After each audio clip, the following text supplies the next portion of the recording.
Come with me to a place of wondrous contradictions.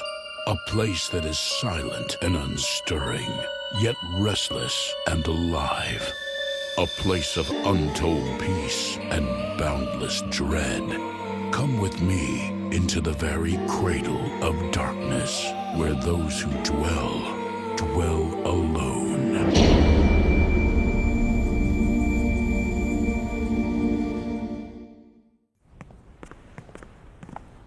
His name is Andy Hill. His age, 35. His occupation? Well, he's never had one. You see, Andy has spent the last 15 years of his life in prison. But tonight is the beginning of a new dawn, a detour into a world he never dreamed possible. Your parole officer tells me you worked in the prison infirmary. That's right. Well, this isn't a medical job, Hill. It's strictly janitorial. Yes, ma'am. You have a significant other? No, ma'am. Good. Working the night shift is hell on a social life. This is where you'll be spending most of your time. We affectionately refer to this wing as the vegetable aisle, home to our coma patients. That means your job is simple. All you have to do is keep the area neat and presentable for the visiting loved ones. It's pretty routine, really. Evening Jack. It's old Jack friendly, except he's not so friendly anymore. Over here is Frank Gillis. Poor boy was struck by lightning 6 months ago. He's a keeper. Remember, never touch the patients or the machines. Are you decent, princess?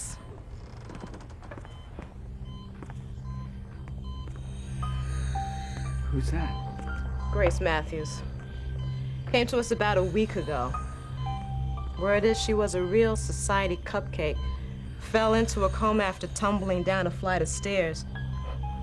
Probably tripped wearing some fancy high heels. Those things will kill you. Is she gonna be all right? All right. Look at her, Hill. She's got squash for brains. The only thing keeping this woman alive is her health insurance.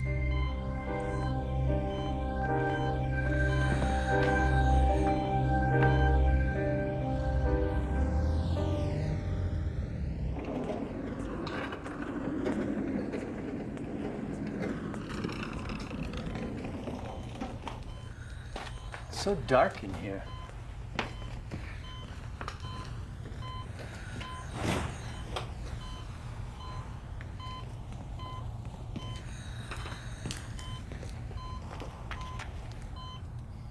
God, you're so beautiful.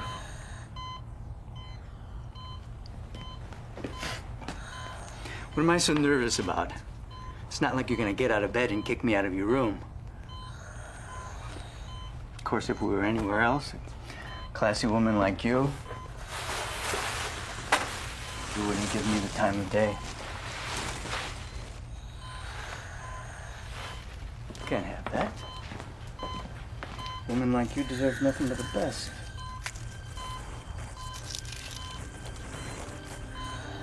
That's better.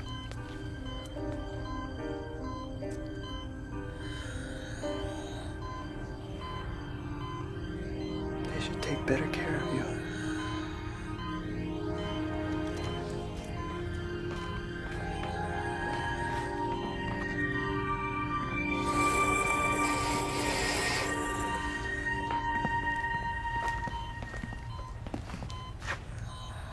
I don't know how anybody expects you to get better.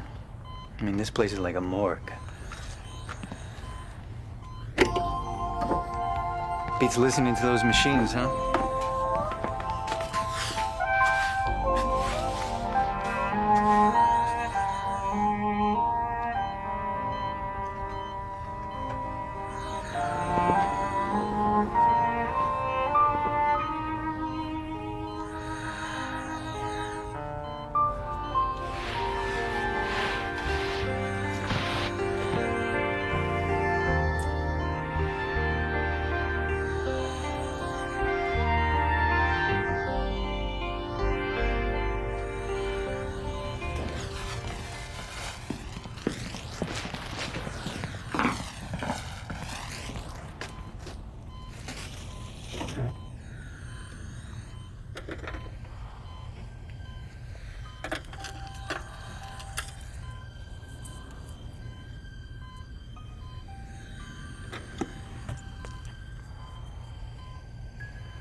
Hill, what's going on in here? It's Grace. What about Grace? She moved. She touched my hand. It's probably just a reflex. Coma patients have all sorts of muscle spasms.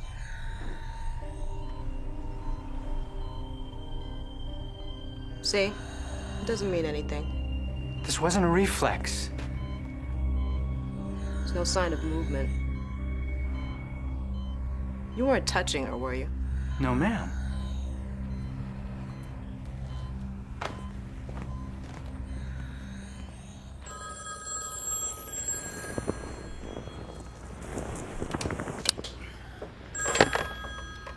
Hello.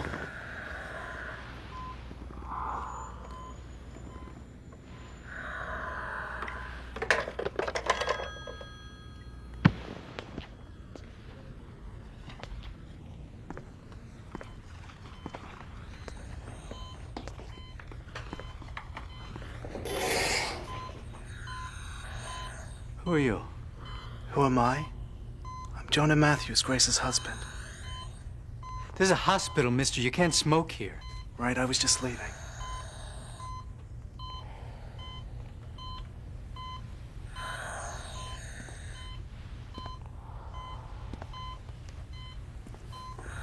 Take good care of her.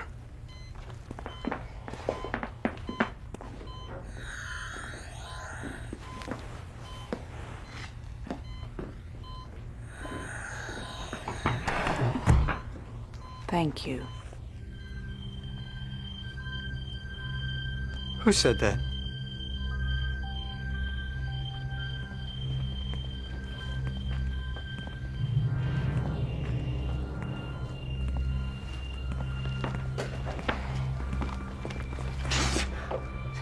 What are you so jumpy about? Nothing.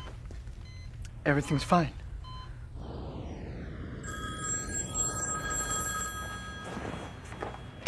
Hello? I really wanted to thank you, Andy. Who is this? Not just for opening the window tonight, but for everything. Grace? Someone is coming, Andy. I have to go. I'll see you tonight.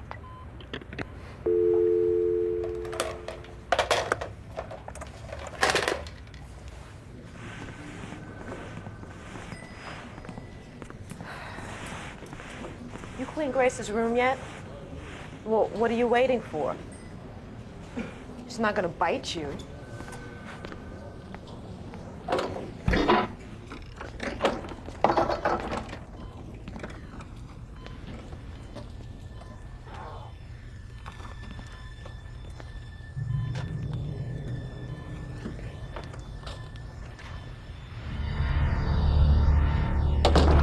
Don't be afraid.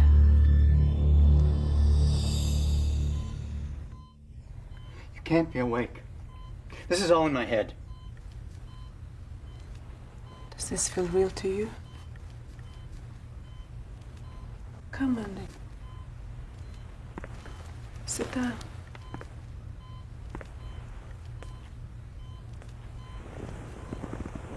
But how? I think maybe you had something to do with it. Grace, this is wonderful. Let me give Miss Walker the doctor's. No, Andy. Why? You're awake. This is what everyone's been praying This for. is not for them to know. Hill? Are you in there? Come back tomorrow. Don't tell anyone we talked. Grace, I really think... This has to be our secret, Andy. Promise me.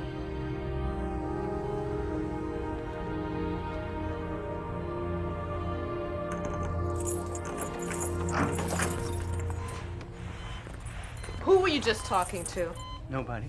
Why'd you lock the door? I didn't. It must have shut behind me. Doors always stay open in the coma ward, Hill. No excuses. I don't like you spending so much time in this room. Yes, ma'am.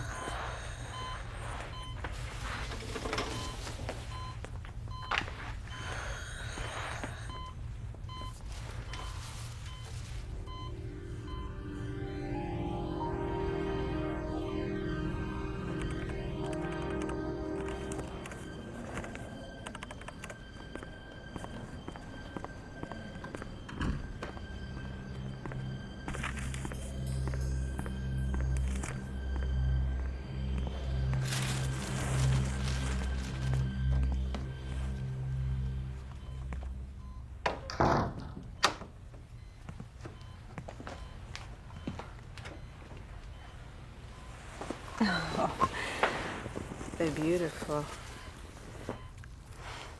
Where's Miss Walker? She's on a break.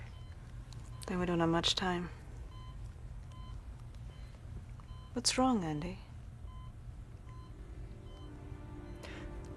There's something you don't know about me. I know what I see, and what I see is decent and kind. You don't understand. I've been in prison. So have I. Locked in this body, trapped in a relationship that has no meaning. I was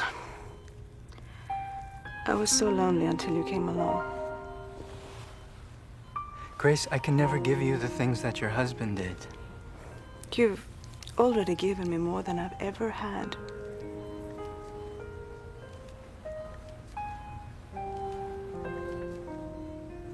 I used to spend nights alone in my cell, dreaming of having someone to spend my life with. Someone to care for. Who'd care for me.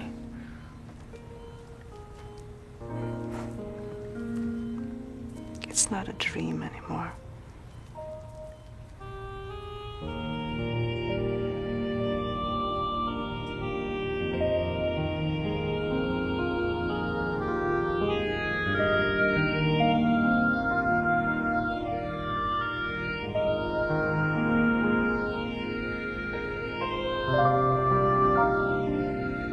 I love you, Andy.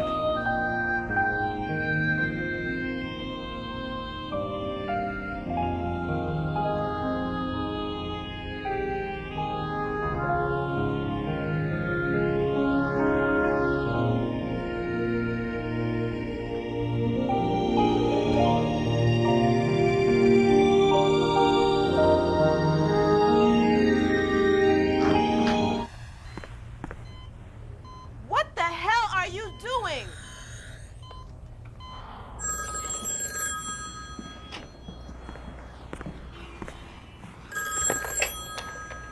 What happened, Andy? She looked so angry. She's transferring me to another part of the hospital. If I go back to the coma ward again, I'll be fired. She's trying to break us up. We can't let her do this. I'm sorry, Grace. Tell me you won't let her, Andy. I'm nothing without you.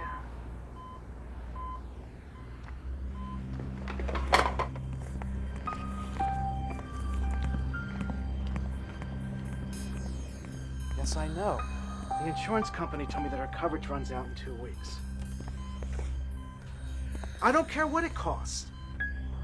I want the best care for Grace.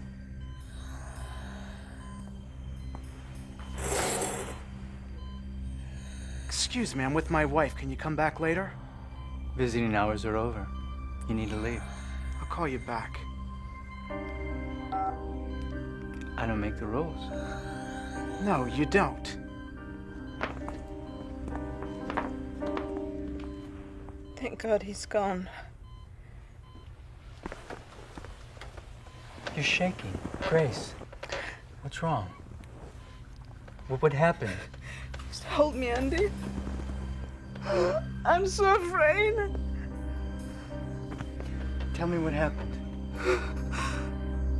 My husband is trying to kill me.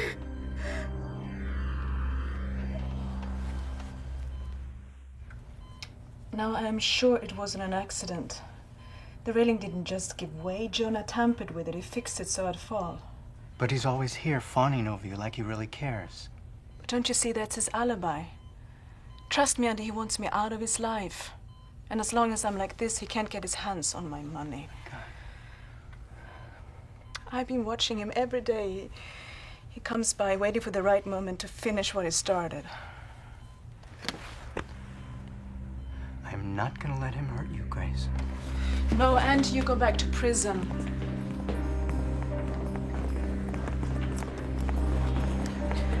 What are you doing back in this ward? I'm protecting Grace. Protecting Grace. From whom? From him. He's trying to kill her. Are you out of your mind? I have no idea what he's talking about. You're a liar, Matthews. Grace told me everything. I know all about the night you rigged the railing. Grace told you. Yes, I know this sounds crazy, but Grace is awake. I'll show you.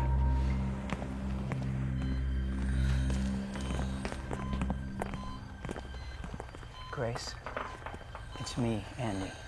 Wake up. Please, Grace, you gotta wake up. Tell her what you told me.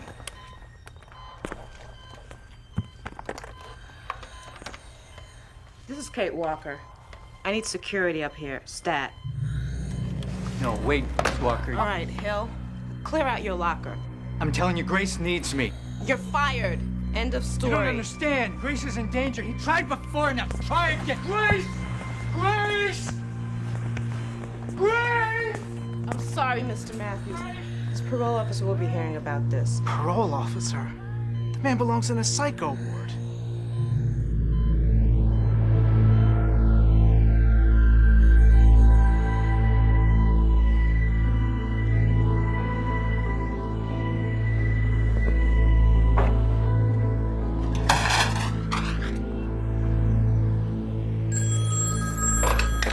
Grace, Andy, come quick. Jonah's here. is he with you right now? No, he's in his car in the parking lot. I can see him through the window just sitting there waiting to come up.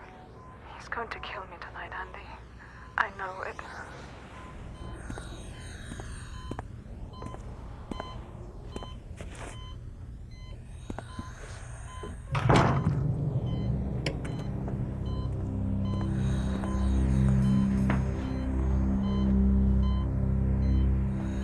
Bye, Grace.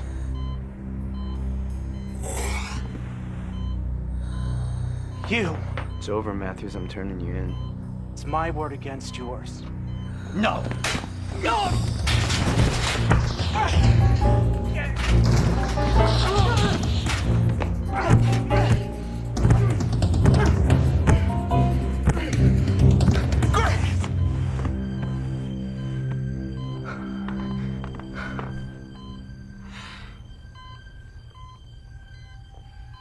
Andy.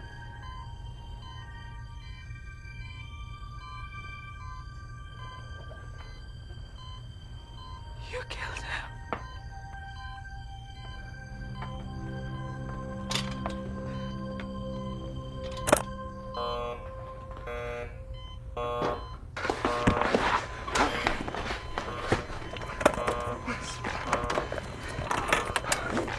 What in heaven's name are you doing? Call security. He just tried to kill his wife. No, I was putting it back in. She's still alive. I need a crash cart. Stat. It wasn't me, it was Grace. She pulled the plug.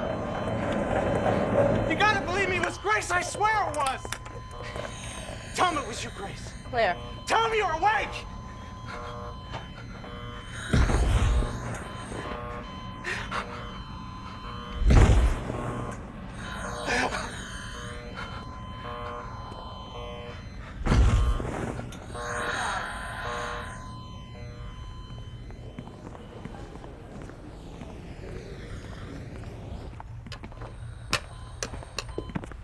That's Grace Matthews, real society cupcake. Fell into a coma after falling down a flight of stairs, and over here we have her Prince Charming, our latest addition, Andy Hill. It's a real piece of work when he was up and running. Come on, kid. I'll show you the rest of the vegetable aisle.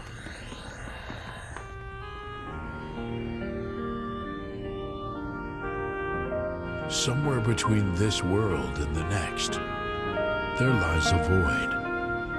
A place where life and death have no meaning. Where Andy and Grace have taken permanent residence. What matters is that they're together now, thanks to a love that has no boundaries.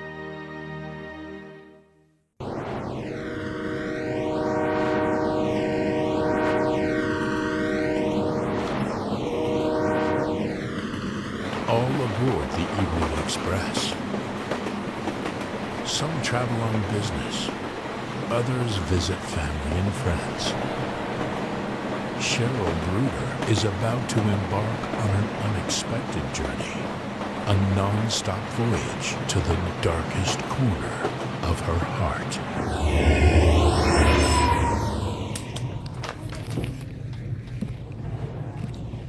Ticket, please.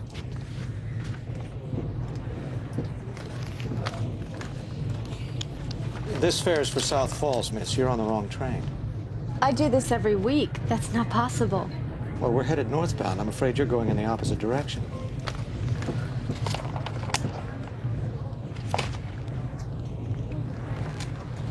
I'm sorry, I don't know what happened. Hop off at the next stop. You can catch the 6:50 back.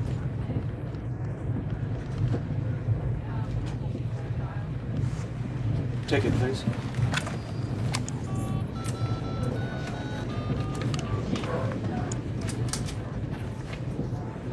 Kristen, it's Cheryl. Look, I'm running a little late. I know the doctor wanted to do a full blood workup. Tell him I'll be there as soon as I can. Okay?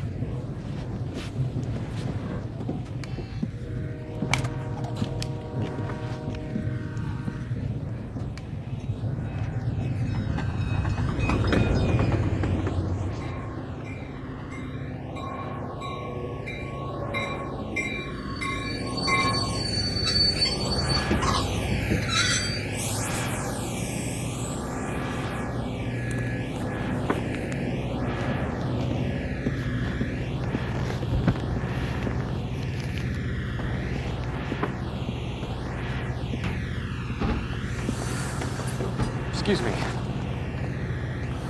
Michael.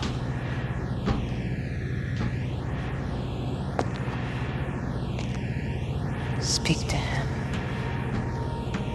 Speak to him. Michael? No, don't run away. Don't leave the train.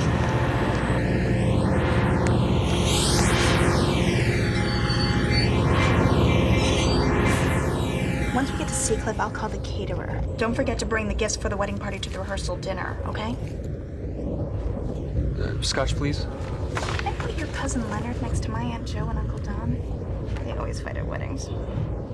People warn me about the seating arrangements. No matter how hard we try, somebody won't be happy. I'm acting like a nervous bride, aren't I?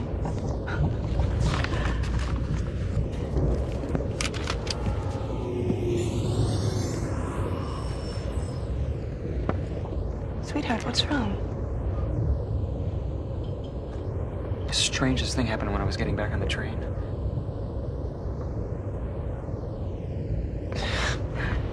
Never mind. Forget it. So we're both a little frazzled. We should be. We're getting married in 2 days. We'll get through it. I promise.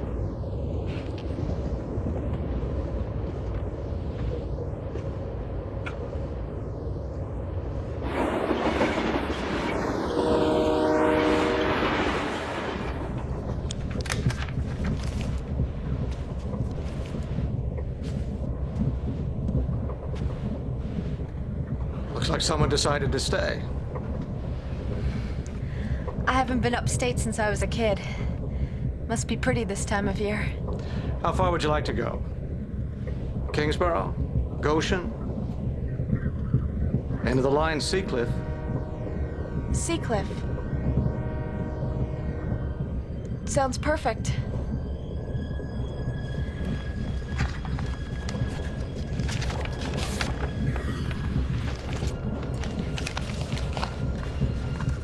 Michael. Find him.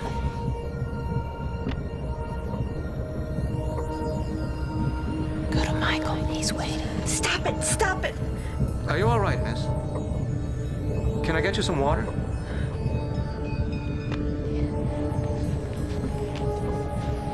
You have to hurry. Time's running out.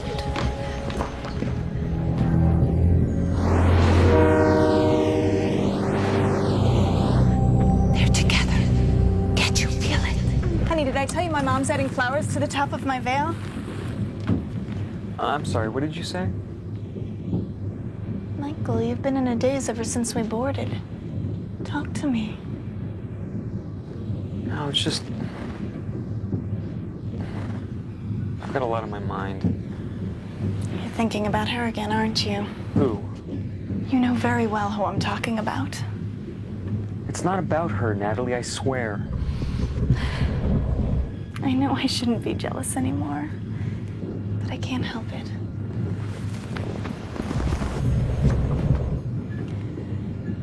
We're going home to get married. I'm marrying you. Do me a favor.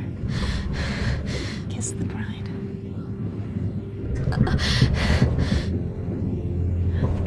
Go to Michael. Stop it before it's too late. Why are you doing this to me? Why won't you leave me alone?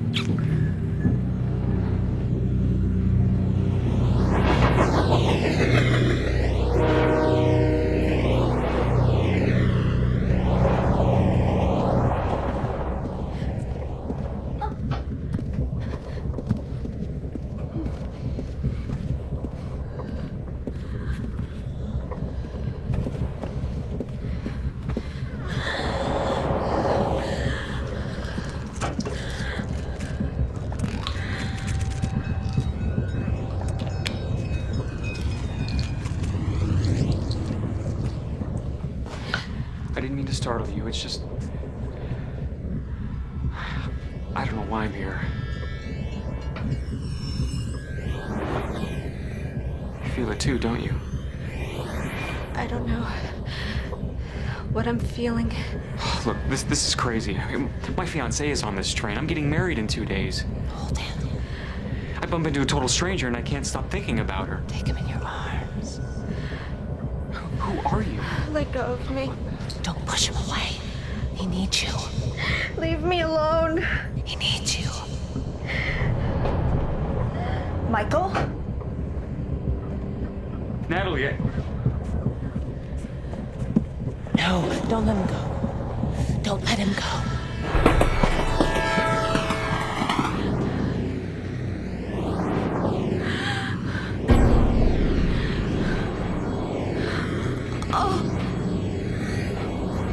If you don't stop him, he'll die.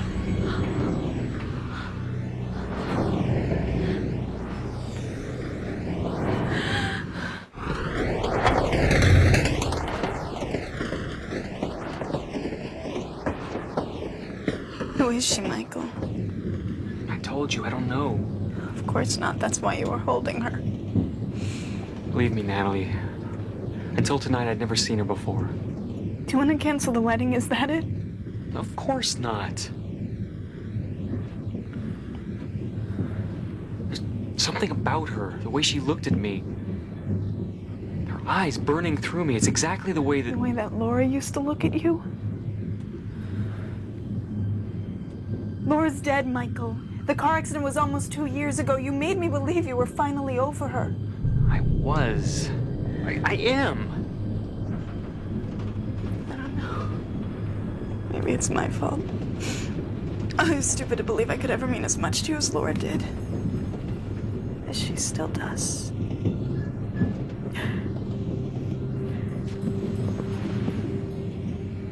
I love you, Natalie. You've got to believe that.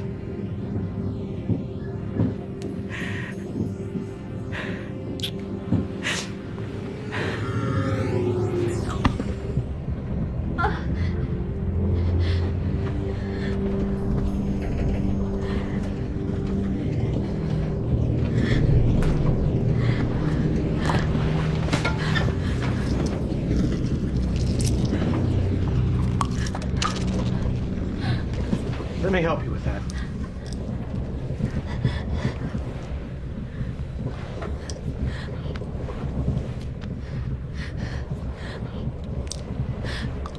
Bad ticker, huh? I understand what you're going through. My wife's had a condition for 7 years. Do you need a doctor? I'm just getting over some surgery. I'm fine. Bypass can be tricky, It was a transplant. and you're here to talk about it.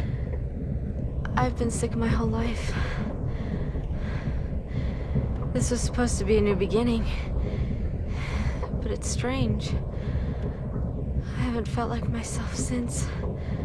You have a new lease on life, young lady. Enjoy it. It's like I always tell my wife, you don't need a good heart to have a good soul. If only I could believe that.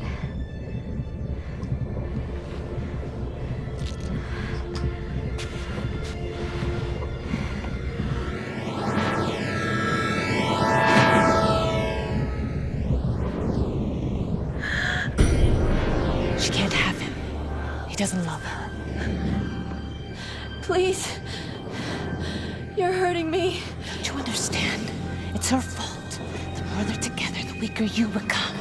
She's the one destroying you, destroying us. Please stop. We're almost in Seacliff. I'm begging you. Don't let him marry her. Do something before your heart can't take it anymore.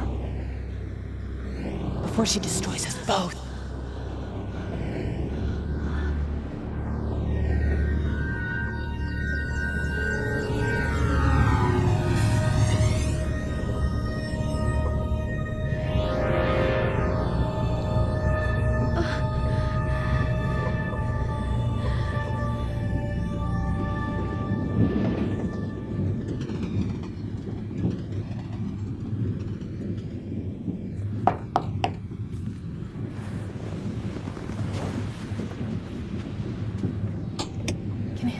Evening. A message for Mr. Larkin. I'll take it, thanks.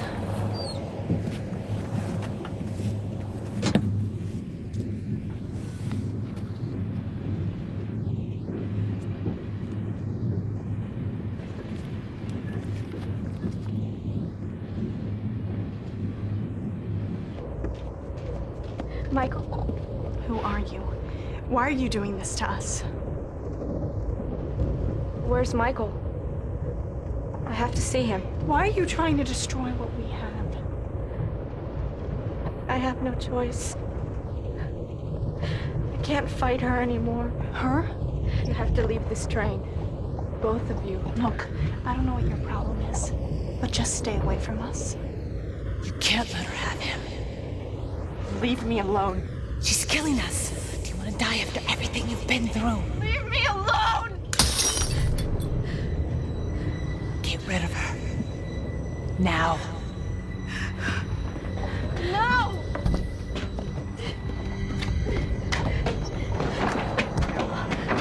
Remember how long you waited for a heart? How strong she's going to end it all.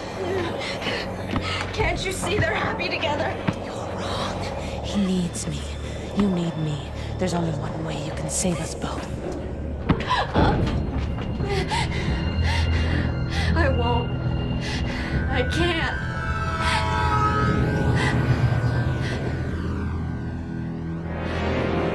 And I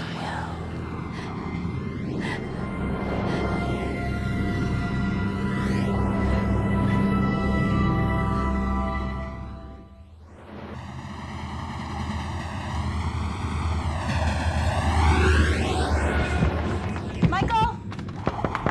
Michael, wake up! Michael? Natalie? Michael!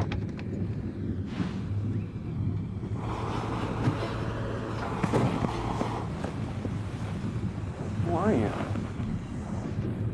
What do you want? You know why I'm here, Michael.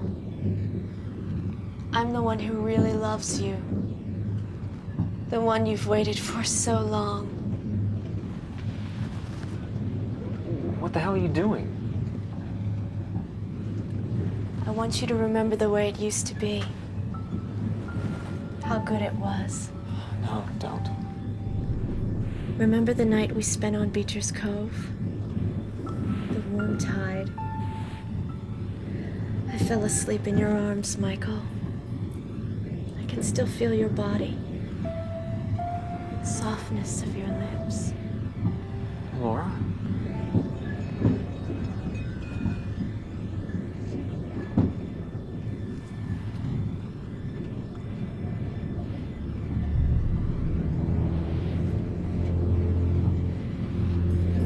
It's you.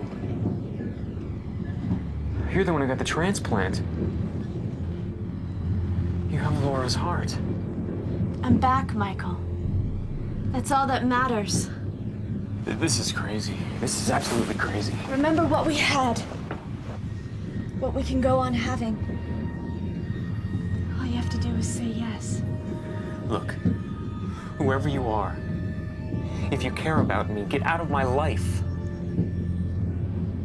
I've always been a part of your life, Michael.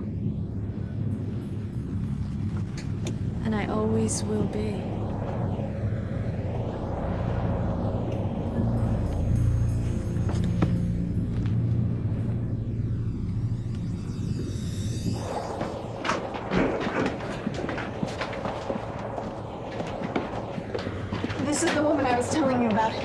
Ask her. Miss, do you know a Michael Larkin? I just passed him in the hall. Why? Where is he? What did you do to him? I saw him go into the end compartment. He's waiting for you there. I'm sorry about everything. I'll be getting off at the next stop. You'll never see me again. I'd like to believe that. I guess you've got a good heart after all. Michael?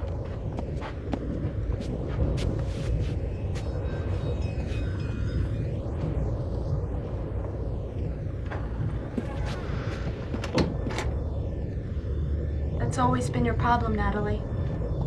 You're so naive. How could you possibly believe Michael would forget me?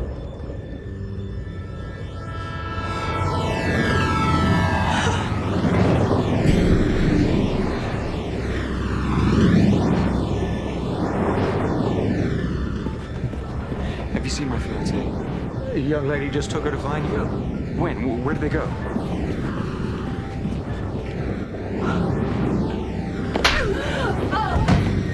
He doesn't know you! He never did!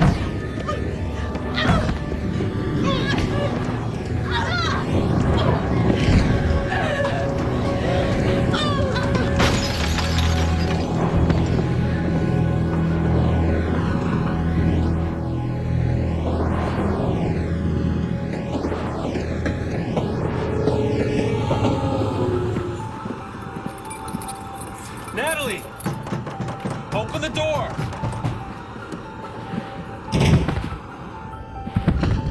Natalie!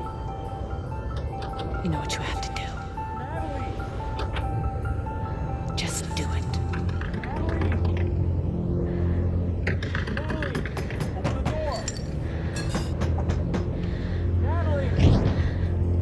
Natalie! Oh! Just do it.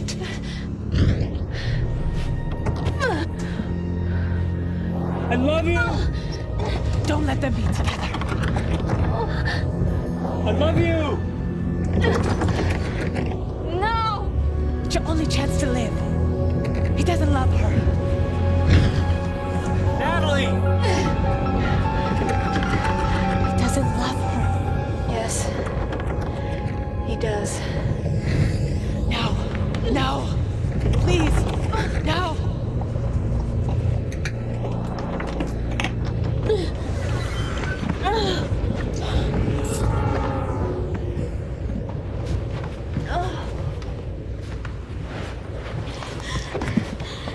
Easy now. We'll get you to a hospital. It's okay. I finally feel like myself again.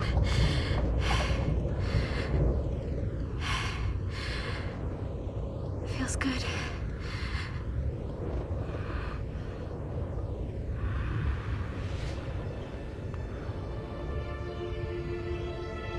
The human spirit is a force to be reckoned with.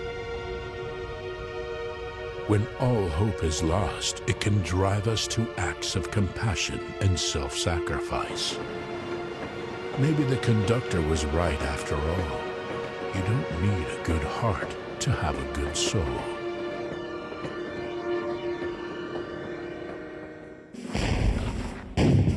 A house divided against itself cannot stand. The American Civil War proved that. The year is 1864. The place, a remote corner of the ravaged South, still being assaulted by Union troops. Every day for 2 years, Alma Harding has prayed for the safe return of her husband Jeremiah, a farmer serving in the beleaguered army of the South. Her prayers have now become more urgent since their only son Benjamin fell deathly ill with scarlet fever. But as Alma is about to learn, prayers sometimes are answered in unexpected ways. Please, Lord, let Dr. Hayes receive the message I sent, so he may come swift and save our dear sweet Ben. Ben.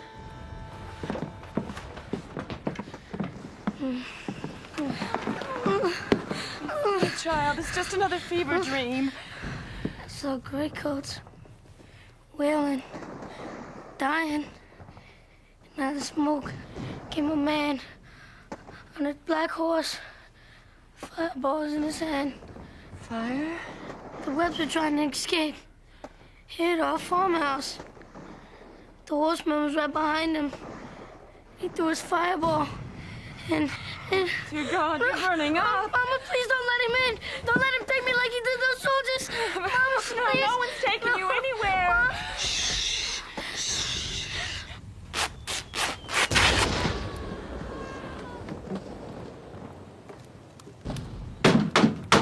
Dr. Hayes, thank heavens.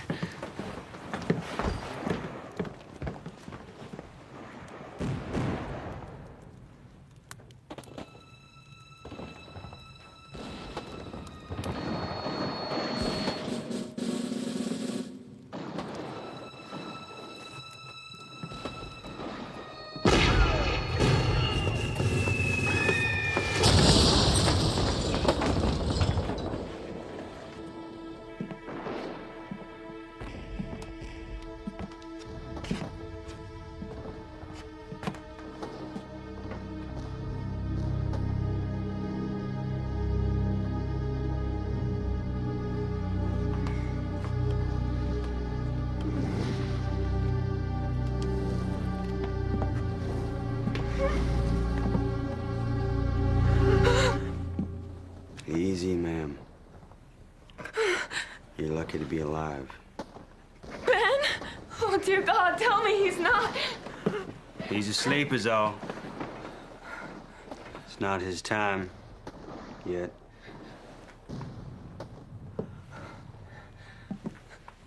Who are you? What are you doing here? My name's Henry Jakes, ma'am. I hope you don't mind. I haven't had a scrap in 3 days, so I took some bread and cheese from your cupboard. How did you get in here? I came in through the back door. I keep that door bolted. Blast must have jolted it open. Ma'am, that cut on your forehead looks pretty mean. If I was you, I wouldn't be up and about. You come here on horseback? Ma'am, You heard me. my horse was shot out from under me while battling them butchers of the 6th Ohio Cavalry. Mr. Jakes, I'd like you to please leave our home. In case you haven't noticed, ma'am, all hell's raging outside. How do I know you're not a Union spy? Not likely, ma'am. Please, leave us be. Sorry, ma'am, I can't do that. I'll just sleep by your fire.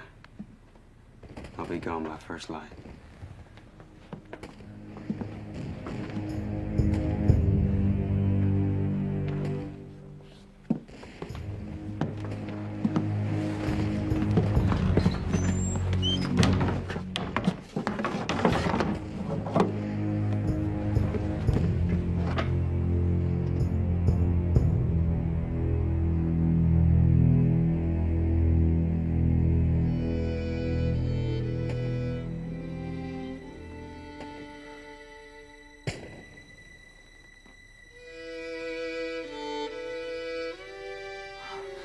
Wake up, Ben, please.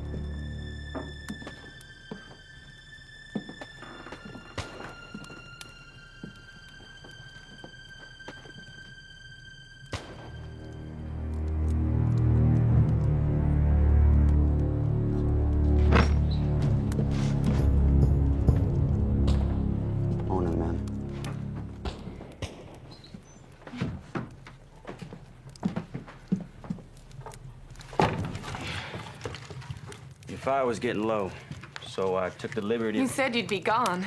You promised. I can't be leaving a dying child unattended, especially with his mother injured. He's not dying. He just has a touch of fever. Ma'am, I'll be on my way as soon as the doc arrives. How did you know about the doctor? I never spoke of him to you. When I found you under the rubble last night, you spoke of him. Will this war ever end? Some say the good Lord sent it to us as punishment for our sins.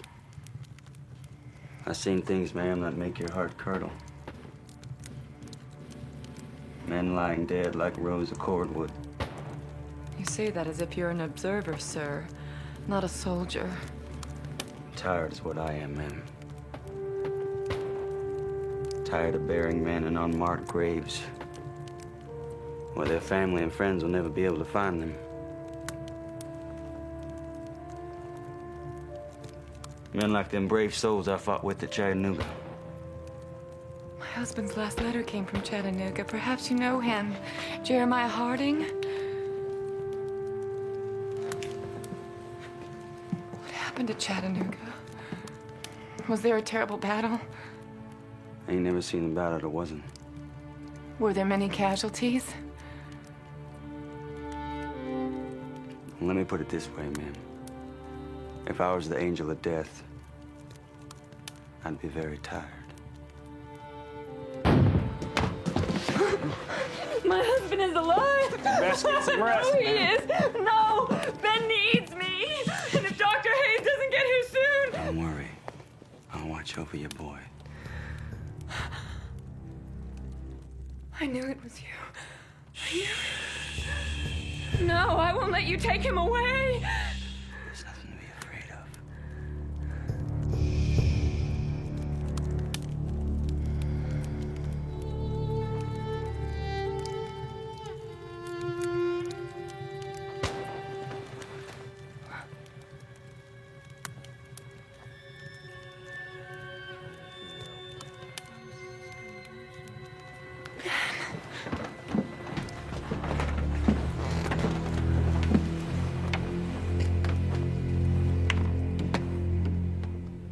You saw him riding on a black horse?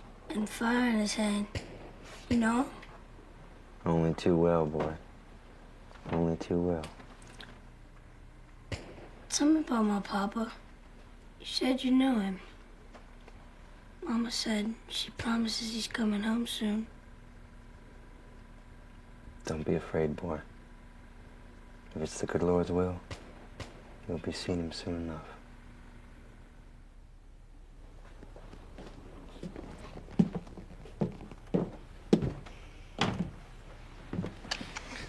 Hold it right there, mister. Ma'am, you don't want to be playing with that. You might hurt yourself. You told Ben you knew Jeremiah. Why did you lie to me before? Don't think I won't use this, because I will. Your husband and I were in the same company. Go on. He used to talk about you all the time. You and Ben. He even read me some of your letters. Maybe because he knew I didn't have a family of my own. My letters? Yes, ma'am. All them things about the crops growing, canning fruit, going into town to buy a bolt of calico, and old Miss Sanders across the creek. How she liked the brandy a bit too much, which made what you didn't say all the more heartbreaking. How much you missed your husband. How your boy longed to see his daddy. How scared you must have been that you might not ever see him again. Jeremiah? Where is he? Why didn't he come? Answer me! He wanted you to know how much he cherished you both before he... No, it's not true! He said, tell my wife and my child I'll meet them in heaven. No! You're lying! I know who you are, and I know what you're trying to do. What are you talking about? You're the horseman my son saw in a vision. The one he was afraid would come and take him away. You're wrong, Alma. I won't let you take him away. Do you hear me? If I was the angel of death, do you think them bullets would really harm me? If you come any closer! I only came here because your husband asked me to. You stay right where you are. He made me swear if anything ever happened to him, I would take care of you and Ben. Lies! All lies!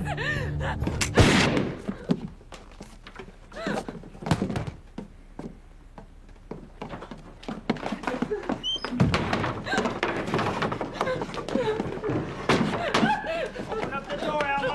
Open up the door, Alma! Horseman!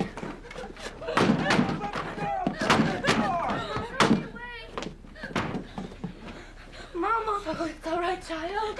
The horseman! Child, you're safe now. He's here! Mama! He's gonna take me! Please, dear God, please help me protect my Ben.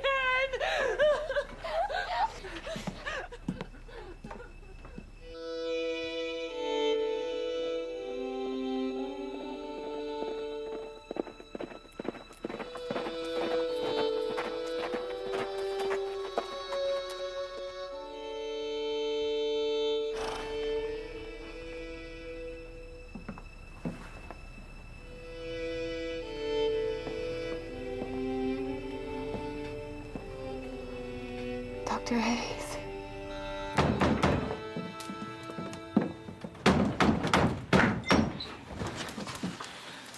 I found this man on your porch. He's lost a lot of blood. I beg your pardon, sir, but I was expecting Dr. Hayes. Dr. Hayes is dead. He was killed last night when the town was torched by Union troops. How terrible. Then you're a doctor, too. Luckily, the bullet passed through cleanly. He'll live. Then he wasn't the horseman. I understand you have a sick boy here. Yes, my son Ben. Thank God you're here. Please, you have to save him. Ben, wake up, sweetheart.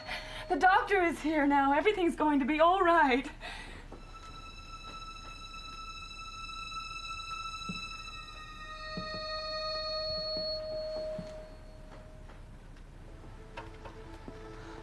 Who are you?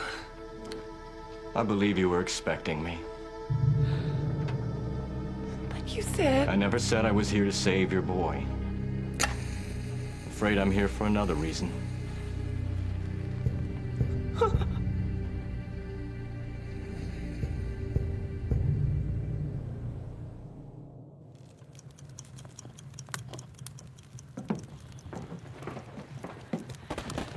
Can I offer you some tea?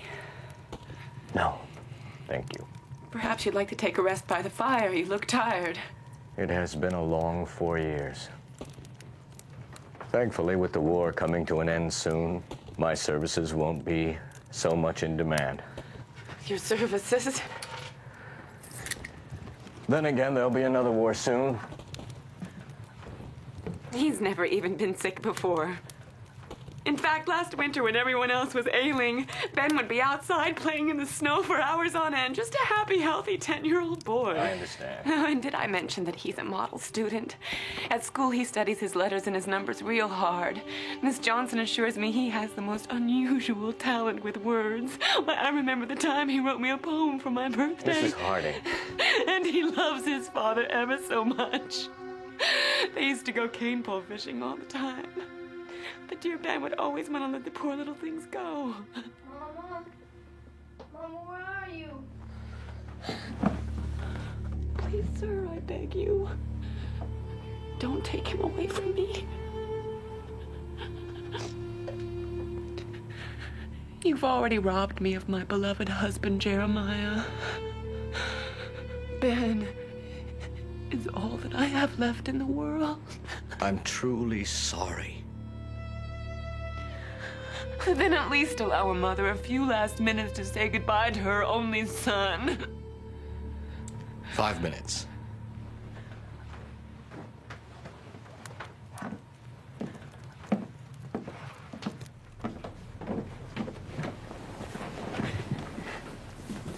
Mom, I heard a voice. It's just a visitor, child.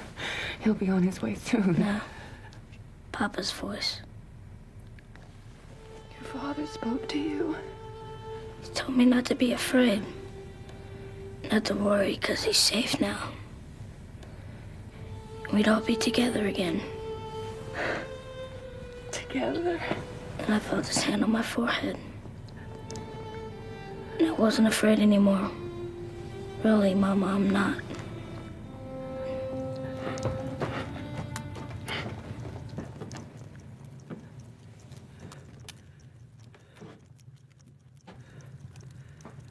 Take me instead of the boy. The world won't miss me a lick. I'm afraid it doesn't work that way. But this woman and her child, they've suffered enough. Take me instead of the boy. It's not your time, Mr. Jakes. You have another purpose.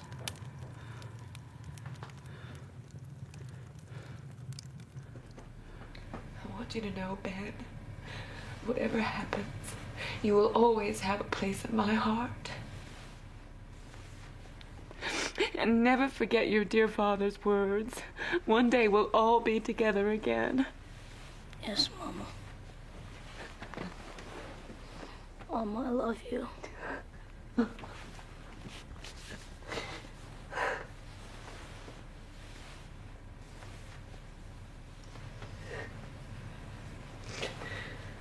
Come on, sweetheart. It's time.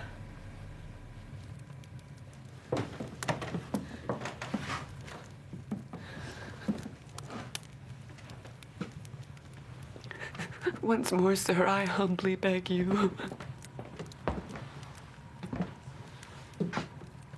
I'm afraid it's too late for that. Oh, may Lord have mercy on my dear sweet Ben.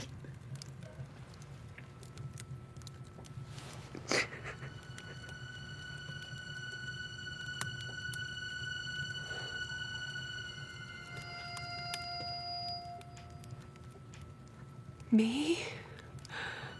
That head wound was more serious than you thought. But my boy.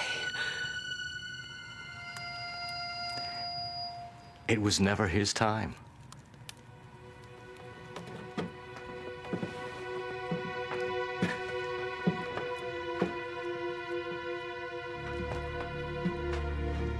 Come, Alma. Jeremiah's waiting for you.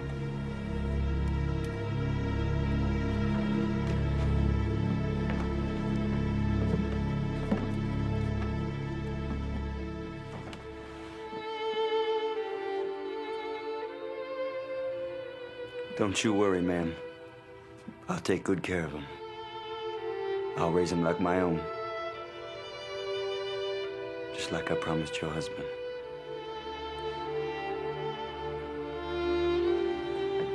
War takes a terrible toll, especially when it rages in our own heart. But sometimes by surrendering, we win the very thing we were fighting for all along. For Alicia Berry, home carries a special meaning. Growing up in foster care all her life, she never had a place to call her own. Then came a legacy from a great aunt she never knew, a gift from the family she always longed for, a house, along with its deepest, darkest secrets. Look at this place, Carl. Didn't I tell you it was going to be gorgeous? Yeah, a little paint here and there, some landscaping. We could even join the local gardening club, honey. I'm sure they'll give us some great tips. I'll start again, Carl. Start what? Honey, I know you're trying, but you don't have to lay it on with a trowel. Okay. So I wanted to stay in Boston. Hey, look. I can see it now. A cascade of roses. They're tumbling down wooden trellises. Now, you know, your green thumb, honey, you could have that going in no time. Now, what was that for? For being so sweet.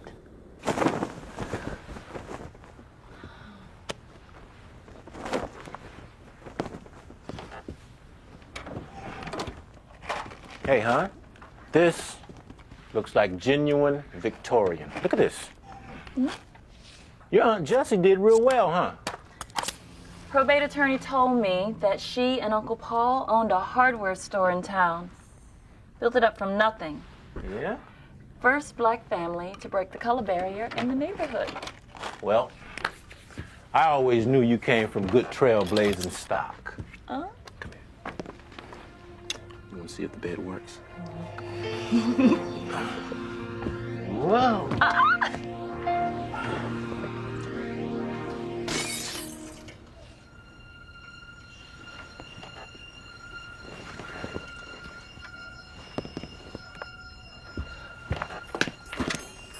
Hey, what are you doing? Calling the police. No, that is the last door you want to knock on around these parts. Carl, what are you talking about? If somebody breaks into your house, you call the police. I am going to take care of it myself.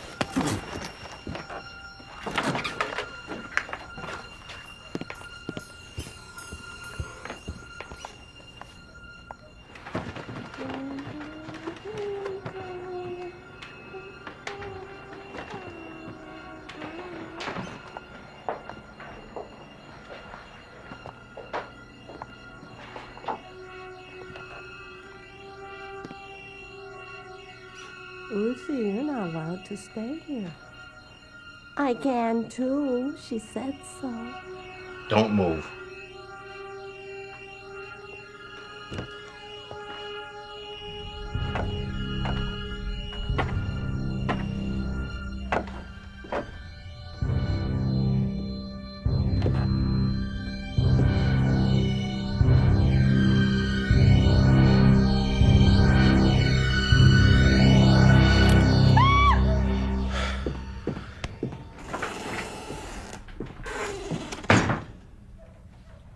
Now can I call the police?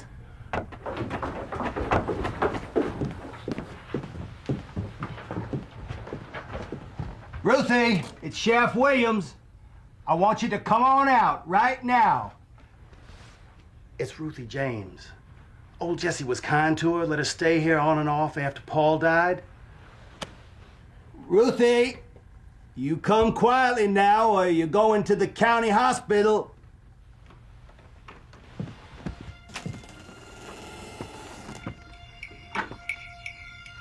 Jessie!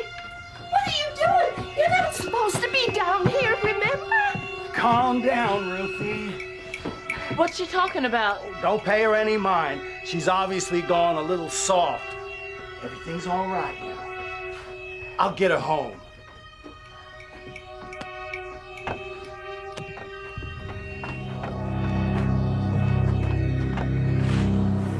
If you ask me, I thought the sheriff seemed nice enough. Honey, you saw the way he looked at us. He was tense. Yeah. You would be too if you were dragging a senile woman out of a dark basement. No, I've seen that look before. It's like, you don't belong here. You know, Carl, not all small-town cops are what you think they are. Well, all I know is you scratch the surface on a place like this, and you realize how little things have changed. I left my garden shears in the basement.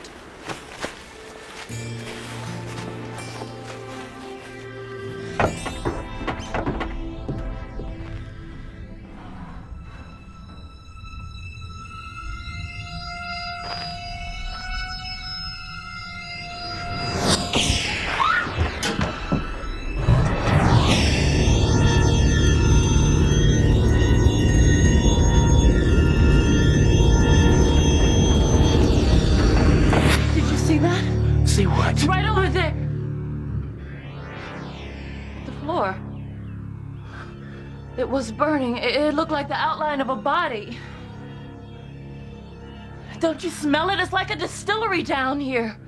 Smells like an old musty basement to me. Carl, I'm not hallucinating. It was right there, right in front of my eyes.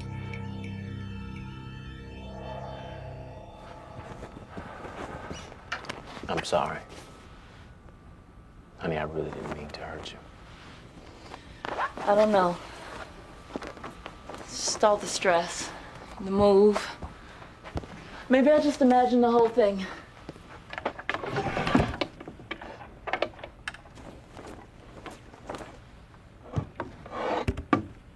Take a look at this. Man, talk about family resemblance. No wonder that old woman thought that you were Jesse. I still don't get it. What do you think she meant when she said Jesse wasn't supposed to come down to the basement? It's like that sheriff said. Ruthie's gone a bit soft. Carl? It's just a fuse, honey. I'll go down to the basement and I'll fix it, okay? I'm coming with you.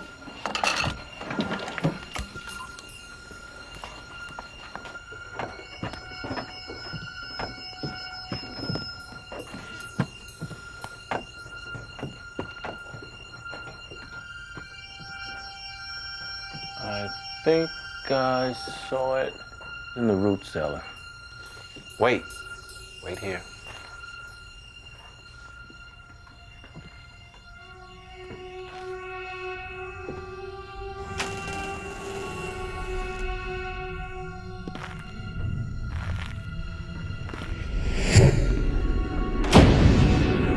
Carl?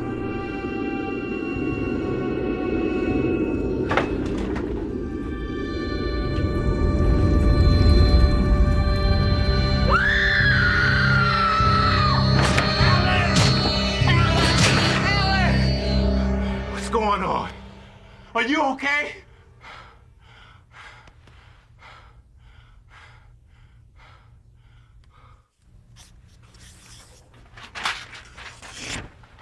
That's what I saw. It was burning in his belt. That's a KKK symbol, isn't it, Sheriff? People always imagine they see things in the dark. Excuse me, if my wife said she saw that sign, she saw it. There's been no Klan around here for more than 30 years. So you saying she dreamed it up? We searched the entire basement, Mr. Berry, and we found nothing. Did you check the fingerprints? Did you even check the rest of the house, Sheriff? Look, sir, I know how to do my job. If you're not comfortable here, there's a nice clean motel down the road.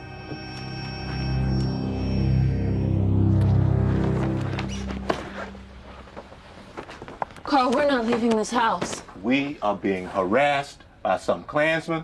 The cops, they don't give two damns. And you are expecting me to wait here until the mob arrives. It wasn't some Klansman I saw.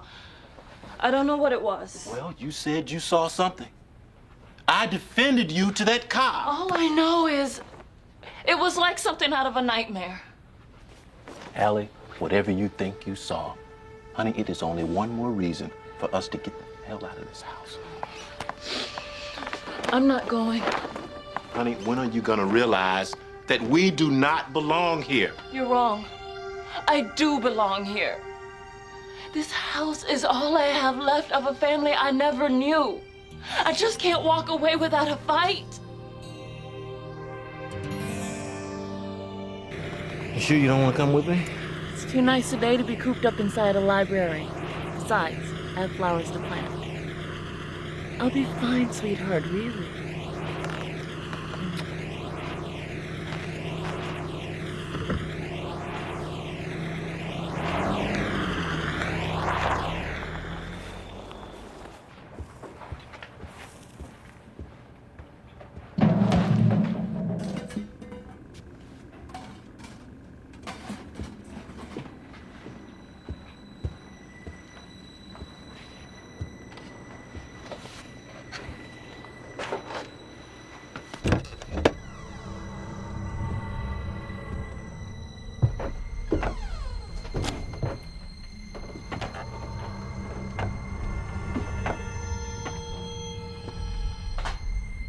Twinkle, twinkle, little star, how I wonder. Ruthie?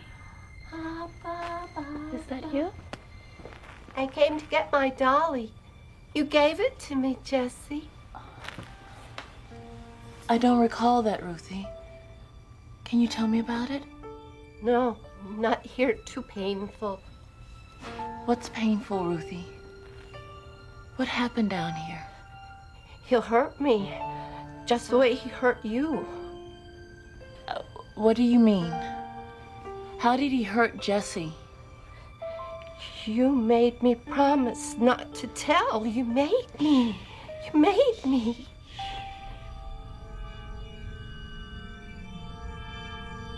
He's here.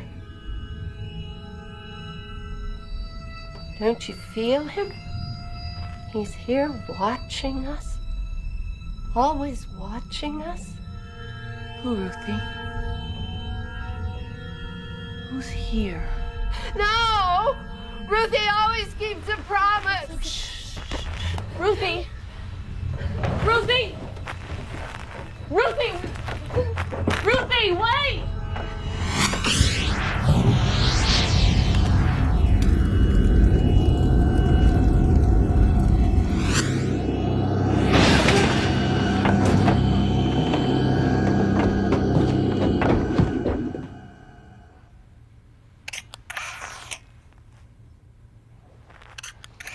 Looks like there was something down here after all, huh, Sheriff?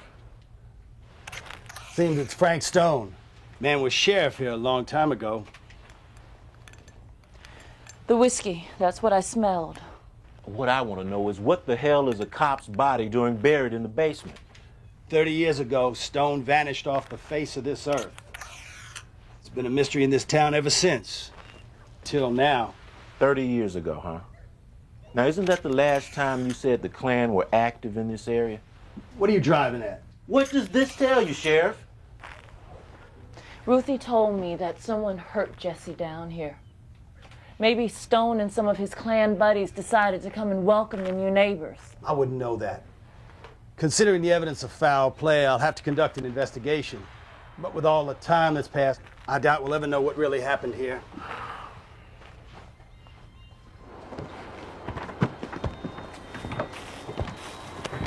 Something tells me that Sheriff knows more than he was letting on.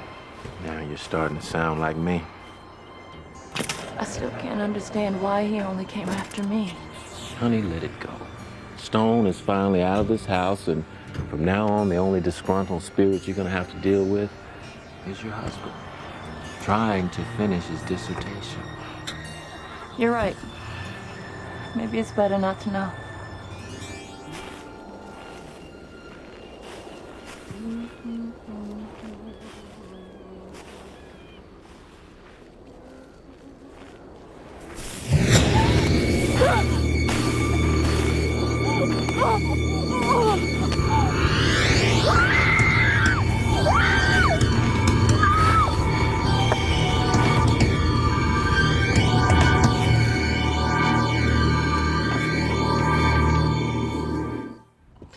I can still feel his hands and the smell of his rotted flesh.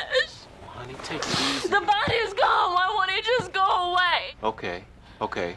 It doesn't matter because we're getting out of here right now. No discussions.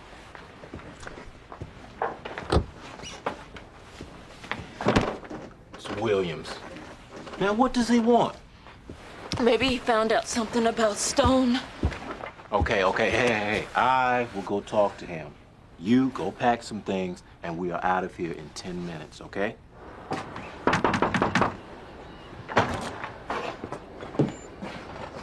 Is your wife okay? Yeah, she will be soon as we're out of this house. We need to talk. You know, I'd really like to, Sheriff, but we're leaving right now. I need to get something off my chest. About the night Frank Stone died. Okay, I'm listening. Let's take a walk.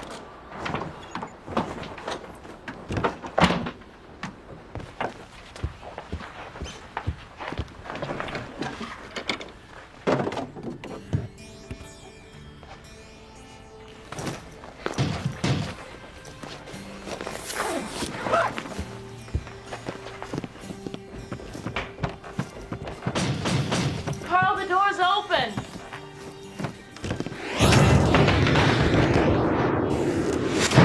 I was just a kid. 20 years old when Sheriff Stone made me his deputy. Paul and Jessie had just moved into town, and Stone was not happy about it. One night, Stone made me drive out here. He'd been drinking. He ordered me to make up some excuse to bring Paul back to the station. While Stone stayed behind. I obeyed my orders. I had no idea what he was going to do to Jesse.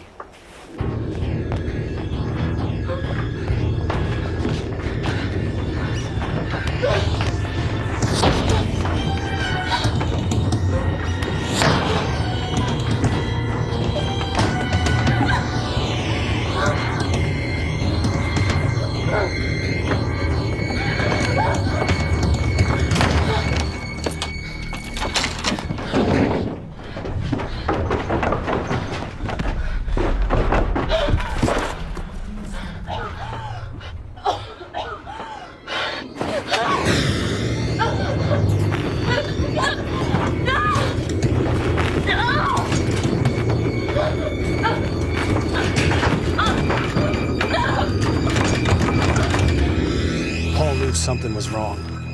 He begged me to turn around.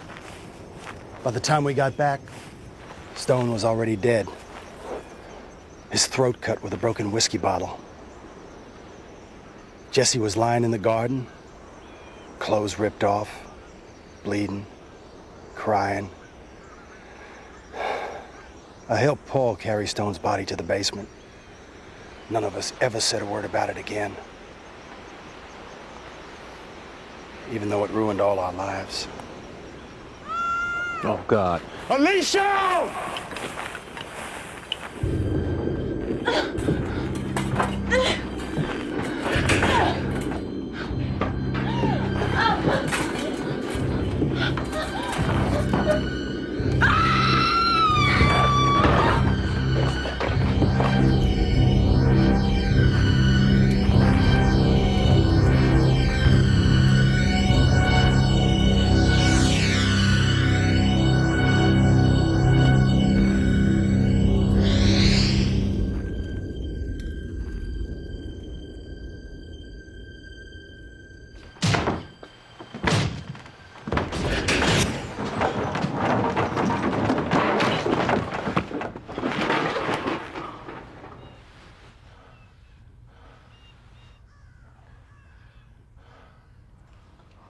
William said Stone was a church-going man.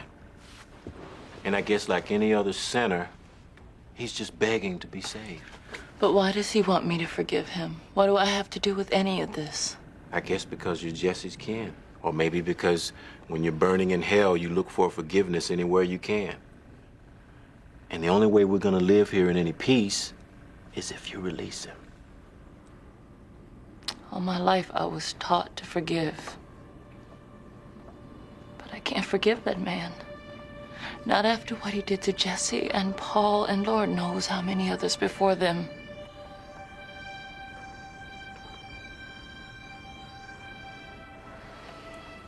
You can have this house forever.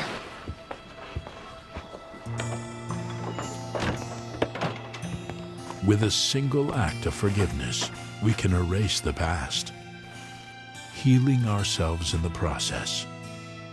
But sometimes the past cannot be erased.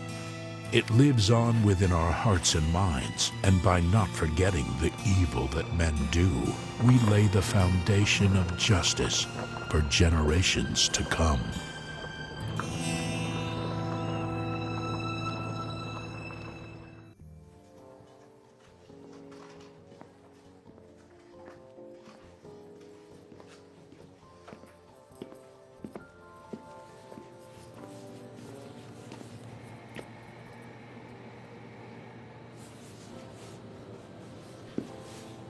Attention viewers, in Aisle 1 we're featuring Trevor Mooney, slacker supreme, 2 days short of his 21st birthday. Trevor is idling at the crossroads, sitting there in life's Barcalounger, channel surfing through a series of insignificant jobs. Trevor and millions like him are the future of our country. God help us.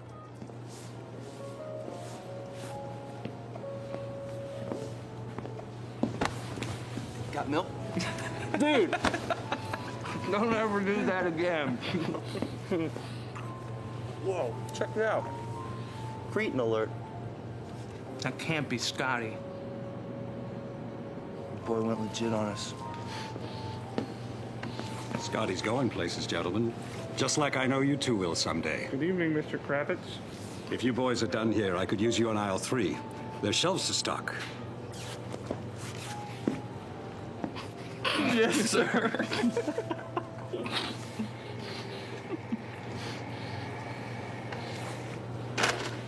That was close. Forget about it, man. Mr. Krusty'd never fire us. It's way too laid back for that. Dude, this is like the holy grail of non-jobs. Beef stick? Got my own. Catch on the floor.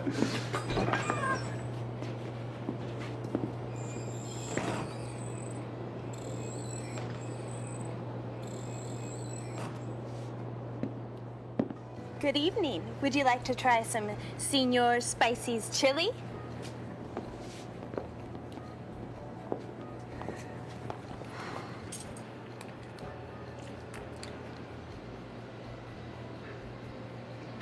Oh, that's foul. Tell me about it. You're late.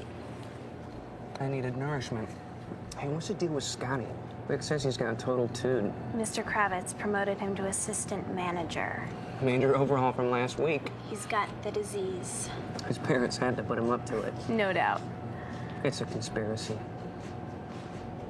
You want to hurl? Feast your eyes.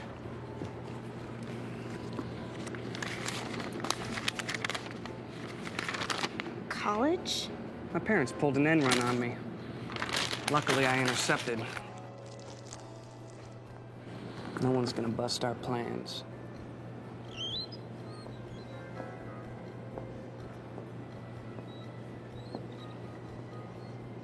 Look at them. They look so sad. Of course they're bummed. They're old. They live in that dumpy retirement hole around the corner. They got nothing better to do than to spend their nights window shopping. I know. They're the only ones who ever show up here at night. And they never buy anything. It's so Twilight Zone. It's completely Zone. Getting old sucks. Yeah, but we're not gonna be like that, Carla. No way. Joe's serious. Gotta bail. I'll catch you on a break. I got it all planned out. 2 more months socking away the cash I make here, then it's backpacking and brews for Carla and me. What are you, brain sick, dude? Nobody takes a chick with them to Europe. You're gonna go down in flames. Now, how do you figure? You see these niblets? Think of them as Carla. Sure, they may taste fine on their own, but you put them in a breakfast burrito, and you got a wicked combination. What are you talking about? I'm talking about the key to the gravy train, my friend. My kinsman. Listen to me. Euro chicks love guys like us. We're spawn of Uncle Sam. Westerners. It's the accent, dude. Overseas babes love the accent. You gotta dump Carla. How else are you gonna do some serious mingling with that ball and chain hanging around? Man, lose the thought. I'm not going for search and destroy. This is strictly the real deal. I don't know what you see in her. And Carla's sugar-coated, man. She's the one. We're gonna always be together. You're deluded. Hey, Trev, check out those two. They've been cruising this aisle all night. Maybe they like you. I don't doubt it. That old guy's been eyeing me like I was a Baywatch blonde. Vic Kula, please see the assistant manager in aisle 5. Dude, you're busted. That old couple must have heard you dissing him and told Scotty. I'll see you on the unemployment line.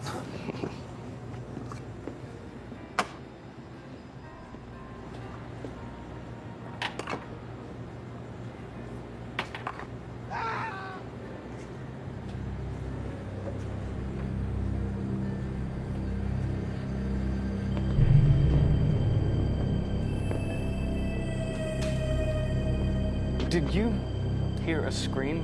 Scream? No.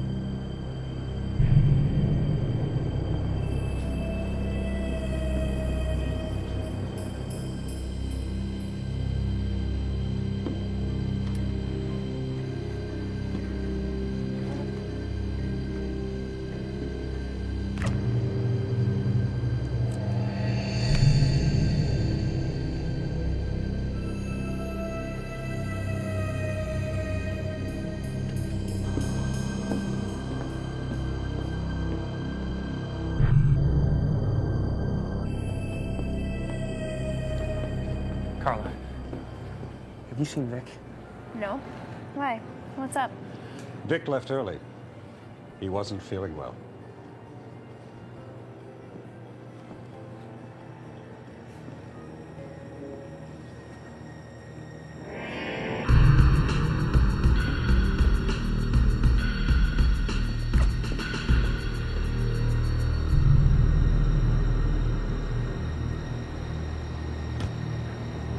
Vic, what are you doing?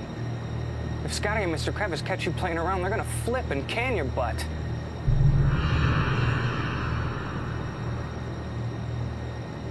Excuse me.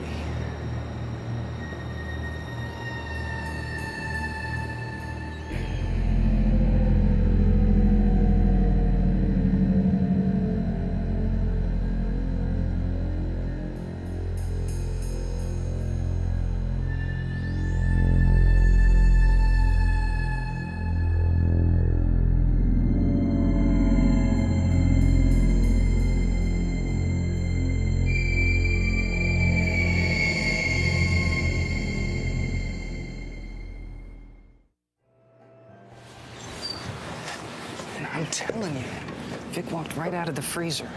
Scout's honor. You weren't a scout. Forget that. Give me one good reason why Vic was mingling with the popsicles. Vic is weird. Something's freaky. I can feel it.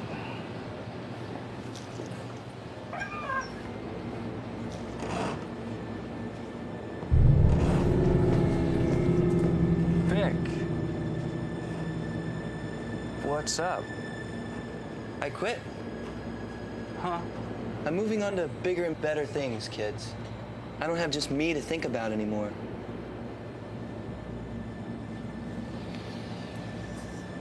You look lovely tonight, Carla.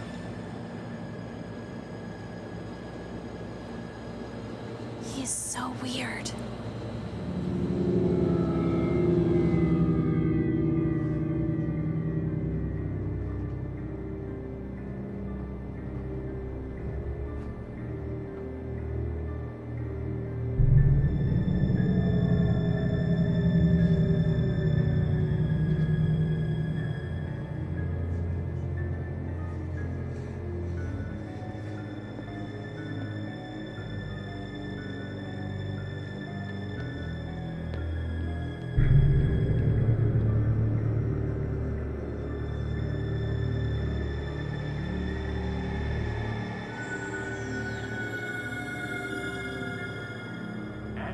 To aisle 5.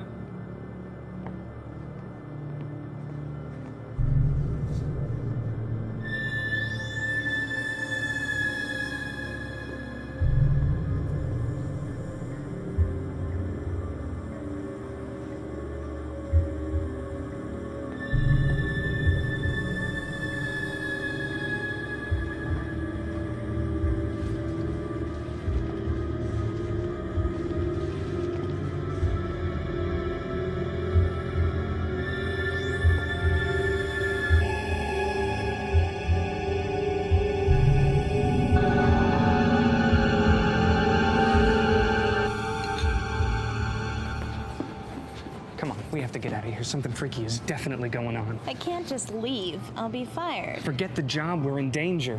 Trev, listen to yourself. Your sugar intake's peaked. I'm completely sane. No one is sane here. It's a heinous muzak and harsh fluorescent lighting. It throws everyone out of whack. Carla Satchel to aisle 5. Catch you later. Carla, don't. People are going into aisle 5 and coming back different. I think you've been watching too many scary movies. Carla Satchel to aisle 5. Remember the plan. All we gotta do is hang for another couple months, and then we're out of here. Now I'm out of here. Listen to me. I'm not gonna let you go. You won't come back the same. Carla Satchel to aisle 5.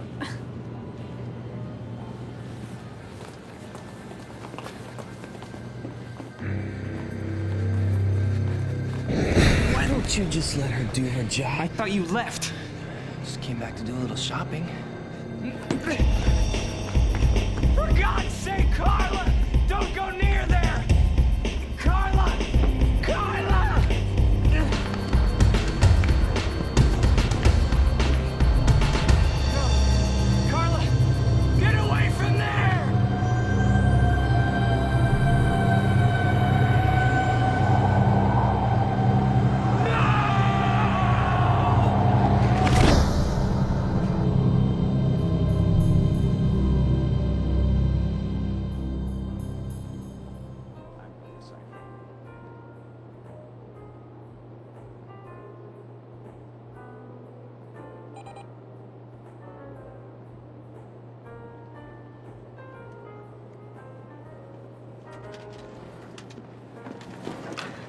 I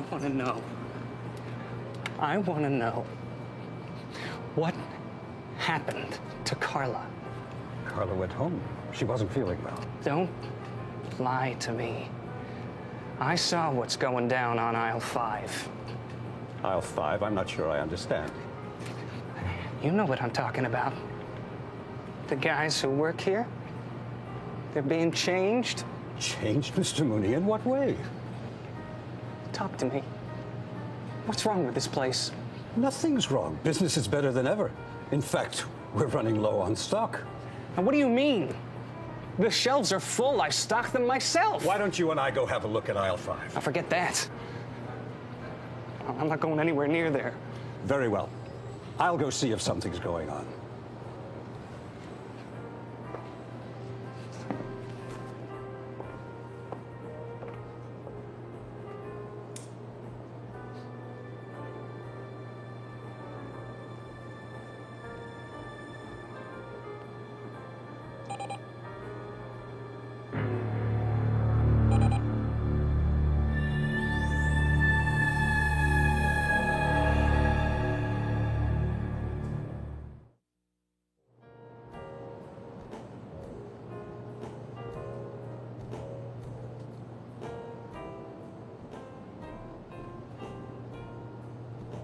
Let's go, Trevor.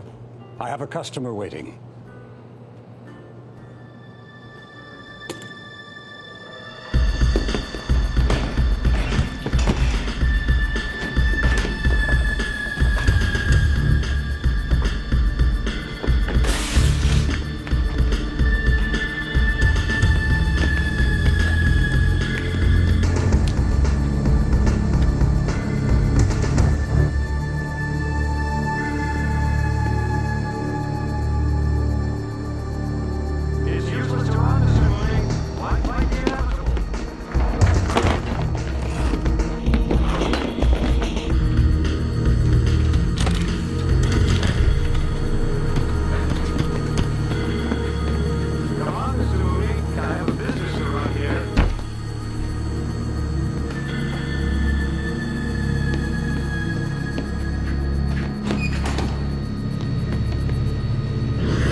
You body snatching freaks! Trevor, open up. It's me. Carla?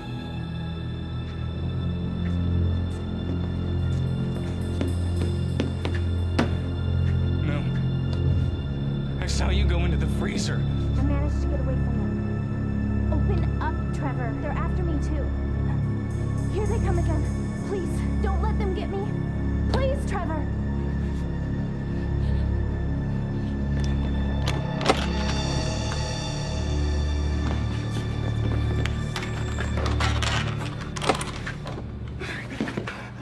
Thank God you're okay.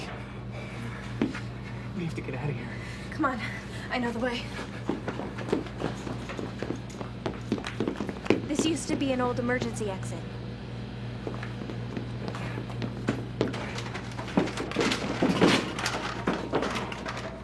Are you sure about this? It's the only way out, Trevor.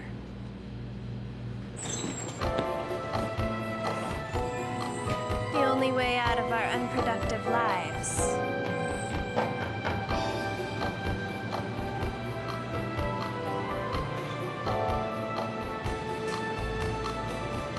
Youth is wasted on the young, Trevor. Especially those whose lives are going nowhere. That's garbage. You're old, you're dying, so you're stealing young bodies. That's what you're doing. Trust me, it's better like this. We're gonna do more with your life than you ever would have. Let's conclude this transaction, shall we? Think of it, Trevor. Think of how easy things will be. We've been through it all. We've got the wisdom not to make the same mistakes again. I like who I am. I like making my own mistakes. Give me the chance to make something of my life. Don't you get it? You don't have a life anymore, Trevor. You've been bought. Then I should warn you up front, mister. You just bought yourself defective merchandise. It's all right. They're all a bit feisty at first. What the hell, we're all alike. We're not all alike. We're not all alike. Look, life may stink sometimes, but I'm not ready to disappear. Listen up, old man. You may rip off my body, but there is no way you're getting the rest. See how much fun you'll have inside me. It's gonna be a tight squeeze, because I'm not bailing. I'll be making your life miserable, fighting you every minute, every hour, every step of the way.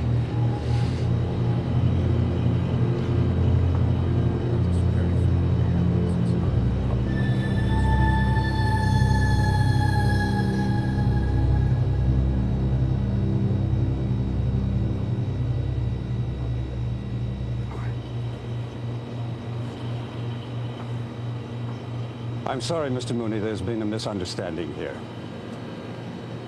It's unfortunate, but I'm going to have to let you go. Let me go? There's no sale here. Given your newfound strength of character, I'm afraid you really are defective merchandise after all.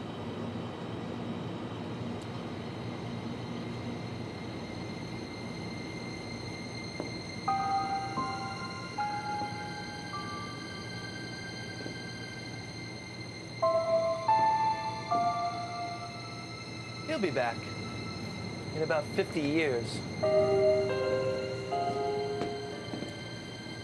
I don't think so.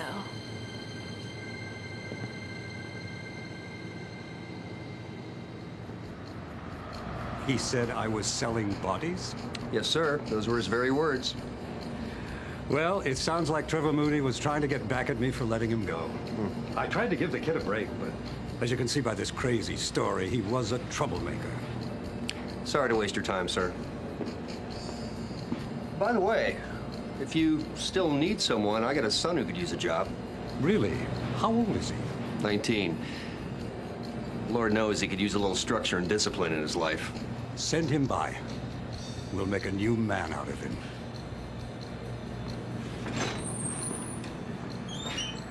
Attention. Today's special, a word of advice. To those of you who are young and wandering aimlessly, get your act together.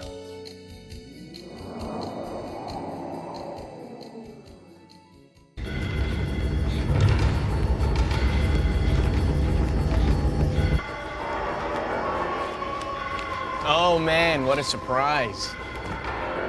Do you believe these dumb movie victims? You think she'd know better than to go alone into a forest where a mad killer just butchered her best friend?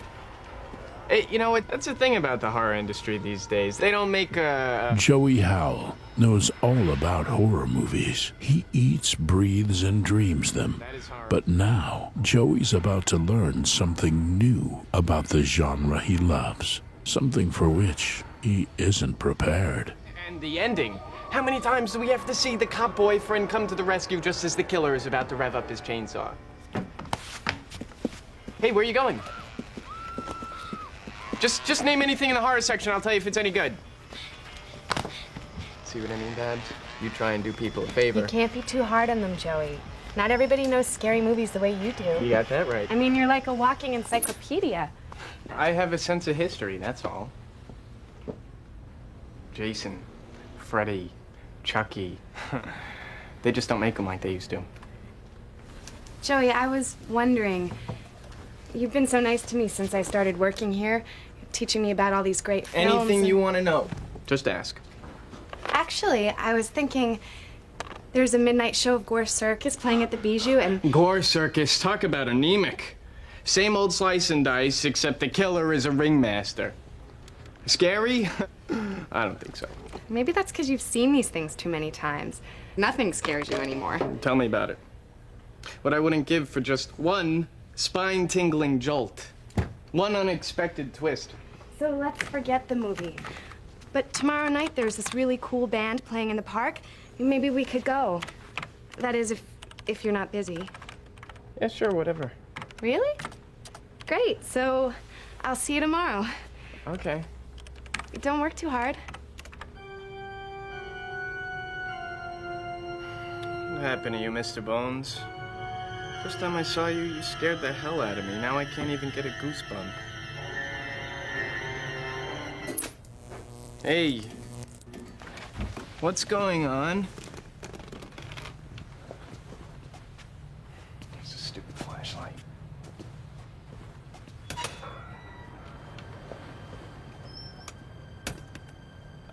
Sorry, we're closed. Excuse me, we're closed. Oh my God. It's a death mistress. Bingo. No way. Mindy Macabre? In the flesh. And you must be Joey Howell. How did you know that? What are you doing here? Joey, don't you remember? You sent me that wonderful fan letter. You got that? You actually read that? Every word. Did you really mean it when you said that I'm the Meryl Streep of horror films? Uh-huh. Aren't you going to ask me to sit down?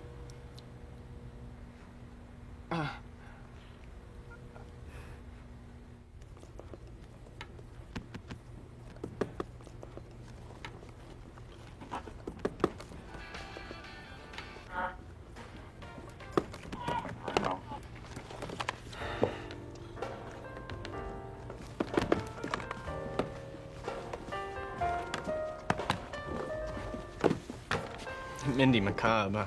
I still can't believe it. What I can't believe is that you have every one of my movies here. And I thought Hot Tub Hell was out of print. I got the owner to special order that. I mean, anybody who knows horror knows that Mindy Macabre is the ultimate scream queen. Of course, I don't do much screaming anymore. Not since I started doing the monster parts. Just wait till you see the new film I'm shooting. New film? What's it about? Let's just say it's your kind of movie. Slasher stuff? Wait. Don't tell me. It's a zombie flick. Patience, Joey. Good things come to those who wait. Can't you at least give me a hint? Well, if you really want to know, I could tell you about it tomorrow night. That is, if you're free. Are you kidding? I'd blow off my mother's funeral to hear about your new film. Oh, you're even sweeter than in your letter. So, how do we do this? I mean, where do we meet? Just be here tomorrow night. I'll arrange all the details. Thanks, enjoy the movie. Hey, Joey, guess what? That dumb customer just thought The Thing was directed by Wes Craven. You would have been proud of me. I told him it was John Carpenter. Hey, Joey, what are you doing? I mean, you look great, but the concert tonight is definitely on the casual side. I was just gonna go like this. Concert? Remember I asked you last night if you wanted to go? Oh, right. Babs, I'm sorry, but something came up. Who am I kidding? It's more like my wildest dream came true. Pardon? You won't believe who came into the store last night after you left. Mindy Macabre. Who? Mindy Macabre. Babs, you've only heard me talk about her a million times. Death Mistress. Scream, Mama, scream! She came here? What would she want to come here for? She's shooting a movie in town and thought she'd drop in on her #1 fan, and one thing led to another. And? And we made a date to get together tonight. But Joey, I already got the tickets to the concert. I guess you keep this button or not. I wonder where she's gonna take me. Probably some fancy restaurant. Or maybe we'll wind up going back to her hotel and watch videos and stuff. I'm not feeling so well. I think I'll go home early if that's okay. Sure, Babs, no problem. I'll tell you all the juicy details tomorrow. Can hardly wait.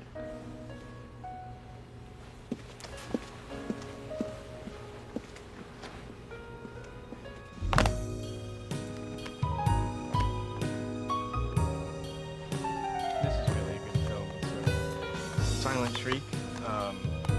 stars Minnie McCobb. I don't know.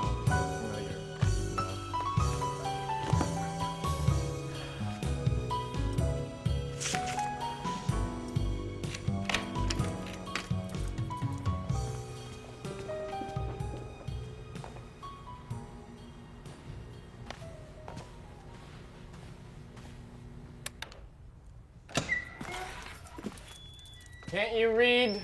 The sign says... Wait. I know you. Curse of the Casket Man. You're the evil Undertaker.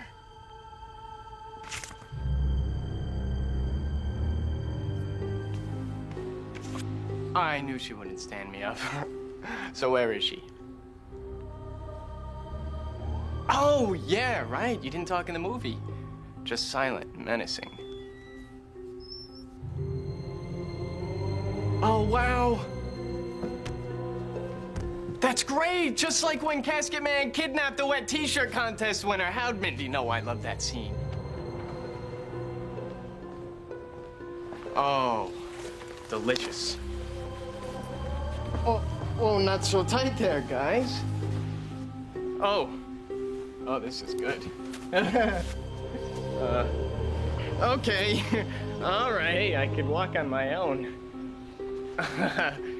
Hey, what's going on here? Are you sure I can breathe in here? Guys?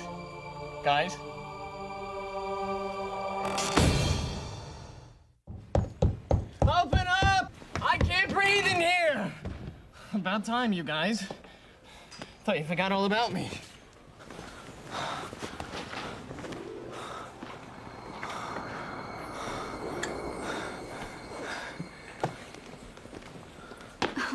I'm sorry, Joey. I told him to send a limo, but you know how these publicity people are. Where am I? Welcome to the world of fear, mistress. You said you want to know more about my new movie, right? You mean I'm actually gonna get to watch you act in it? Even better, Joey. Come on. Let me introduce you to the director.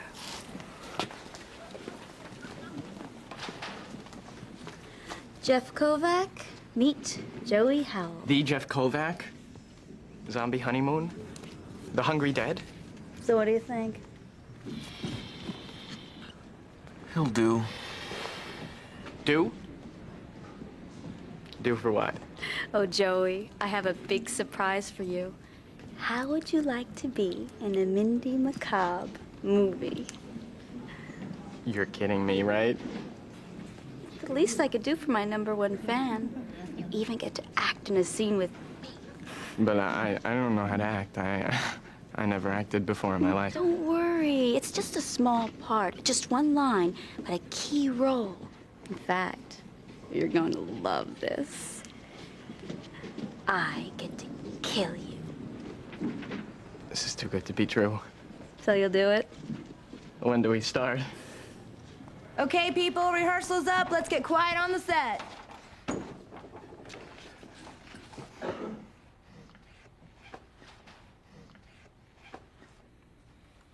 Okay, and rehearsal, and action.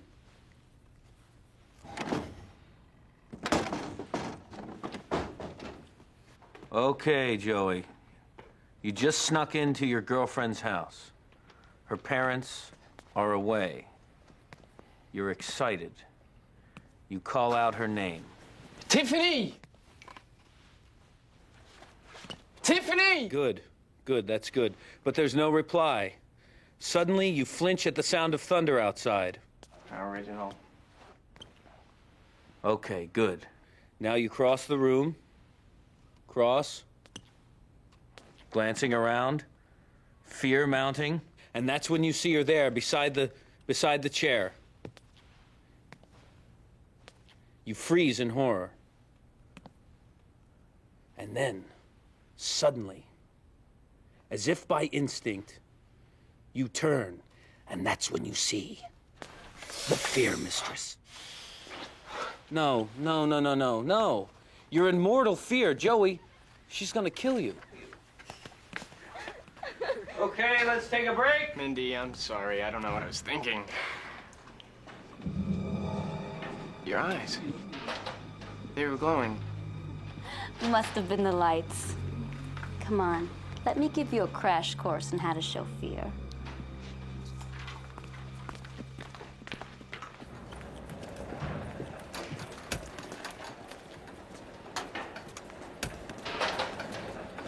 Pretending to be scared is a lot trickier than you thought, Joey. I guess my problem is I've seen too many horror films, you know.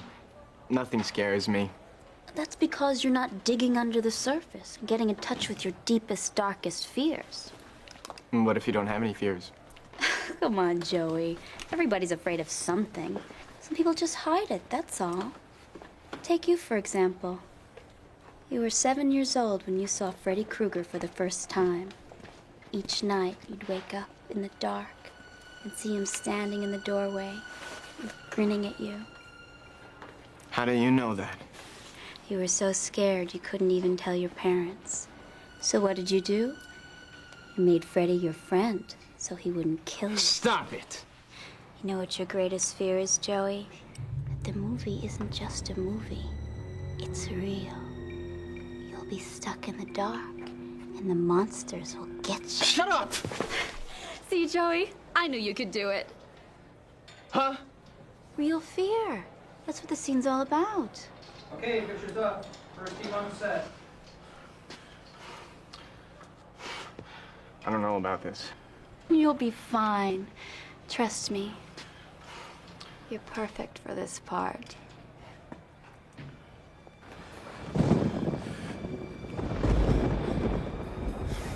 Okay, Joey. Don't just stand there. Good. That's it. Now, start glancing around. Tiffany? Tiffany? Good. Now you're getting nervous. Very nervous. And you see her lying there behind the chair.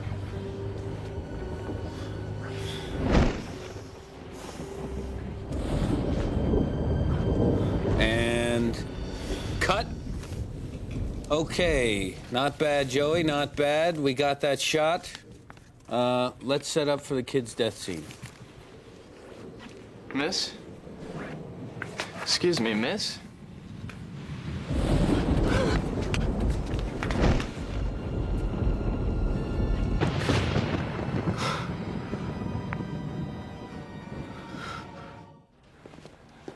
Mr. Kovac, the girl who played Tiffany, she's dead. She's gone. Yeah, that's right. Her scene's over. She's done for the day. No, you don't understand. She's really dead. She's not movie dead. She shriveled into a corpse in front of my eyes. Yeah, of course. It's in the script. Now, if you don't mind, I'm a little busy here. Look, I know enough about movies to know that the special effects, they're done after the filming. Joey. Joey. Why don't you just go over your script and get into character? We're almost ready for your scene.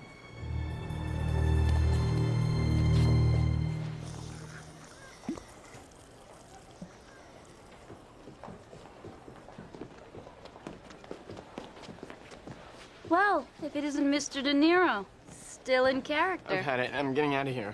Relax, Joey. Every actor has the jitters in the beginning. No, it's not that. Then what? What is it? I'm scared. I'm really scared. Great. That's wonderful. Don't you see? You got in touch with your fear. That's what it means to be an actor. But I'm not acting. It's all too real. Listen, Joey. I had to pull strings to get you this part. This scene is crucial to the movie. You don't want to disappoint me now, do you? Mindy, I'm sorry, but... If you thought that little embrace we had during rehearsal was something, just wait till you experience the real thing when we shoot. Come on. Let's go make movie magic. Come on, Joey. Turn! Turn! Okay, you're numb with fear. You can't move, can't breathe.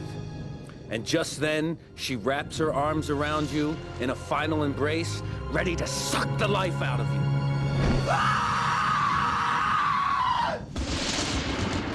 Where are you going? Hey, you're ruining the shot!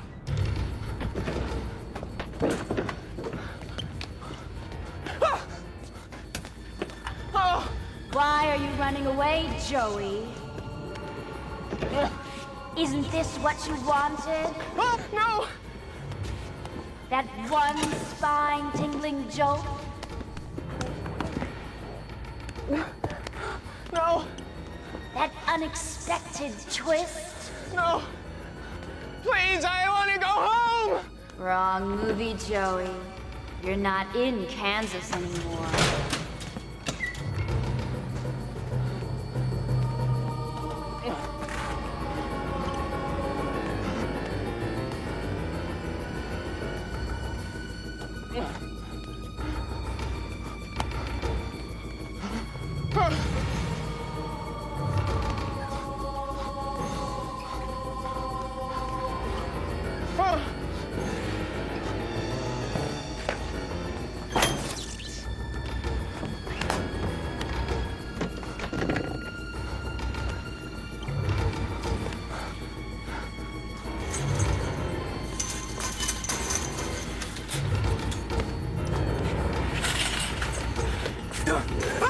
Just like those dumb movie victims, Joey. You can run, but you can't hide. Now that's what I call real fear.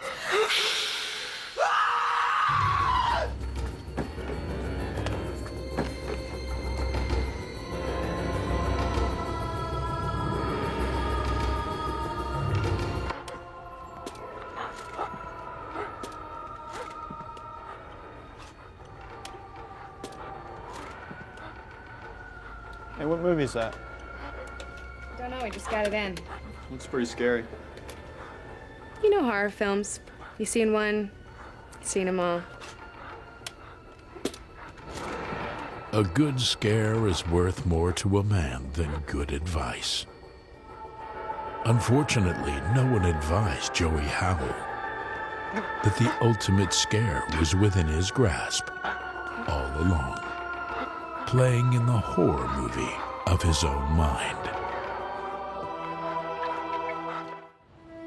An antique store alive with the ghosts of bygone days. Yet the proprietor, Albert Vong, has labored long and hard to block out the past, his own past. A survivor of the killing fields of Cambodia, Vong has consigned his painful memories to the tomb of his mind. For 20 years, he's kept the lid closed, a struggle that continues to this very day. My, what an elegant steak knife. Don't tell me, it's a priceless ceremonial piece. In feudal times, it was a weapon held sacred by royal court assassins, given by the king to those he favored most. Yeah, so they could butcher his enemies with heads held high. Story of our homeland in a nutshell. I thought you had classes all afternoon. That was yesterday, Dad. We have a date for dinner tonight, remember? Is it Friday already? You lose track of the days when you live alone. I just saw Mr. Loy. He says you stopped playing chess with him. That man's a fool. He chatters on about the old days like a fishwife.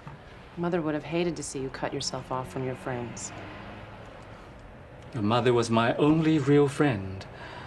And when she passed away... Amy, let me live my life in peace. Cooped up in here? Shut out from the world around you? I'm sorry, Dad, but that's no way to live. Well, I've been meaning to tell you. I invited a friend to join us for dinner tonight. You did what? His name is Stephen Kimra. He lives in my dorm. He's a graduate student in history. His parents are from the old country. I don't care where they're from. You know how I feel about having strangers in my house. I like this guy, Dad. I like him a lot. Actually, he reminds me of you. He's intense, intelligent, and caring, and I think he really likes me. Please, Dad, don't shut yourself off. Not from me.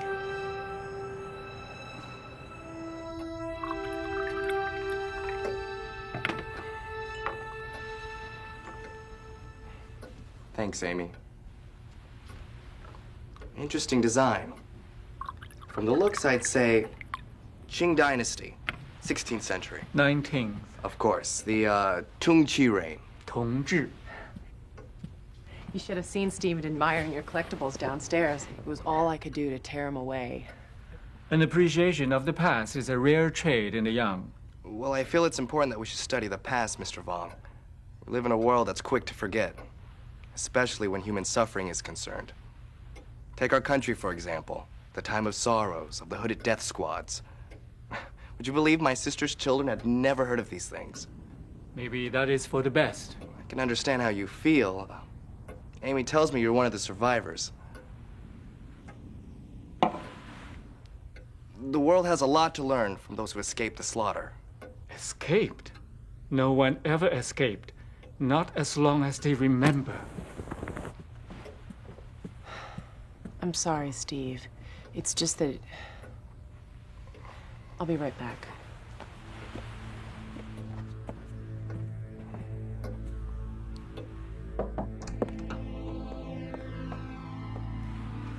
You brought him here to pry. No, Dad, To I make me didn't. talk about things I choose to forget.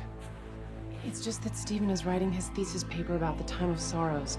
And when he asked me for my help, I thought that... Thought maybe- what? That I could be tricked into opening old wounds, share my suffering with a stranger. I know how guarded you are about your memories, but maybe sharing them could help heal your wounds. I want him out of my house, out of my life. I'm sorry, Dad. I never meant to hurt you.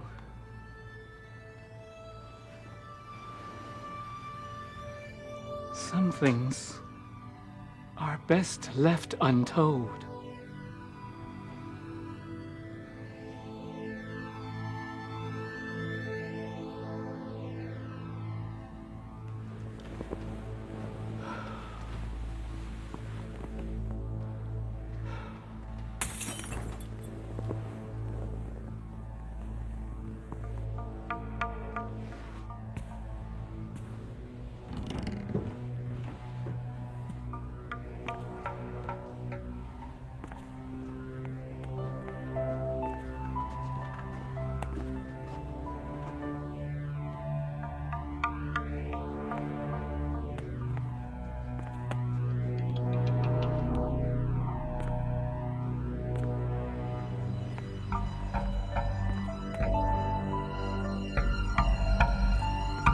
Who's there?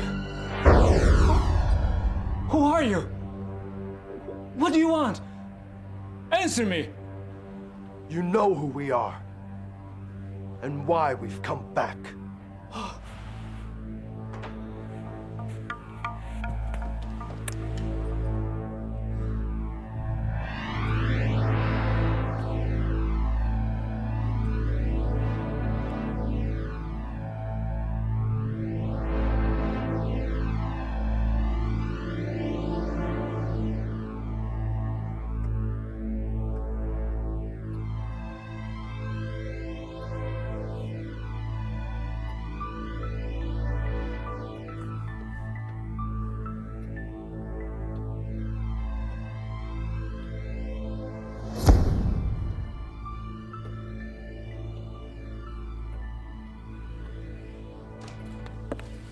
Morning, Dad.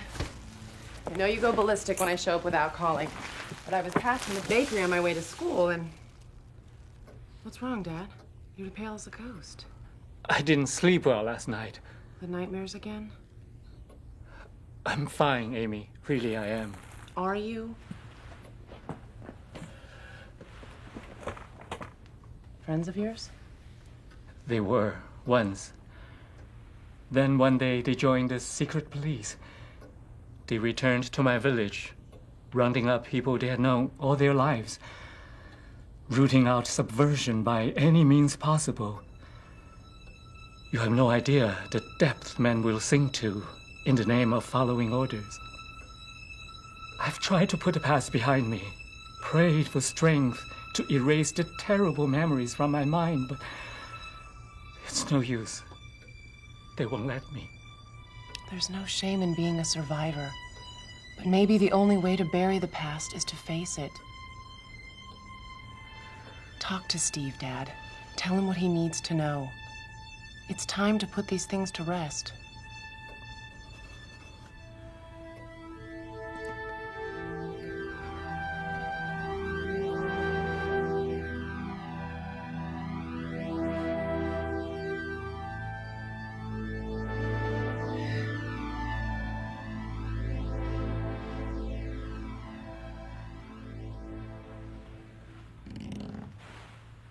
Amy?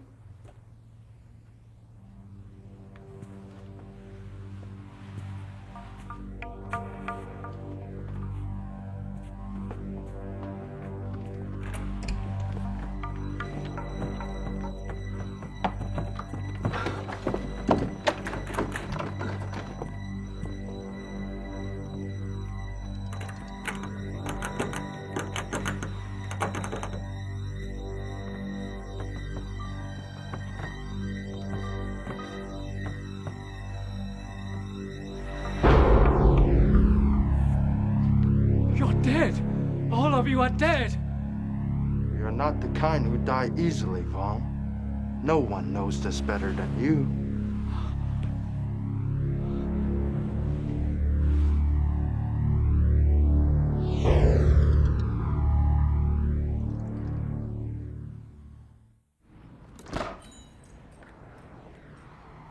Dad?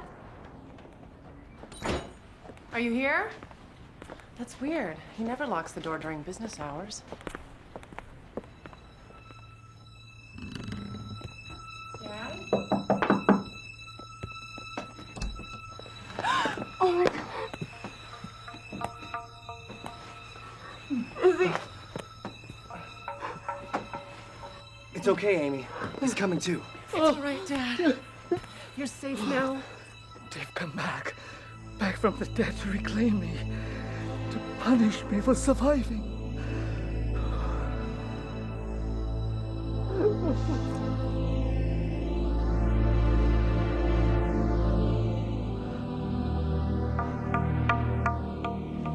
I'll go make more tea. Sure don't need some help? I can manage. If you could just keep my father company. I'd be glad to.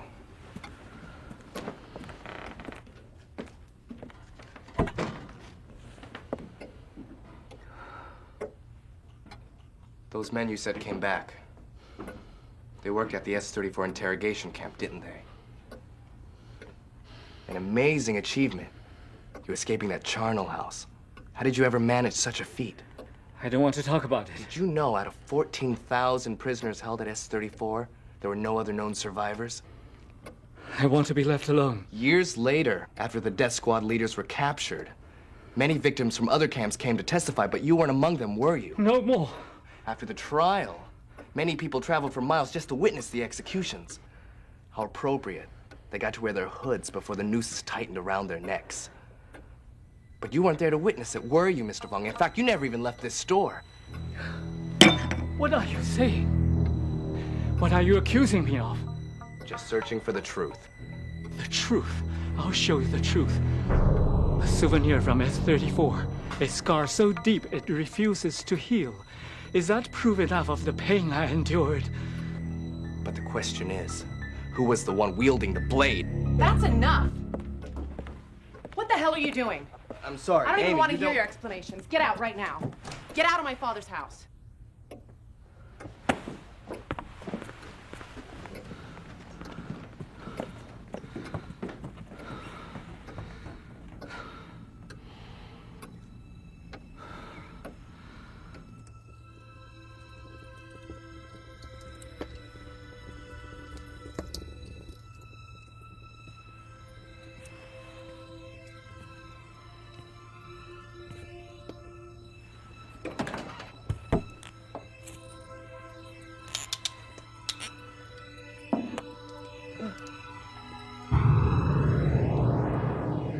We saved it for you, comrade.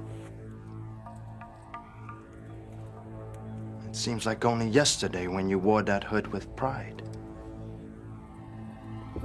It's useless, Vong. All the flames of hell won't burn away the past. No, there has to be an end to it. You've nothing to be ashamed of. Your duty was to extract confessions, and this you did with great success.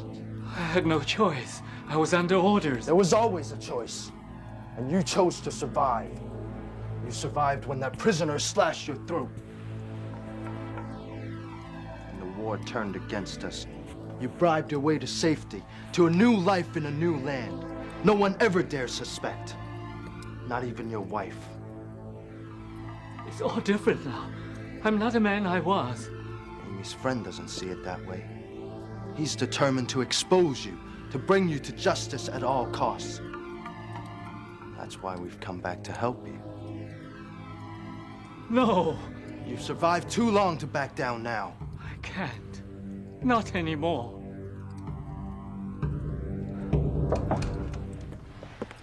It's over, Dad. He's gone now. Gone? Kimra will never come back again.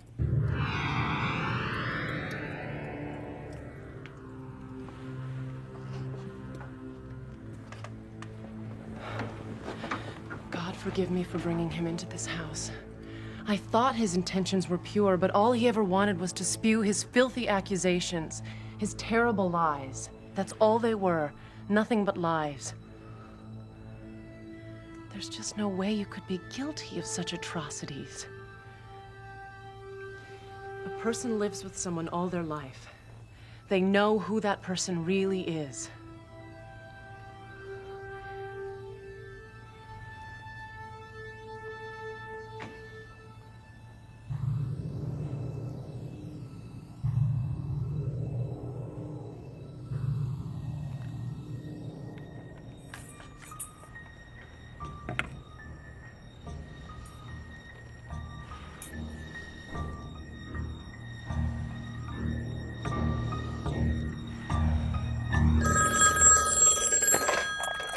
Yes? This is Stephen Kimra. Need to talk again, Mr. Vong. About what? Justice. Long overdue. Only this time we talk alone. You have to spare Amy the shock. I'll be there in an hour.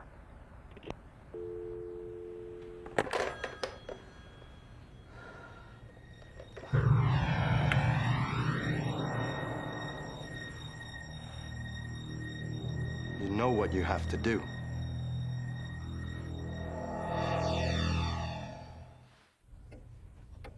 It was only last year when the records were found. Right there on the blood-stained floors of the back rooms of S-34 were these meticulously kept files of those who commanded the prison.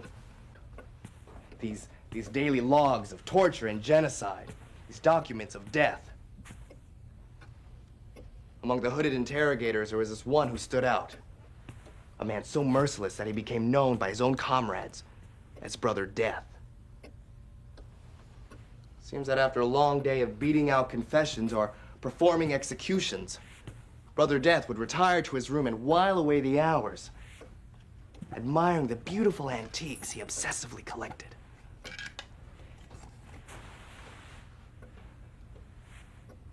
was also quite fastidious about documenting his victims. Among the thousands butchered during his tenure, several names seem to spring to mind.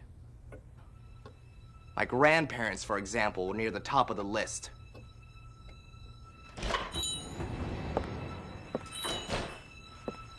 What do you propose to do with me? I'm willing to offer you a chance to turn yourself in quietly. So what's it gonna be, Brother Death?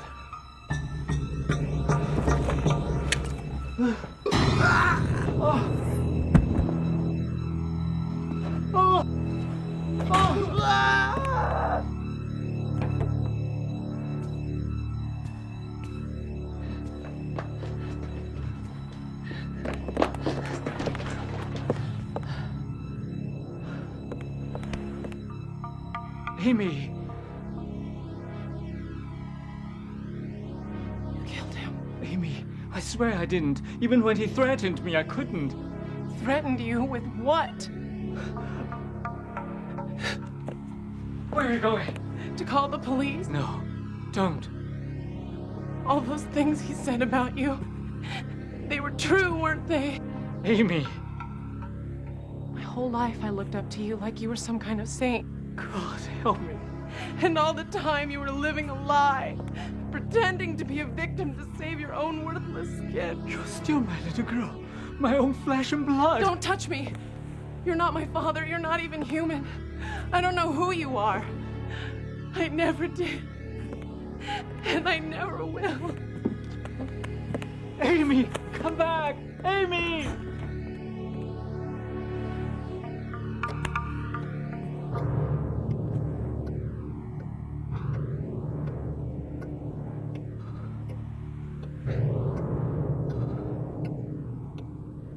You'd be a fool to let her go. She's determined to betray you. I could never harm my daughter. She's all I have left in the world. I'm afraid you're already dead to her, comrade. When your heart stops beating, it will be a mere formality. Unless you stop her heart first. No!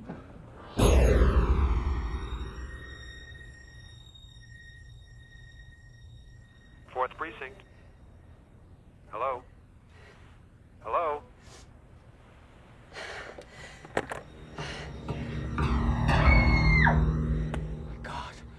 Amy!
The ghosts of a guilt-ridden past are a patient lot. They can lie in wait for years, festering in the darkness of memories, hungering to mete out the justice that's been long deferred. When at last the hangman calls, he often wears a familiar face. In the case of Albert Vaughn, the face of his executioner was all too familiar.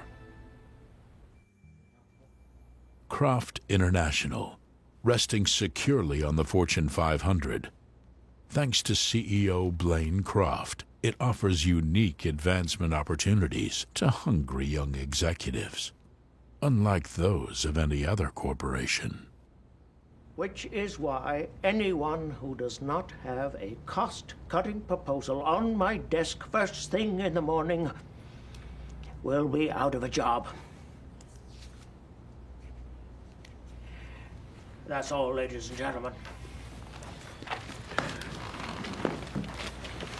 Judith, I want you to stay behind. Rob, Ethan, you two. Three of you, take a seat.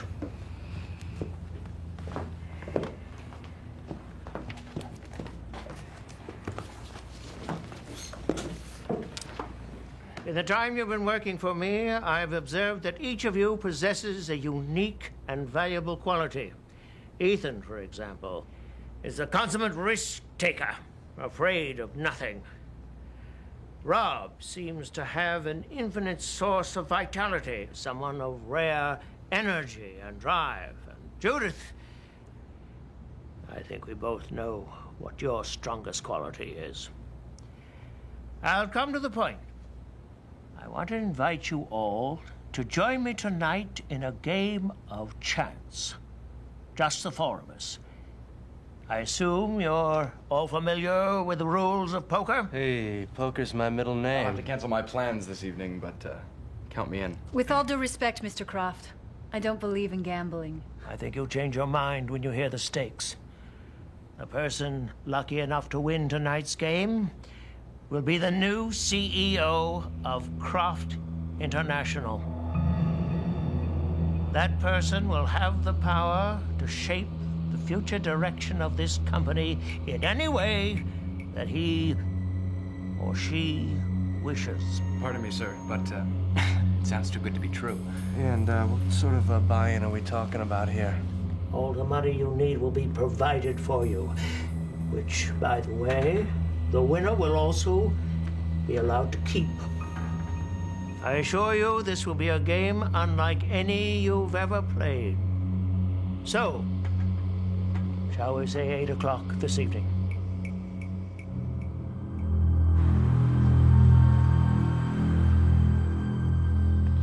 Game is 5-card draw, table stakes.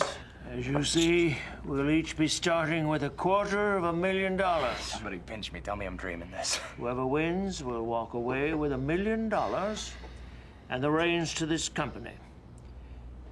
But if you lose, you give up everything you came to the table with. What if you win, Mr. Croft? What do you get out of this? Perhaps the reassurance that I'm the only one fit to run this company.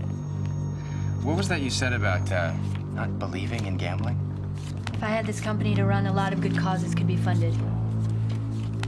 Sometimes you have to make sacrifices for the things you believe in. Ethan, I believe it's your bet. Okay. Let's start things out with a bang. I'll open with 10 grand. Better pace yourself, pal. It's gonna be a long night. I'll call. Too rich for my blood. I fold as well. I'll take 2. Huh? I only need 1. Okay, Robbie boy. Let's see what you're made of. 25 grand in the blind. All right. See, you're 25, and I'll raise you 50 more. I say you're bluffing. There's only one way to find out, right?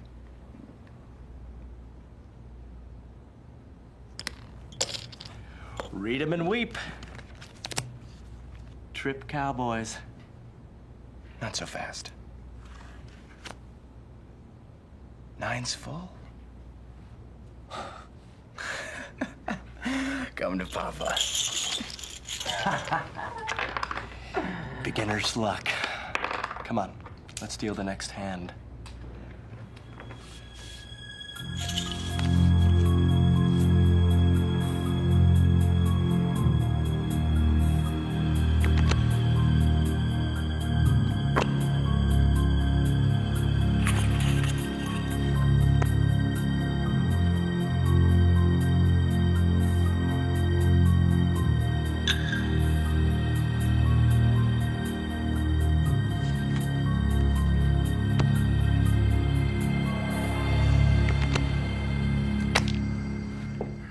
I don't believe my luck tonight. Maybe luck has nothing to do with it, Eve. Let's try to keep this game friendly. Oh, that's easy for you to say. If you weren't just folding your hands, maybe you'd realize we're playing for big stakes here.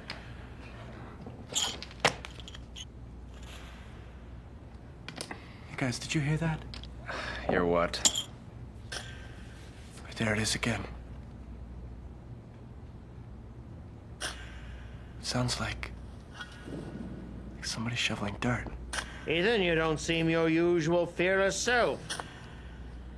You okay? What the hell is going on here? Ethan, what are you talking about? Don't mess with my head. He's right over there.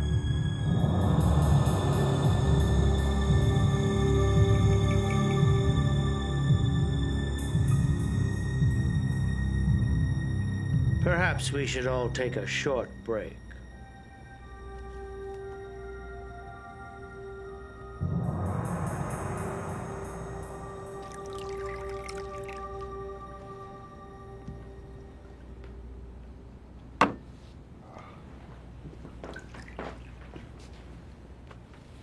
Don't forget, Ethan. This is just a game. No.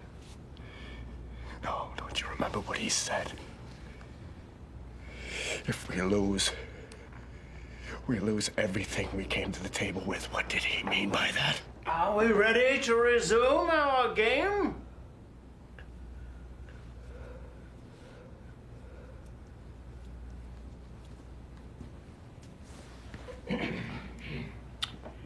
I'm suddenly feeling very bold tonight. So, Ethan, I'll see your bet and raise you 75,000. I have to fold. Me too. It's all up to you, Eve. I guess it's just you and me now. your play.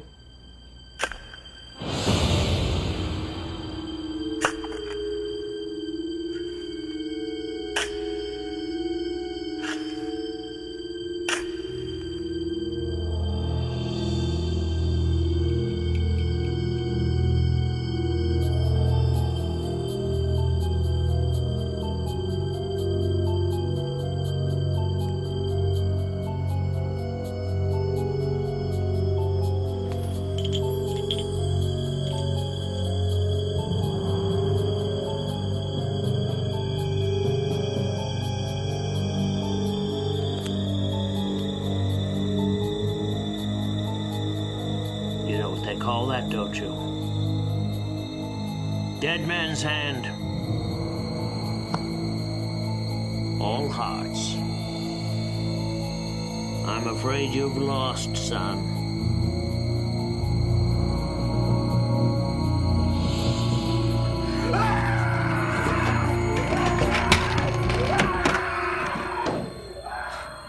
So much for Mr. Fearless.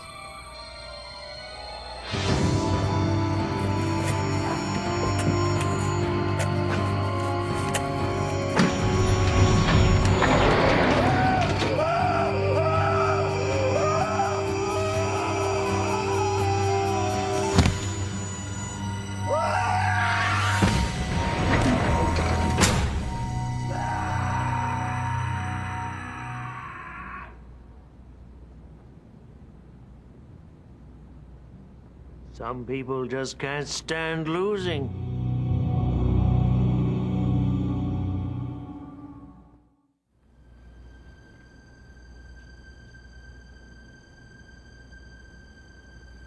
Bets to you, Judith. I'm out. I don't seem to be needing these anymore.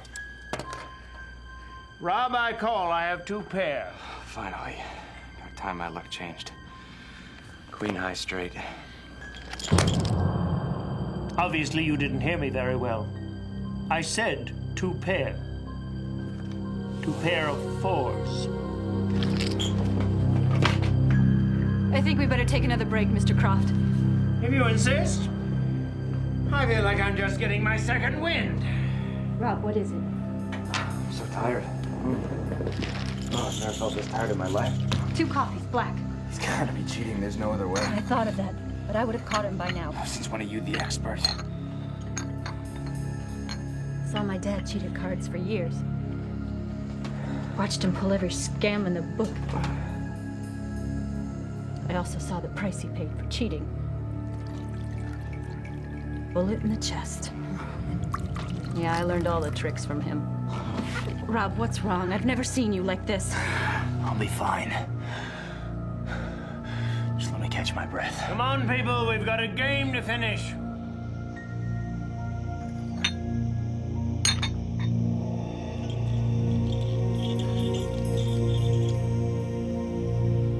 I call you, Croft. What do you have? I don't know. I haven't looked yet. You raised me 125 grand on a hand you didn't even look at. I was going for a flush. Let's see if I made it. Well, what do you know? That's impossible.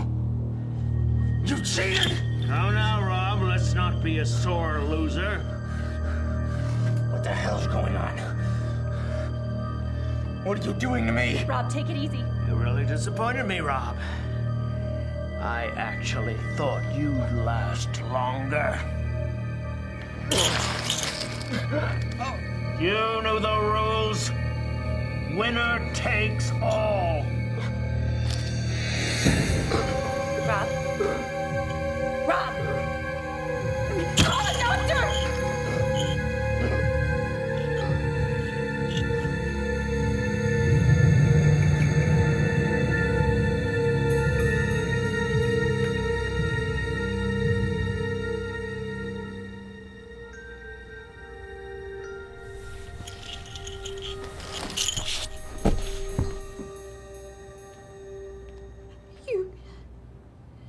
You killed him.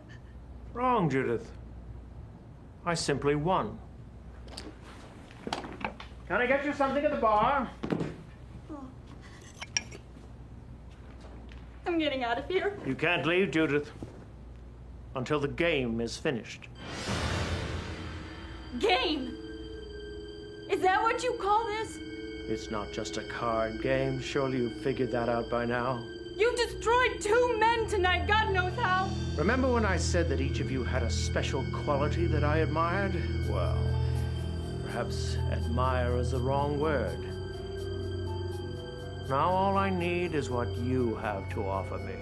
What are you talking about? I'm talking about your ruthlessness, Judith. My ruthlessness? Aren't you talking about yourself, Croft? The man who's exploited his way to the top? It cuts both ways. Aren't you the one that fought to close our third world factories, even if it meant putting half of our overseas sales force out of work? The only difference between you and me is that you do it with a bleeding heart. You can tell that to the police.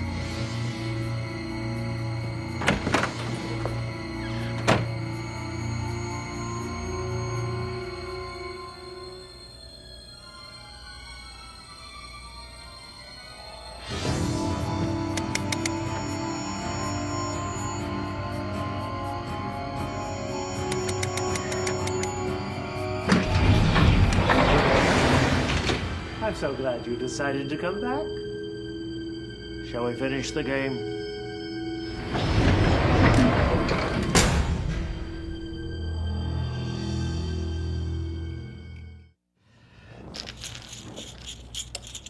You were cautious before, and now you're getting careless.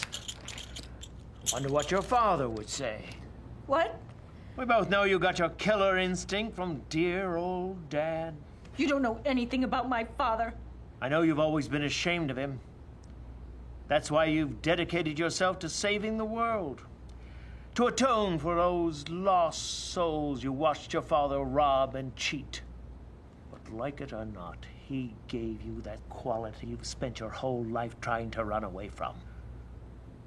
That same quality you hate so much in me. Look. Why don't we dispense with the psychological warfare and get down to brass tacks? I'm intrigued. What do you have in mind? One hand. For all the marbles. Winner take all. I knew you still had a little of the ruthlessness left.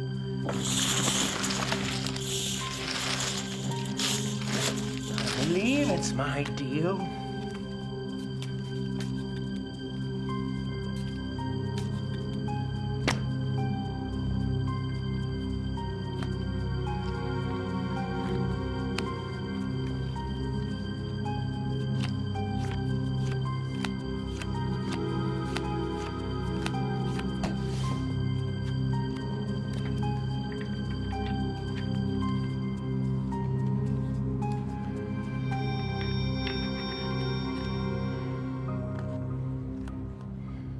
It's up to you, Judith. Just a second, I'm thinking.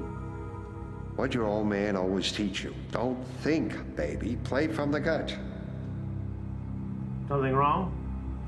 No. No, I just thought that I heard. He's got a lousy pair of nines. Now be Daddy's little girl and play those aces. How many cards, Judith? Cards? How many cards?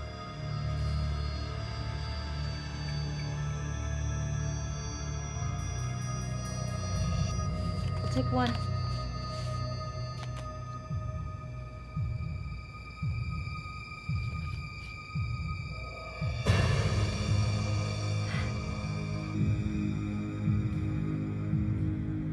I'm Pat. No cards for me. So, I guess this is it. I'm afraid it is. What do you got? You first. Full house. I wish I could say I was sorry. But at least this way you'll be spared the humiliation of a long, drawn-out end. Wait. What's happening? You didn't give me a chance to show you my hand.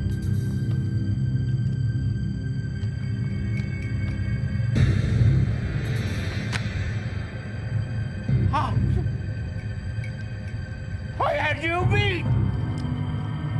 But now I did! Like you said, Croft, ruthlessness cuts both ways.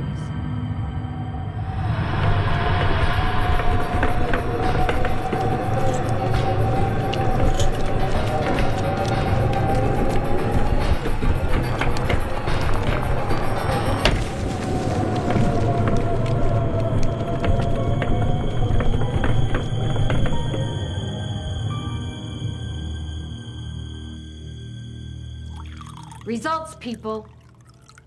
I have not been running this company for 38 years to see it fall behind our competitors now. That's why I want jobs cut, benefits slashed. And any one of you that doesn't improve the efficiency of your departments will be fired. That's all, ladies and gentlemen. Adam, I'd like you to stay behind. Keith, Elizabeth, you two. Now then, I assume you're all familiar with the rules of poker? The thrill of victory, the agony of defeat. Who among us has not experienced both? Yet by winning, Judith Cale has also lost something. Perhaps the very thing that made her strive to win in the first place.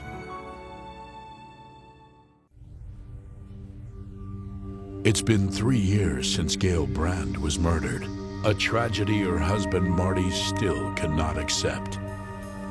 Like so many who deny the death of a loved one, Marty has become a shell of his former self, unwilling to move on, to pick up the pieces of his shattered life. But, as Marty is about to discover, those pieces are even more shattered than he imagined.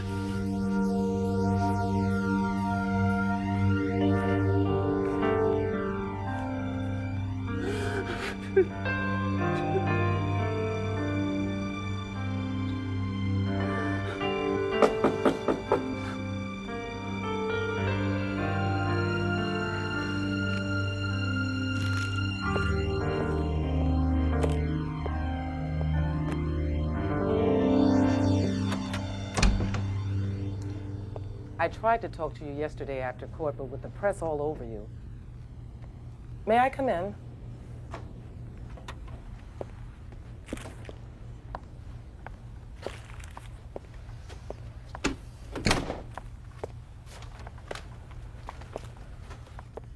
So it's finally over. You must be relieved. Relieved? That Bobby Jackson will be spending the rest of his life behind bars? Oh, yeah. I'm thrilled. Ecstatic. I mean, after all, the kid only killed my wife, right? I mean, she gets the life squeezed out of her, and he gets free meals, cable. Who knows, maybe we'll even write a bestseller about it. Mr. Brand, I know you've suffered a great loss. I tried to impress that on the jury during sentencing. Like hell you did. You plea bargained away the gas chamber, which is the only thing the scumbag deserved. May I remind you he was a juvenile during the time he was arrested and also happened to be mildly retarded? I don't care if he was the Pope's nephew. He murdered the love of my life. The fact remains he should never have been tried as an adult. If it wasn't for your letters to the governor and your relentless tactics to drum up support, he'd probably be in a hospital where he belongs instead of a maximum security prison. A hospital? So the punk could get out in a few years just to whack someone else's wife? Maybe the real reason you're so angry is with the case finally over, there's nothing left for you to fight for. Is that why you came here, Miss Kern? To add insult to my suffering? Actually, I came to drop this off. They're your wife's personal effects. Since Jackson waived his right to appeal as part of the plea bargain, we no longer need them for evidence. You mean the things that Gail was wearing that night? The night that she was... Of course, if you don't want them, I'd be glad to destroy them.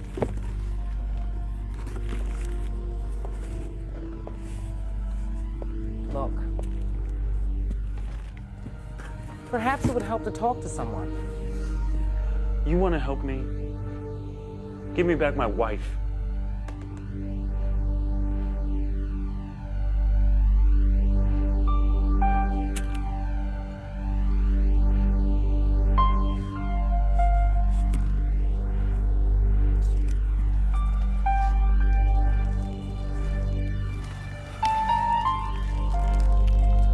Remember when I gave you these? You said you'd never take them off.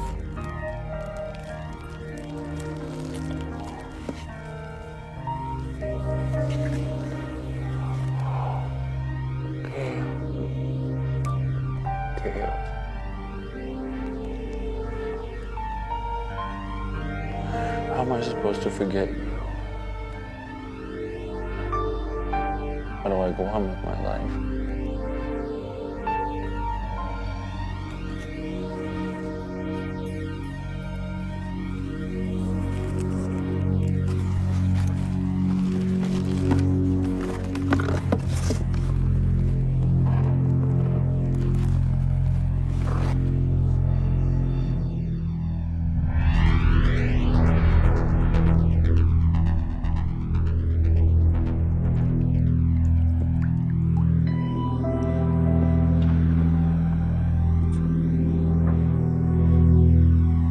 Wasn't the only one you ended when you killed her.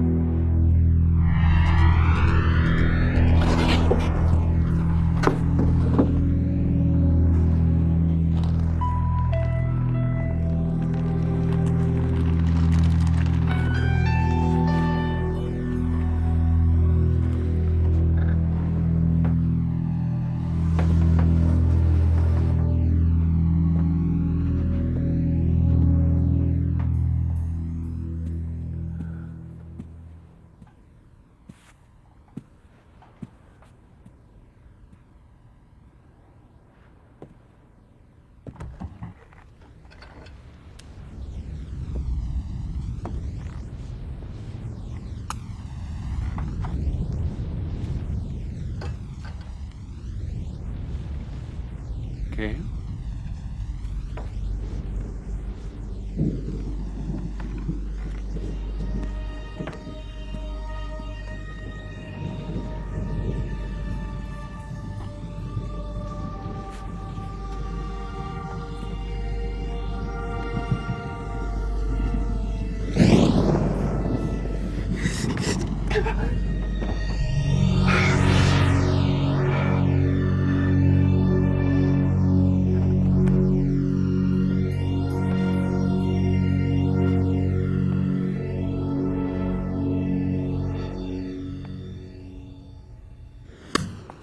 I tell you, Ed, she was there.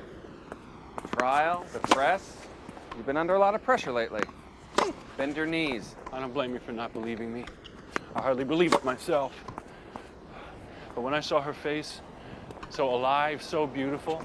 Marty, it's been 3 years, for God's sake. 3 years of thinking about her every waking moment, dreaming that something like this would happen. There's a name for that. It's called denial. Ed, I know she's dead. I know only too well. But I also know that Gail must have come back for a reason. You okay? That scarf, the one she was strangled with, I was holding on to it when all this happened last night. Marty, we've known each other since we were in grade school. You were the best man at my wedding. I was the best man at yours. Well, then you know me well enough to know that I'm not crazy. Listen to somebody who cares about you. Go home. Take all those clippings off the wall, all those photos in your darkroom, and throw them away once and for all. No. You don't understand. And that scarf, burn it. Burn it before it burns a hole in your heart.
Gail, it's me.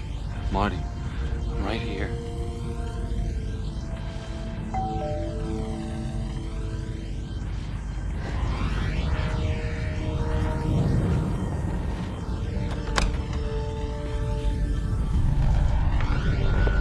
No.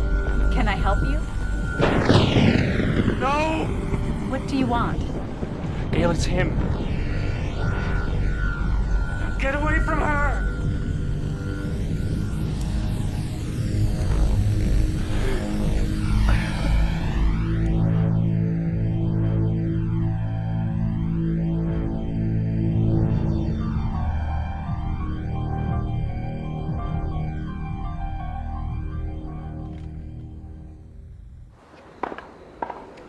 The slime bag must have seen her through the window, knew she was alone.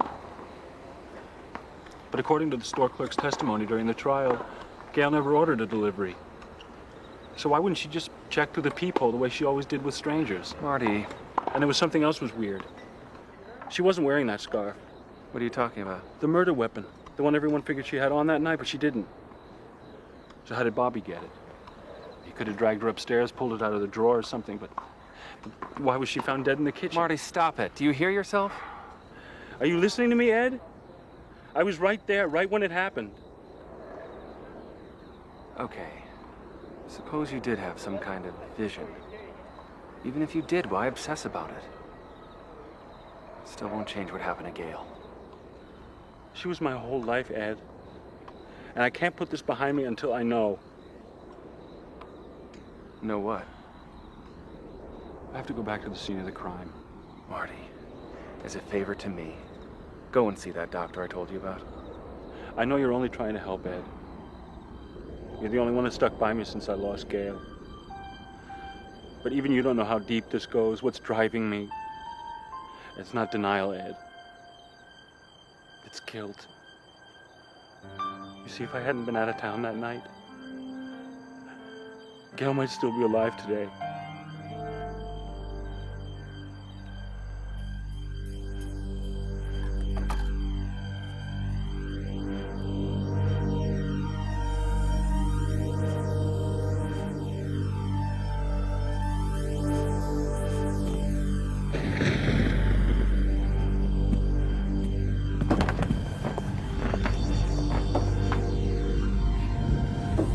Delivery? Shut the door. I'm sorry, there must be some mistake. He's gonna kill you! Excuse me. I said... No. Just a second. Can I see your delivery slip? Gail, no!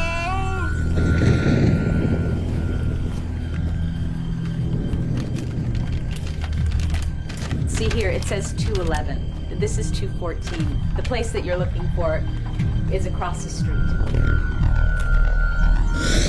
Gail, no!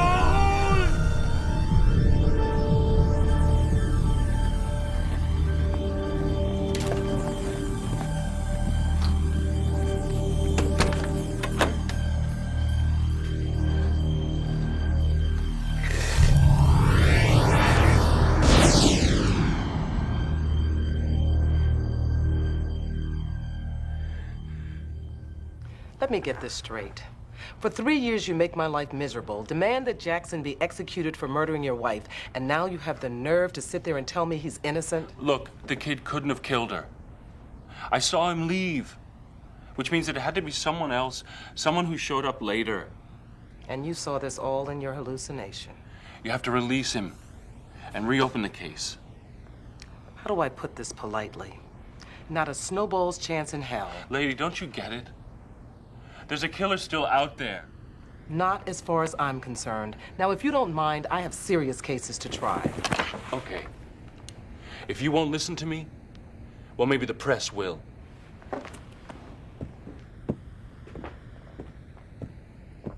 In a stunning turn of events, the man who publicly accused a delivery boy of murdering his wife now claims the youth is innocent. And now we'll turn to the weekend weather forecast with meteorologist Chris Anderson. Chris, take a look at that triple Doppler radar. Tell us what you see.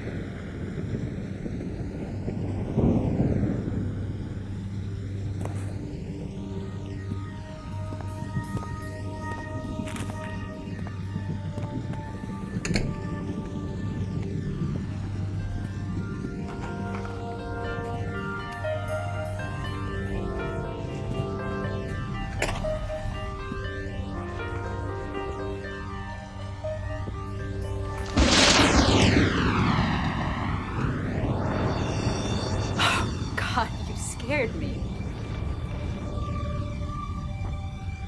What took you so long? Don't worry. Marty's out of town. It's just you and me, darling. Don't tell me you're still mad at me. I didn't mean it, Ed. Ed? You know I would never breathe a word to your wife.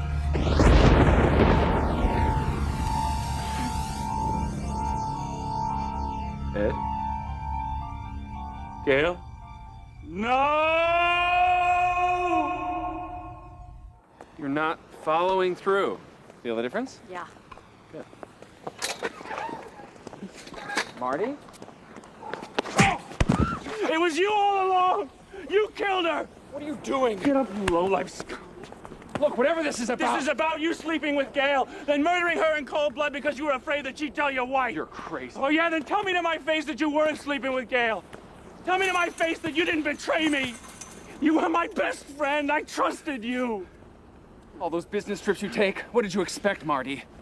You'd spend more time working than you did with her, even on her birthday. And I was always there for her. Always!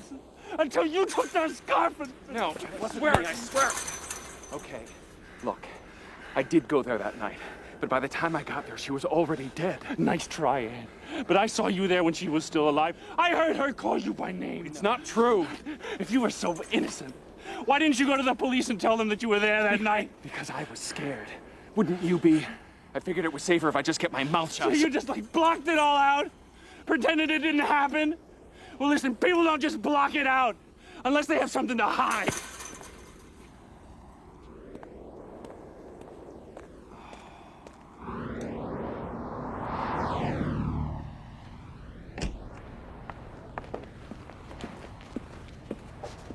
Okay, we questioned him. And? And you were right. There appear to be some inconsistencies concerning Mr. Folsey's whereabouts the night of the murder. Just like I said. However, considering the crime scene no longer exists, and since there isn't a scintilla of evidence tying him to the crime, I have no choice but to release him. But I told you I saw him. In a vision, Mr. Brand. Visions aren't admissible in court. But he killed my wife! I'm sorry. There's nothing more I can do. You know what I think? I think that there's a lot more that you can do. But you're scared sick of what would happen to your career if you admitted that you put away the wrong guy. I think you'd better leave. How can you let that Jackson kid rot in prison knowing that he's innocent? I'll tell you how. It's called denial. Just pretend the bad stuff never happened and hopefully it'll just all go away. Like I said, Mr. Brand, without hard evidence, my hands are tied. You want hard evidence? I'll get you hard evidence.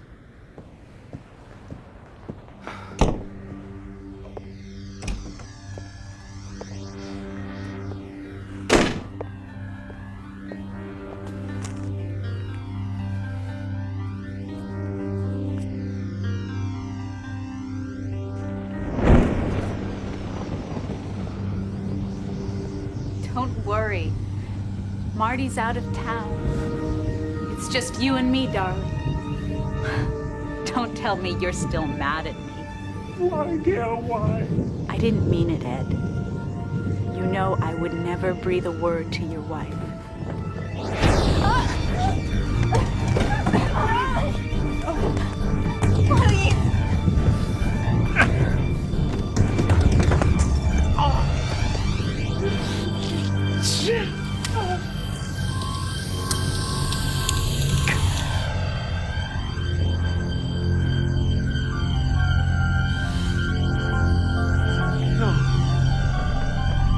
That's impossible! Gail! No! Leave her alone!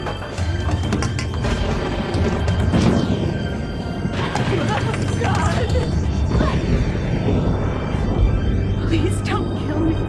Don't kill me.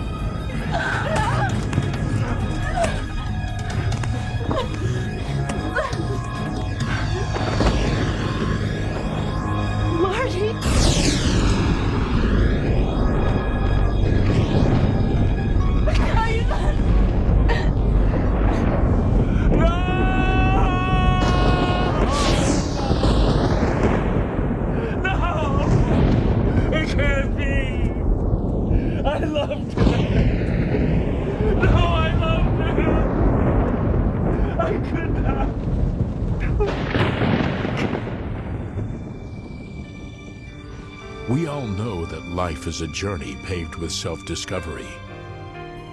For Marty Brand, that journey has ended where it began 3 years ago, trapped in the madness of denial.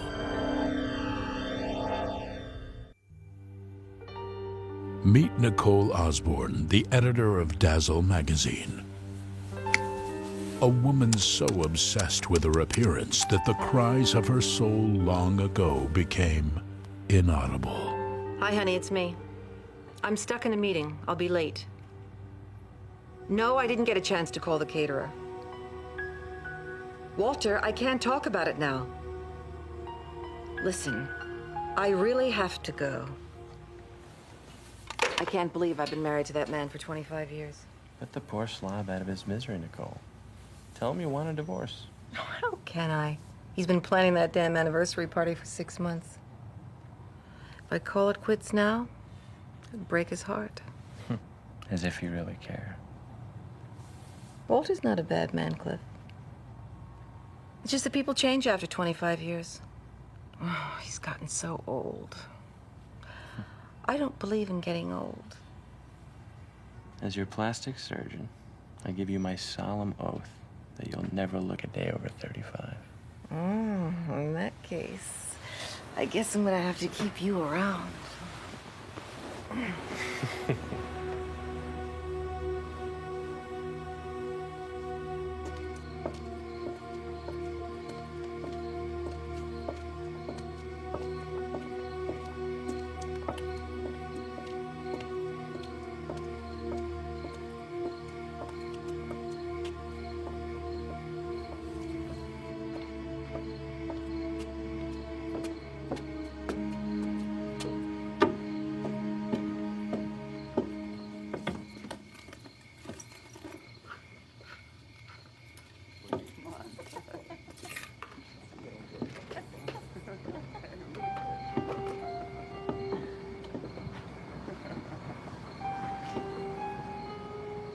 Walter?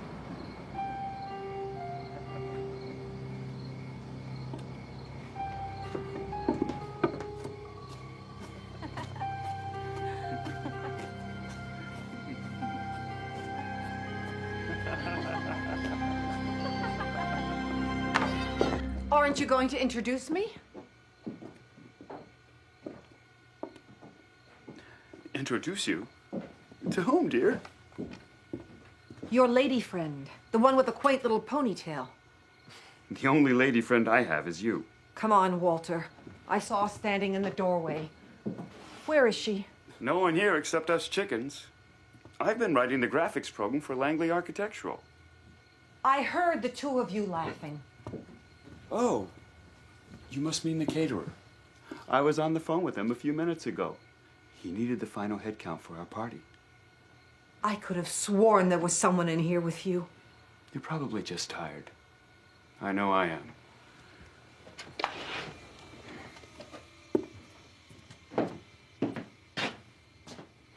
Coming, dear?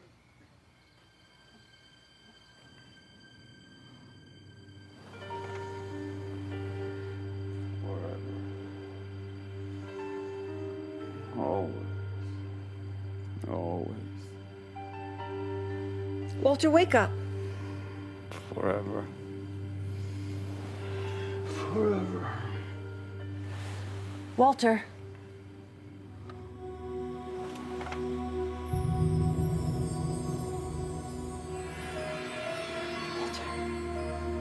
Walter, she's here. Walter, do something.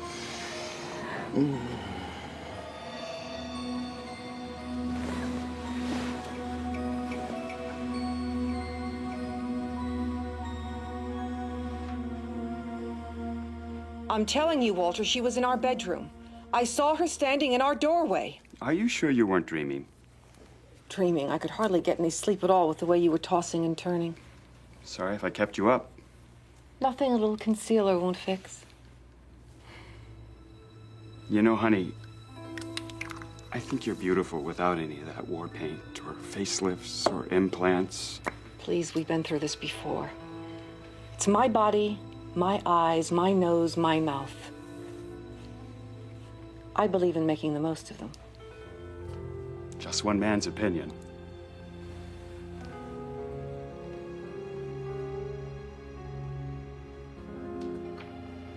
I don't believe it. What do you mean, what's wrong with her? Thunder thighs? Crow's feet? Laugh lines? Must I go on? This is the cover shot, sweetheart. Make it magic. Take this to photo.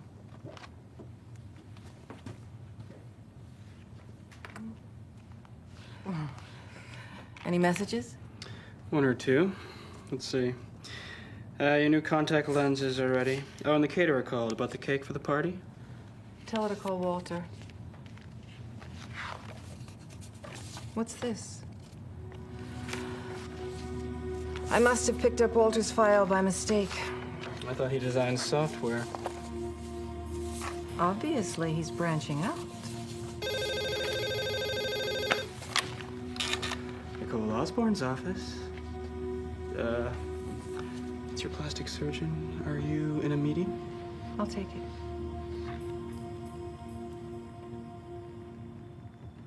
Hello, Cliff? I'm sorry I'm not going to be able to make it. Something's come up that I have to take care of. I'll miss you too. Bye.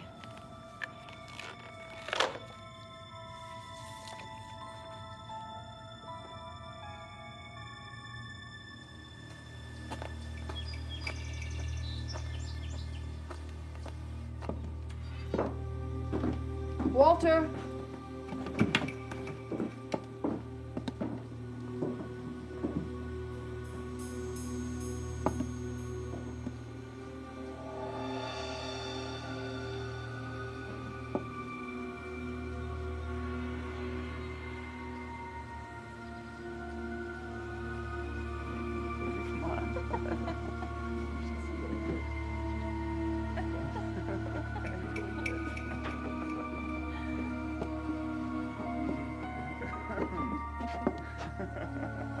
Walter! Walter! Walter! Walter!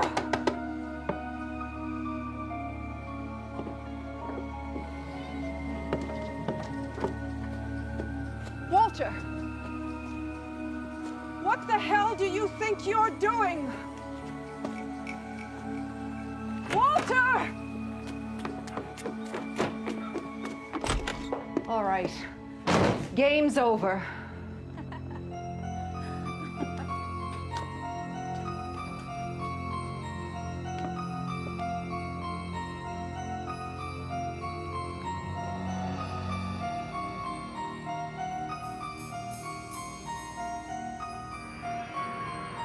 I hope I'm not interrupting anything. Walter! Nicole.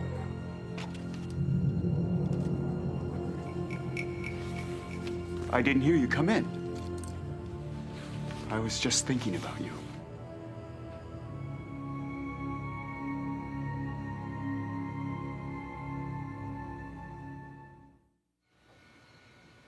The gall. The absolute gall to bring that ugly little mouse into my home. And the audacity to stand there and ignore me as if I didn't even exist. What were you thinking? I only think of you, Nicole. Cheating on me the day before my 25th anniversary. I wasn't cheating on you. I would never do that to our marriage. So, I was hallucinating her. And did I hallucinate seeing these pictures? Who is she, Walter? Who is this woman you're so obsessed with? Someone I knew a long time ago. I wasn't sure if I could remember what she looked like. Get rid of her. I never want to see her near my house again.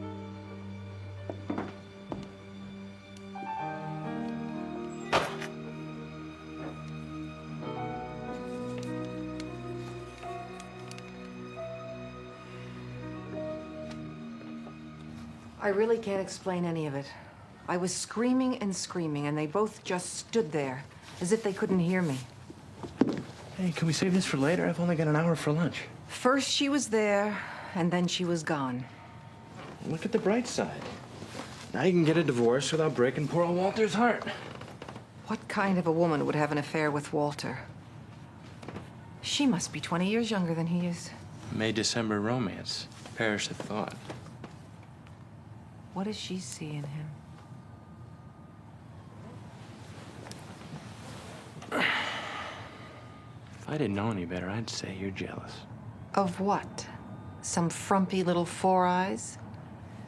She's having an affair with Walter. She needs stronger glasses. All this tension's gonna give you some nasty worry lines.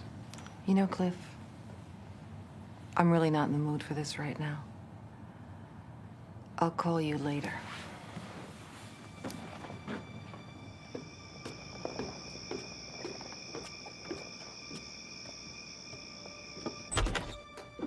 Walter? I'm home.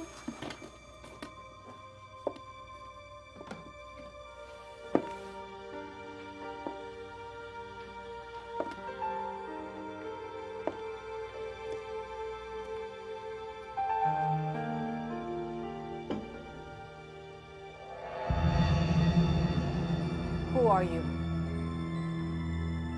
What are you doing in my house? Answer me, damn it!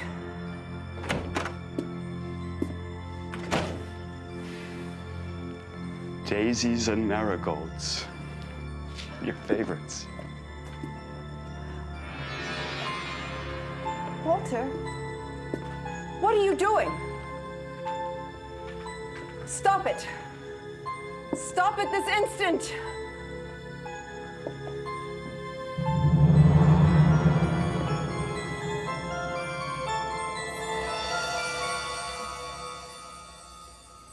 Feeling any better?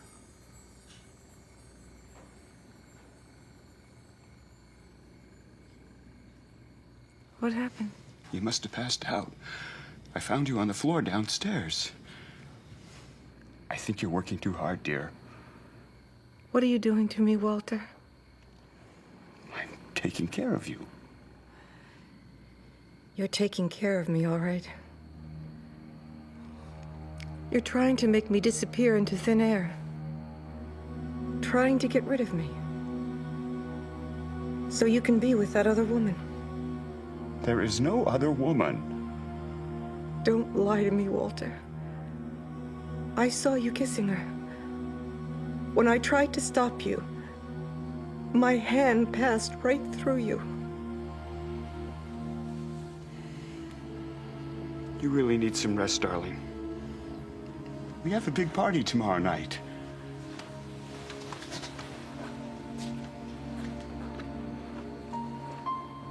Those flowers. Where did those flowers come from? I brought them home for you. Daisies and marigolds. Cliff, I know it's crazy, but I think he actually brought her to life somehow. How else could he get a woman to fall for him? Listen, I've got to go. I've got a rhinoplasty at 3. Cliff, wait, I need to talk to you. Not according to the message you left me this morning. What message? You told my assistant you no longer required my services personally or professionally. I never called you this morning. Is that a fact? Cliff, I swear it wasn't me. Have a nice life, Nicole. Cliff, wait, wait.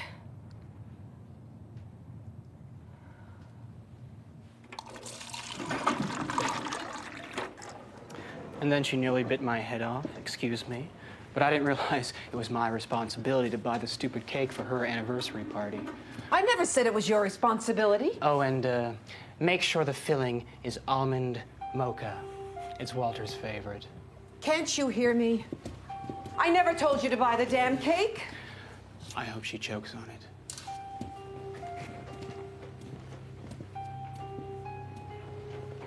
What's going on here? Who called this meeting? I'll get on it right away. No! Nicole? Are you all right?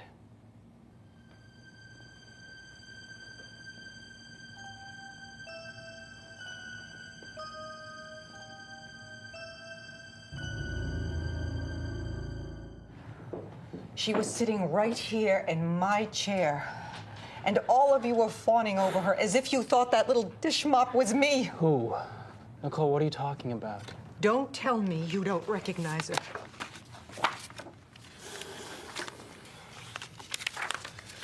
Wasn't that one of Walter's designs? Can't you see what's happening? He created her to take my place, and that's just what she's doing. She called Cliff this morning and pretended to be me. She told him I didn't want to see him anymore. Nicole. If Walter thinks his little scheme is going to work, he is wrong.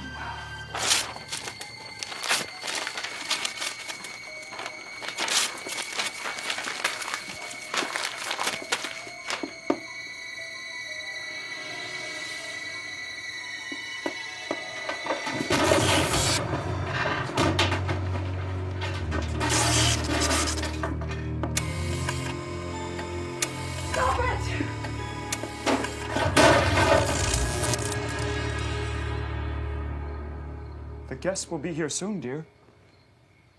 Don't you think you should get ready? It's over, Walter. She's gone. I've destroyed her.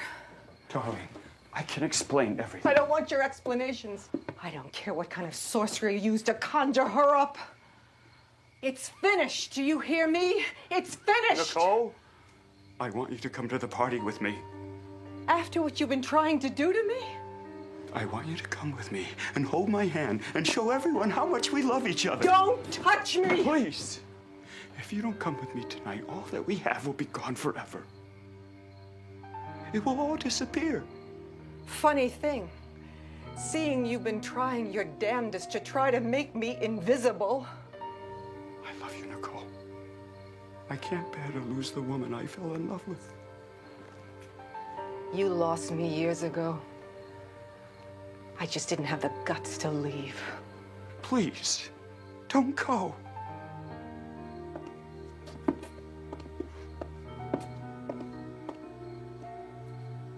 Happy anniversary, Walter.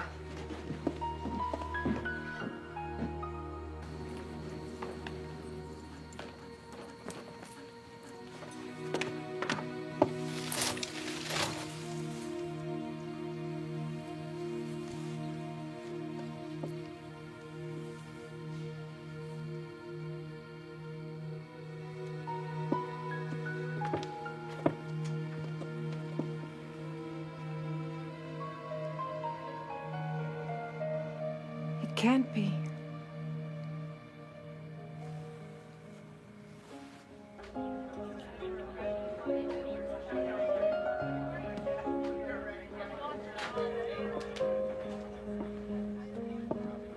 Have you ever seen Nicole more radiant? I'm telling you, she almost looks like a new woman. Everybody, would you please come into the dining room? Walter has something he'd like to say.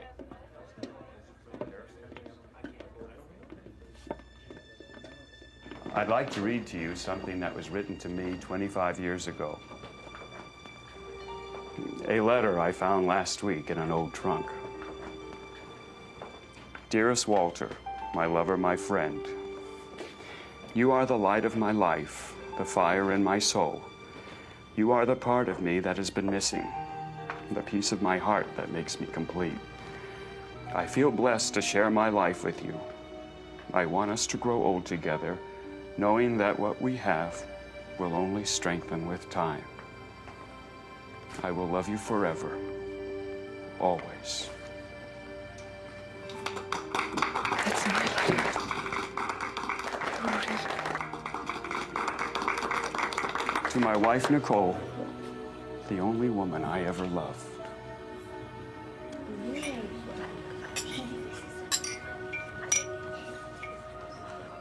Please don't do this, Walter. We can still be together. I can be her again. I swear it. I can.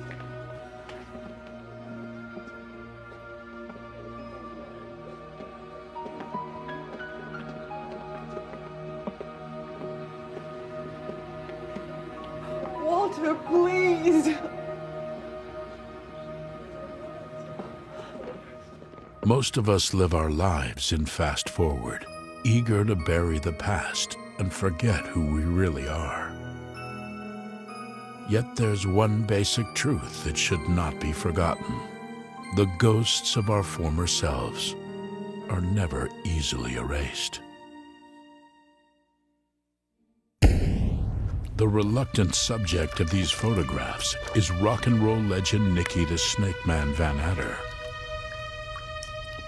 7 years ago, he walked away from the music business, trying to escape the public eye. And this is the public eye. Fran Rayburn, once a promising photojournalist, now scraping by as a third-rate paparazzo. But that's all about to change. These are amazing, Franny. I knew you'd like them. After all the years you've been stalking Van Adder, not one clear shot of his face. What do you expect? The man makes Michael Jackson look like a press hound. And I resent the word stalking. What else would you call it? Oh, God, spare me the ethics lessons, Bear. Nicky Van Adder was a drunk. And then electrocuted himself in his bathtub playing the guitar. What's happened to you, Franny? Once upon a time, you had scruples. Yeah, once upon a time, you and I were an item. Things change, Bear. Come on, buy a picture. For old time's sake. Sorry, Franny, no can do. All right, look. Your magazine's doing an obituary tribute, right? What do you think they pay for something special? Such as? Such as a recent shot of the Snake Man? How recent? Oh, say, post-mortem. For something that tasteless, that low? The sky's the limit. It's just what I wanted to hear. Eddie, no one knows where they're holding that body. Come on, baby. If anyone can find that funeral home, you can. Come on, Billy. You owe me big time for that Madonna tip I gave you. Come on, Ziggy. Don't give me excuses. Give me an address. Yeah, trust me, sweetie. You know I'll take care of you. Yeah, bye. So sorry I startled you, Miss Rayburn. Who are you? How did you get in here? The door was open. Yeah, well, what do you want? Word has it you're looking for Nicholas Van Adder's last remains. Maybe. What's it to you?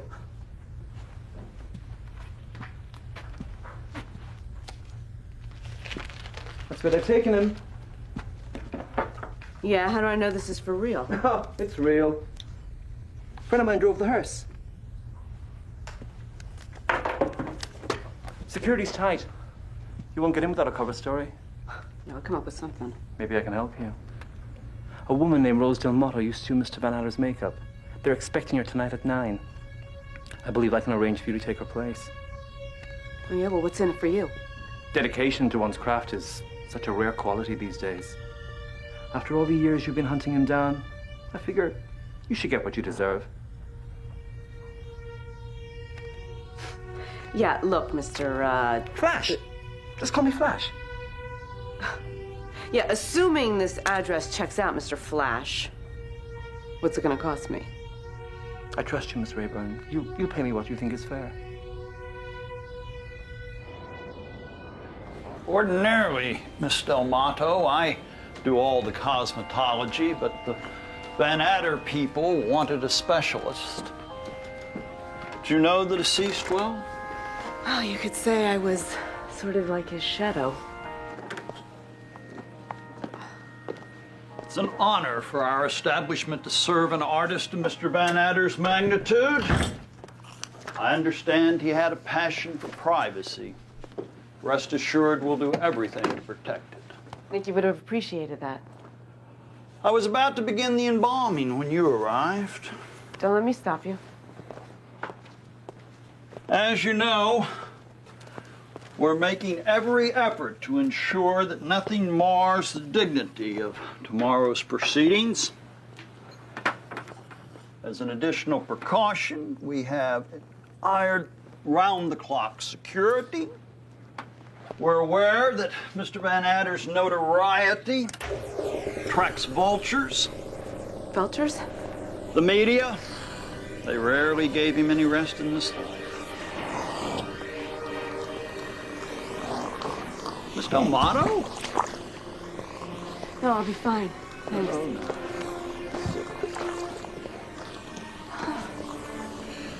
it's the smell of the formaldehyde.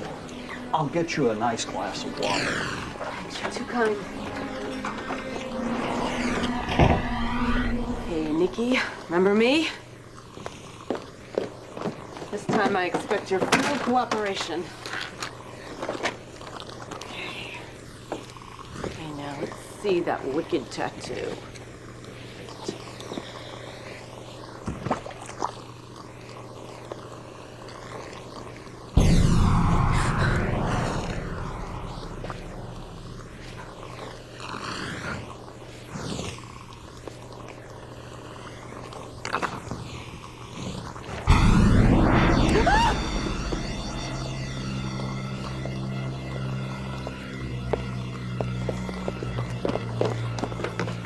There you are, Miss Delma. You're white as a sheet. Take deep breaths. Deep breaths. Thanks, I'll be fine. I'm sorry, it's the smell. It gets to some people.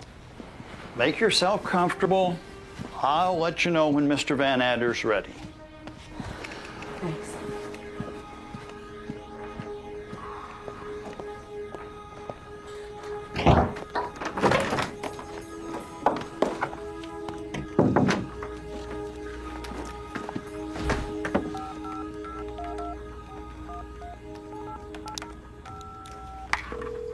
Barry Shepherd. Hey, Bear. Guess where I am? In a supply closet right across from the embalming room. Let's start talking prices. Wait a minute, don't tell me you're actually at the funeral home. I was thinking somewhere in the low 6 figures. I'll even throw in a candlelight dinner for 2. I don't believe this. You mean you took a picture of his corpse? Let's just say I was interrupted, but I'll get the shot. Count on it. Franny, get out of there before you wind up in jail. Not until I've captured the snake man for posterity. Bye. Bye.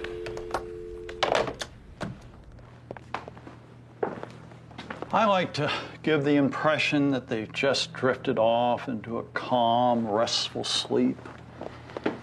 That's Betsy, his guitar. They're to be buried together. I'll be in my office.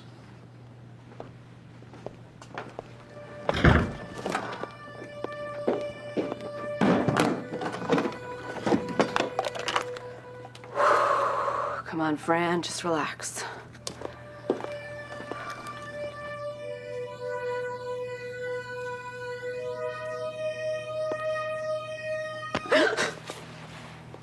It's just in your head, Fran. It's just in your head. Dead rock stars don't open their eyes and sit up.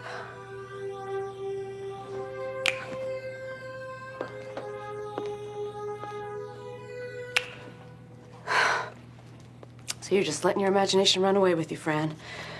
Just stay calm. You're gonna get the shot. There's nothing to worry about. You're just stressed. You're tired. You're just hearing things. Just chill out, Fran. Just stay focused here.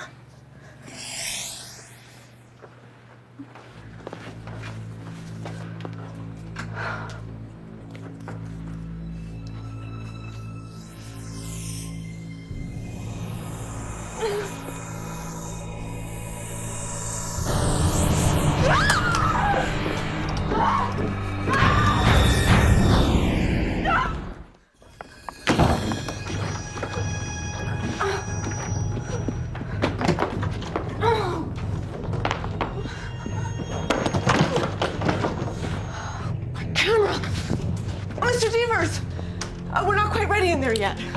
Is everything all right? Of course, it's fine. I was just going back in to finish his makeup. No, he's not done yet. Miss Delmato, please step aside. No, he's not ready, Nick. He's extremely sensitive about presentation.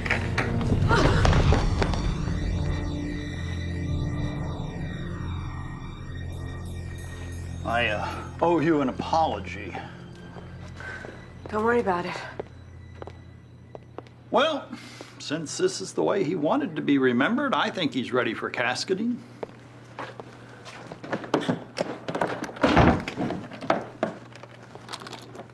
I know Mr. Markov will be pleased with your work. Who? Mr. Van Adder's business manager? Yeah, right. Sure, as business manager, of course. I guess this just about wraps it up for me. Don't worry about me. I'll find my own way out.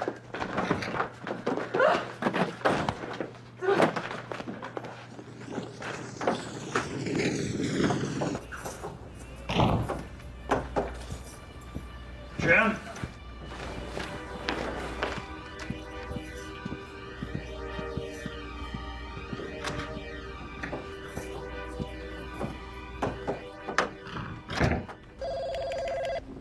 Yeah? Hey, Barr, you're never gonna believe this. Franny, don't tell me you're still there. The man is not dead. I mean, he is, but he isn't. What are you talking about? He's sitting up. He's opening his eyes. He's playing riffs on his guitar. It's like he won't sit still for a picture. Did somebody put acid in your Irish coffee?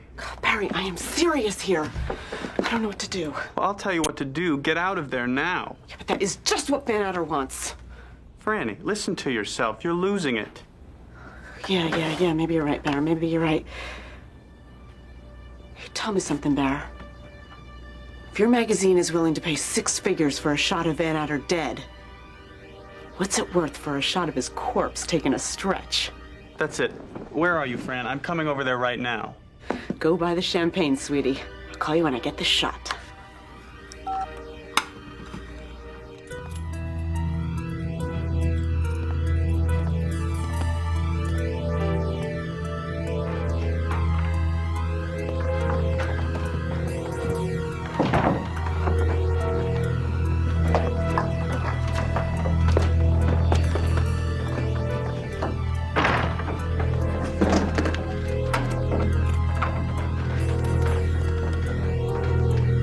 Nikki, showtime.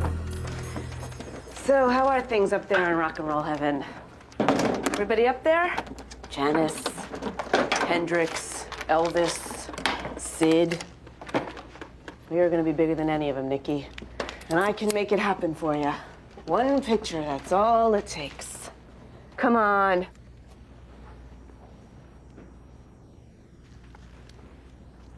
Okay, so you dropped out. You needed a break, fine. But you're dead now. It's time to start thinking about the future.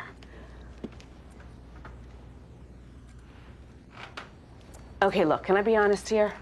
If you don't work with me to turn this thing around, you're just gonna be remembered as another burnout who couldn't hack it. Is that what you want, huh? Come on. Come on, Nikki, you wanna play games? Play some games, come on! Sit up, strum your guitar, anything, come on! Fine, don't move. No skin off my nose. Portrait of a loser.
out to be the villains while you play the poor, innocent victims. Well, you people need us as much as we need you.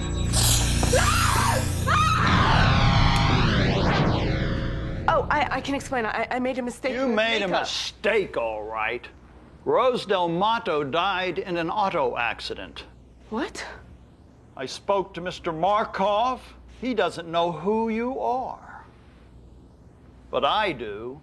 Even in death, he's not safe. Give me the film or I bring trespassing charges. Sorry. This falls under the public's right to know.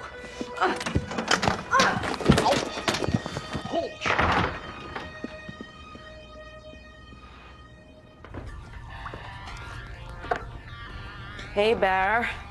Got your checkbook handy? I've been worried sick. Please tell me you're home. I'm home, and I didn't return empty-handed. You got the shot? And sweetie, when you see it, you're gonna freak. Barry, What? congratulate me. Admit I'm the best. Congratulations, Fran. This is an all-time low for you. But you still love me, right? At a six-figure price? I think you sold your soul cheap. Well, if you feel that way about it, maybe you shouldn't buy the picture. Plenty of other magazines out there with money to burn. I'll be there in an hour. Make it two. Been a long night. Gotcha, Snake Man.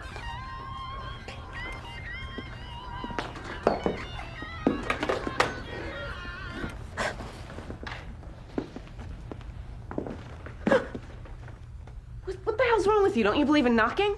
I just stopped by to see how things went. Oh, well, to be honest, it didn't go very well. I'm distressed to hear that. Was my information incorrect? Oh, no, it wasn't that. It was just, well, you know, there were some problems. You must be very disappointed. Yeah, well, you win some, you lose some. That's so true, isn't it? If I didn't know better, I'd say that was Mr. Van Adder. Yeah, well, it's not a really good angle of him, so I'm not going to get much for it. I thought we were dealing in good faith here, Miss Rayburn. Look, let's say I write you a check for $500. How's that sound, huh? You certainly are a talented photographer. All right, I'll go as high as $750, okay? Bet you went through hell to get that. $1,000, Mr. Flash. Take it or leave it. You don't understand, Miss Rayburn. I'm not interested in cash. What are you talking about? You haven't given me a day's peace in 5.5 years. Not even in death. Now, it's time to return the favor.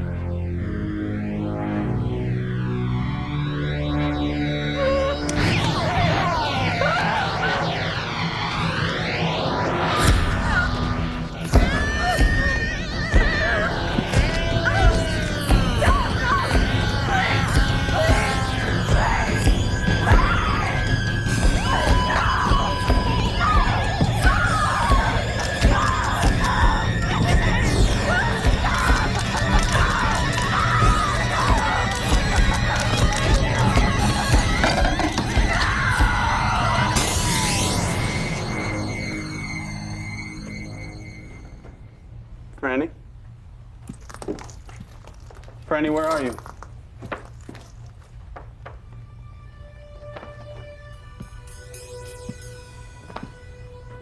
Franny. Oh my God, what happened? What? I'm gonna get help. I'm gonna get help.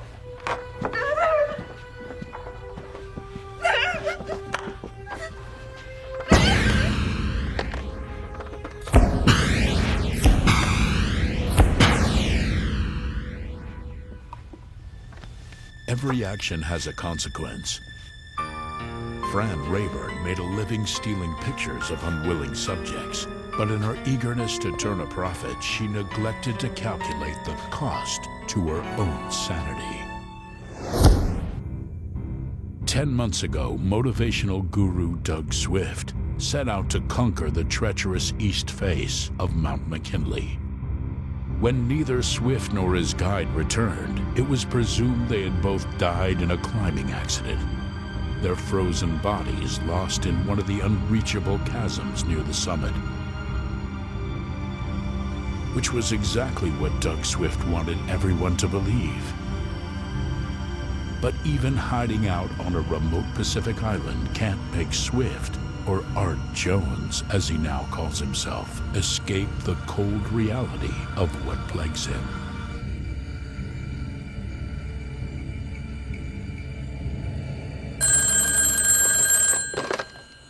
Hello? It's me. Karen, I told you it's not safe to call yet. Don't worry, I'm using a payphone. Guess what came in the mail today? A letter from the insurance company saying the investigation's over. Which means tomorrow, I go to the lawyer's office where they'll hand me a check for $10 million as your grieving widow and sole heir. Honey, listen to me. We waited 10 long months for this. Let's not get too excited just yet. It's okay, your plan worked. In 3 days, we'll be reunited in Jakarta, filthy rich and ready to start a new life. Remember what I told you. Most goals are never achieved because of a loss of focus at the last critical moment, right? I know, honey. I wrote it on the bathroom mirror like you suggested. If it wasn't for all your positive thinking, your incredible confidence... Karen, no more calls. Are you hearing me on this? I promise, sweetheart. Just think, only 3 more days and you'll be off that godforsaken little island. 3 more days. Just a matter of staying cool. Okay, gotta go. Bye.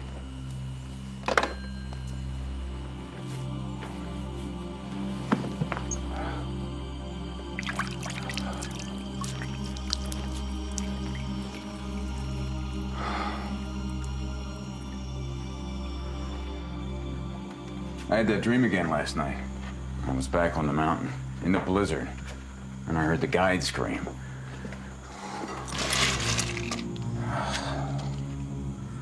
What if he didn't die after I pushed him? What if he was still alive, lying there for hours, feeling his blood start to freeze until finally he just, there you go again, programming your unconscious with negative thoughts. Enough with the psychobabble, okay?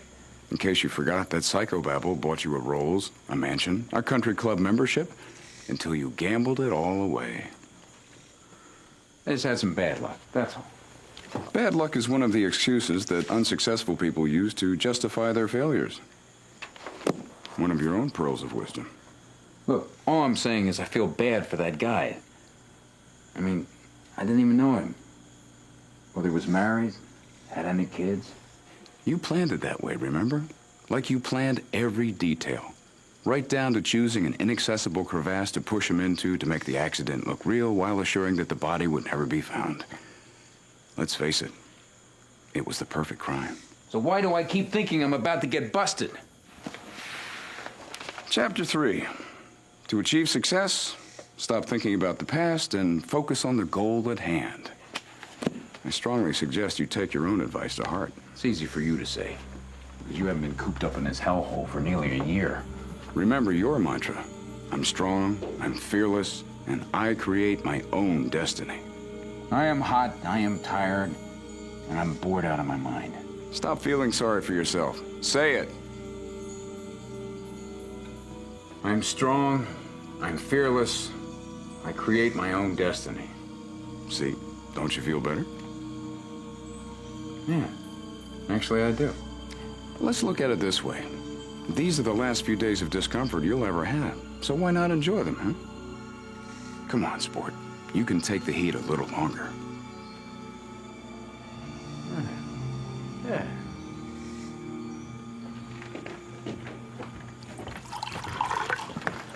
Didn't you tell me your ancestors used to feed people like this? Before throwing them into a pot and serving them for dinner? It's just to say thanks for your words of encouragement. What words were those? About getting in touch with my higher goals. I got a raise at the hotel. Really? Oh. In that case, I think we should celebrate. Art. I can't wait to leave this island and see the world. You did mean it. About taking me with you? Of course, Molly. I meant it. Oh, I forgot to mention. There were 2 men asking for you today. What 2 men? In the village. Maybe they were looking for someone else. They only asked for an American. What'd you tell them? Nothing. Remember what you told me when you first hired me to cook and clean? How you came here for privacy? Privacy you didn't have as a famous writer? Did you feel that? What? The wind just now. So cold. In this terrible heat? You're just teasing me. No. It was almost like one of those storm gusts that whip up the snow in the mountains. You must have felt it. You know I've never felt cold before in my life. That it's my dream to see snow. Oh, I'm late for work. I'll be back in the morning. Bright and early.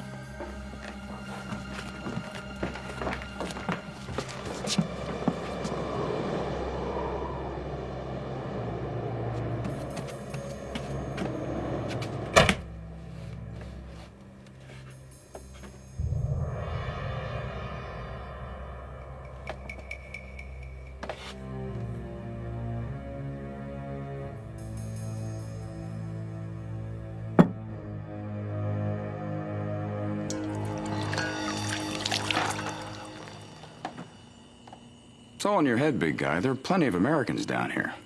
Yeah, but what if it was me that they were looking for? Well, to quote a certain pundit of positive thinking, 80% of fears are based on things that will never happen. All right. I said that, didn't I?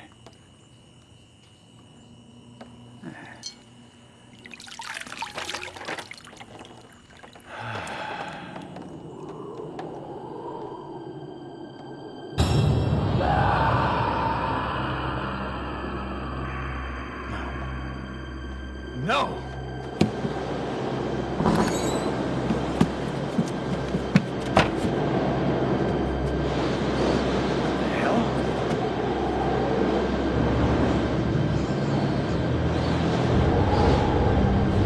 Who's there? Come on, answer me! I am strong. I am fearless. I create my own destiny!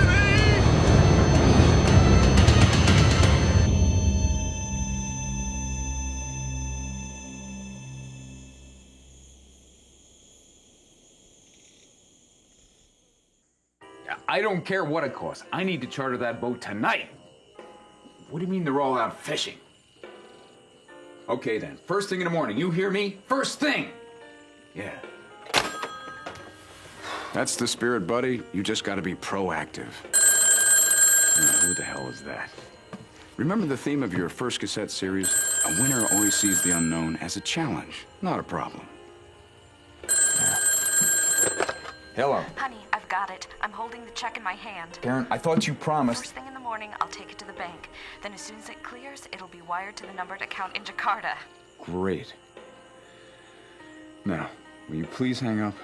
Darling, something strange happened. It's probably nothing, but I thought you should know about. What happened? What happened? Well, the insurance company... Karen! Karen! Karen!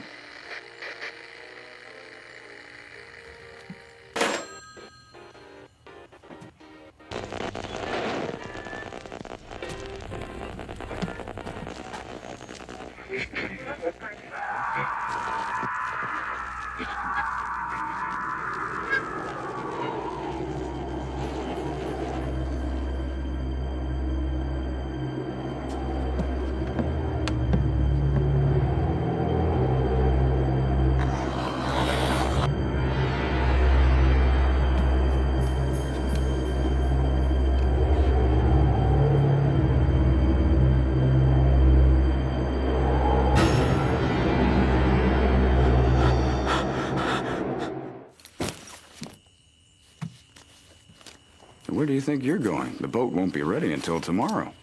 I don't care. I'm getting as far away from this place as I can. In other words, you're afraid to confront an unresolved issue. Don't start with the self-improvement bull again. You're getting angry. That's good. Anger is the first step to overcoming a negative thought pattern. You saw it, right? The snow, the tracks, and then the face in the window. There you go again, giving up your power to fear. This is not a bad marriage or an eating disorder that we're talking about. What this is about is the guy that I killed up on that mountain who's decided to pay me back. Remember the name of that workshop you did in Cleveland? Problem identified, problem solved. What's motivating you to create this illusion? It's not an illusion. It was real. Bottom line, pal, there are 2 live guys on this island who may be looking for you. Why blow it all now after all these months of hell? It's the bottom of the 9th, bases are loaded, and you're batting 1,000. All you have to do now is wait 12 hours for that boat, and you've hit the grand slam.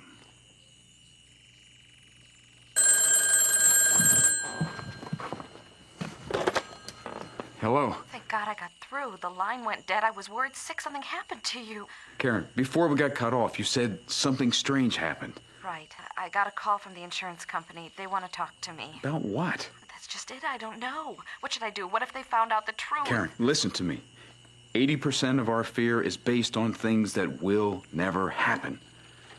Thank you, sweetheart. You always know how to make me feel better. Like you said, it's probably nothing. You just have to keep your head no matter what. Thank God one of us is strong. And no more calls unless it's an emergency, okay? I'll be so happy when this is over. Okay, I'm hanging up now. I love you. Yeah, me too.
Art? What's wrong? He was right here. He broke down the door.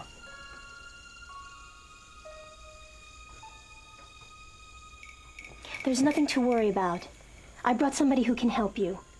Not those men who were looking for me. Actually, it's somebody you know. Someone who's helped you before.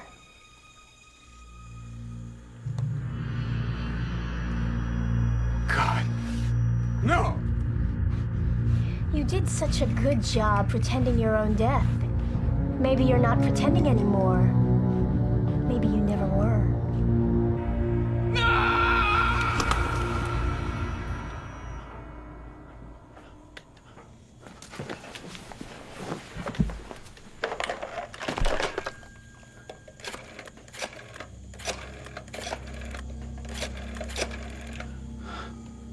Swift residence. Karen, is that you? I'm sorry, sir, but Mrs. Swift is under sedation. She's unable to come to the phone. Sedation? What do you mean? I mean, who the hell's this? I'm a nurse. Mrs. Swift had a breakdown after identifying the body this morning. The body? The one they found on the mountain. Turns out it was definitely her husband. Her husband? I don't understand. Yes, the poor man died in a climbing accident 10 months ago.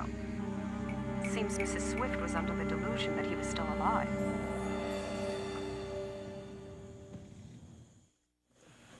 Here you are, hours away from glory, and you risk blowing your cover by calling your wife on a traceable line. What if Malia was right? What if I am dead? Art, buddy, it was just a dream, remember? What about the phone call? Was that a dream, too? Well, you said it yourself. You're hot, you're tired, you're bored out of your mind. Isn't it obvious that this is all in your head? Go on, answer it. You're still in control, aren't you?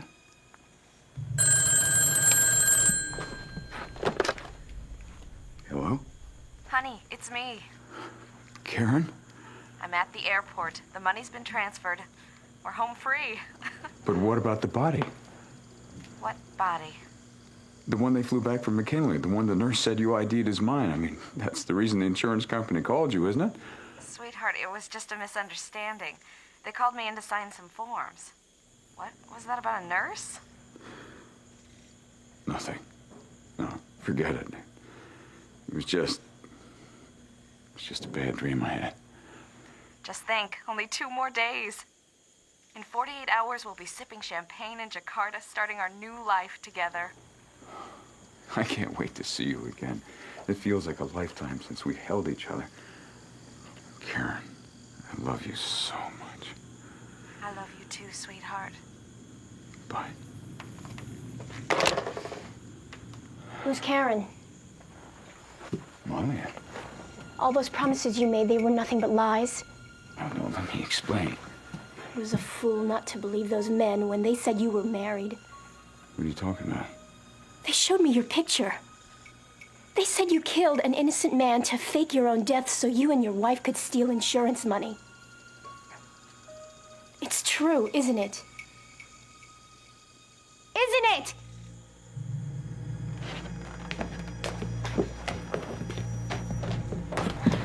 Where are you going? Where do you think? Oh, no. I spent 10 months sweating my brains out down here. I'll be damned if you're going to ruin it all now. Let me go! 80% of fears are based on things that will never happen. And this is never going to happen.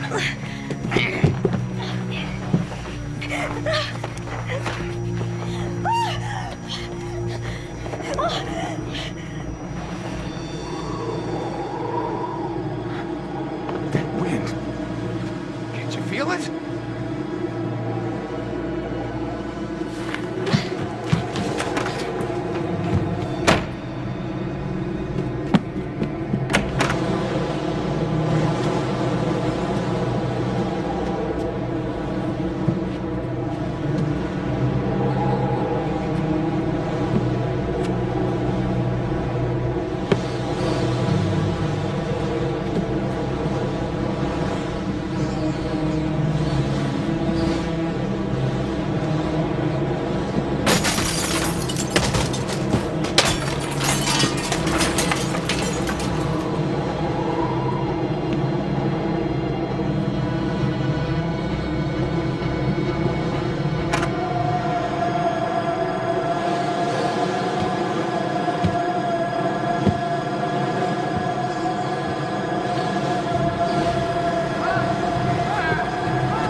He's so cold. As if he's been dead for a long, long time. Folklore has it that the most painless way to die is to succumb to the cold. But what if there's a cold that can't be measured in degrees? Perhaps there are terrors that linger long after life has been put to rest by its icy grip. What is it that makes people afraid? For most of us, fear is a healthy part of life, an instinct that protects us from danger. But fear can also be born of a traumatic experience, one that transforms the fabric of everyday life into a web of terror. 3 years ago, Kate Bradshaw suffered just such an experience. She hasn't spoken a word since the incident, which is why she's come here to see a specialist, who she hopes will find a physical reason for her affliction. Right now, that isn't what's running through Kate's mind. All she can think about is how she's going to make it to the specialist's office on the 10th floor, without going stark raving mad. Go ahead. Be a coward as usual. Or you can take that first step and beat this thing once and for all.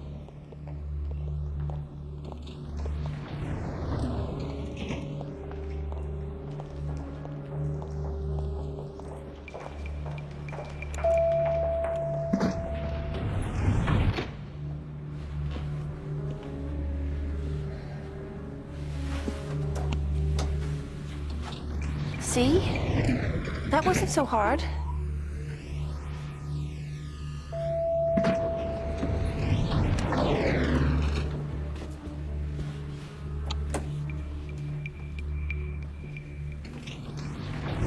Relax.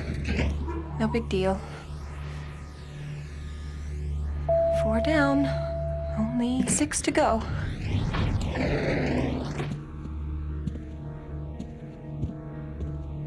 Come on, come on.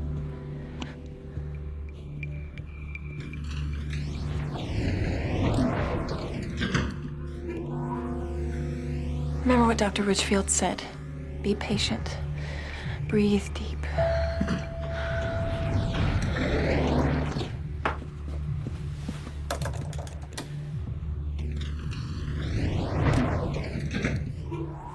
Okay, you're doing fine. You're almost there. What? Oh, please, not again. A security guard. Great. He'll be with you the rest of the way. What's he doing?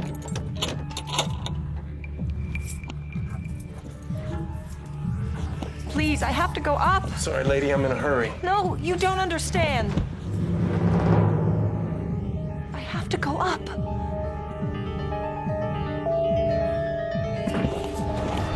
Freeze! Get back! Cops are downstairs, McNally. You won't get away. Oh, yeah? Just watch me. Come on, Bradley. Take a shot. They're bluffing. Lying to my face just like that lowlife O'Brien. This isn't happening. I fixed him, all right.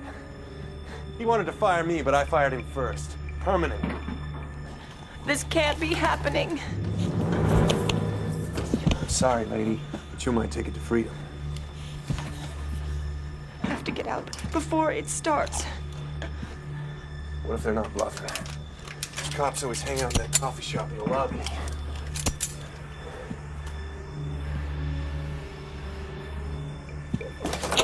No!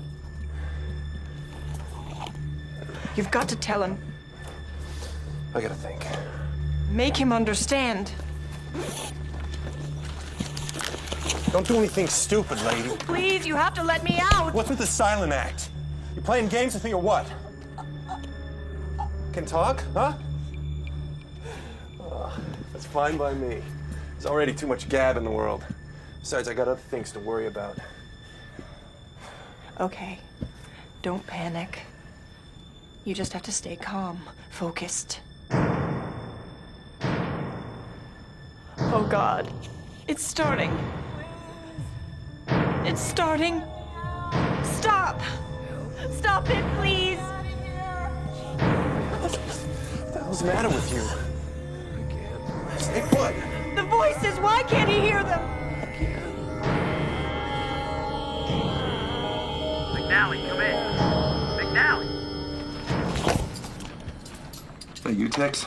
Gus, we know you're holding a woman hostage. Come on, man, there's no way out. Why not make this easy on everyone? Okay, I'll make it real easy. I want 10 grand in a car to the airport. Gus, for heaven's sake. Make it 50 grand. We need some time. You got 10 minutes.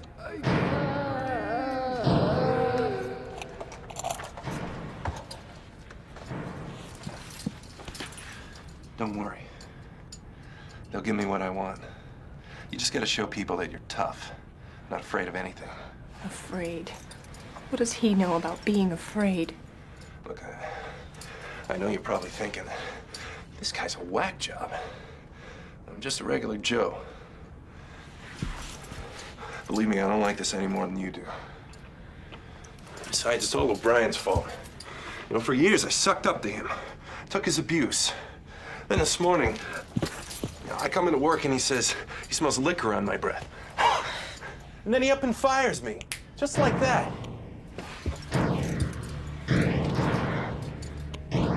Come on, Kate. The doctor said it's not real. It's just in your head. It's in your mind. All in your mind. Leave me alone. There's nothing I can do. Lady, it's with you anyway. Damn it, I told you to stay put and I mean it. I can't go through this again.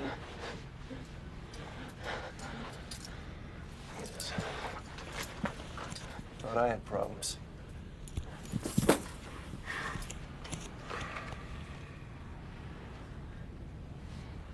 My ex was always getting on my case about quitting. She said I was too weak to even try. Weak. Wait till she hears from O'Brien's widow.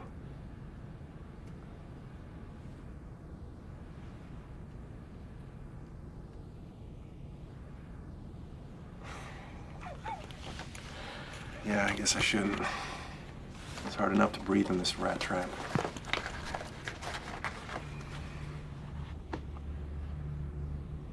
So this no voice thing, you born that way or what?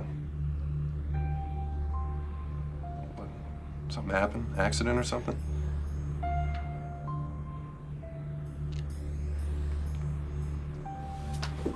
It's been more than 10 minutes. What are those guys doing down there? What took you so long? Gus, my name is Detective Stewart. I said no cops. Take it easy, Gus. We're gonna try to get you what you want, but first I need to speak to the woman. I already told the other guys that she doesn't talk. Then how do I know she's still in there with you? What, do you think I'm joking up here? Without that assurance, we can't make a deal. What, you want proof she's here? I'll give you proof. Okay, I'm looking at her ID. Her name's Kate Bradshaw, born 11/28/68. She lives at 212 Maple. What else we got in here? A prescription from a Dr. Richfield. Okay, I believe you, Gus. But I still have to know she's okay. So why don't you release the emergency button? Yeah, the hell I will. Look, you better give me what I want, or we're gonna be talking about Miss Motormouth in the past tense. Got it? Hey, Gus, listen to me, Gus. You believe this, moron? How dumb does he think I am? God, the smoke, the fumes.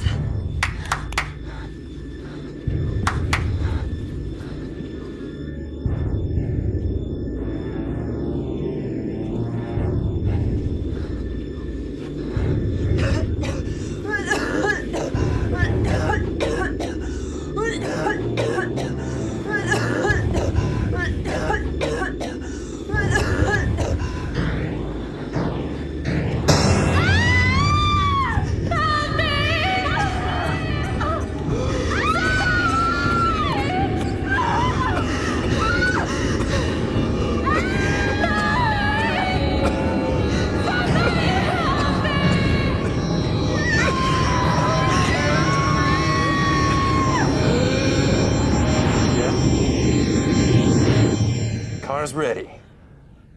Money's in the glove box. Okay, we're coming down.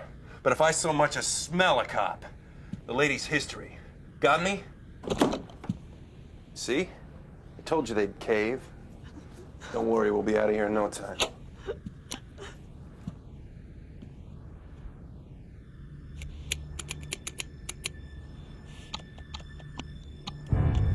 Come on, what's wrong with this thing? Come on.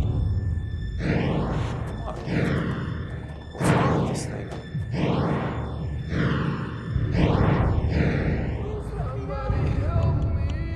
It's not moving. I'm trapped. There's no way out.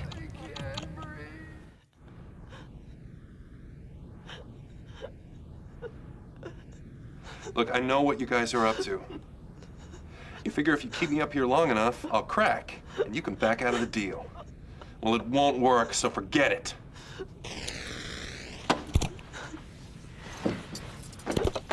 Look, I know you're there, Stuart. Answer me, damn it!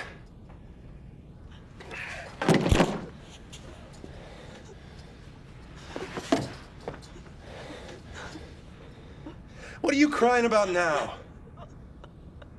Jesus. Just my luck to be stuck in here with a voiceless basket case.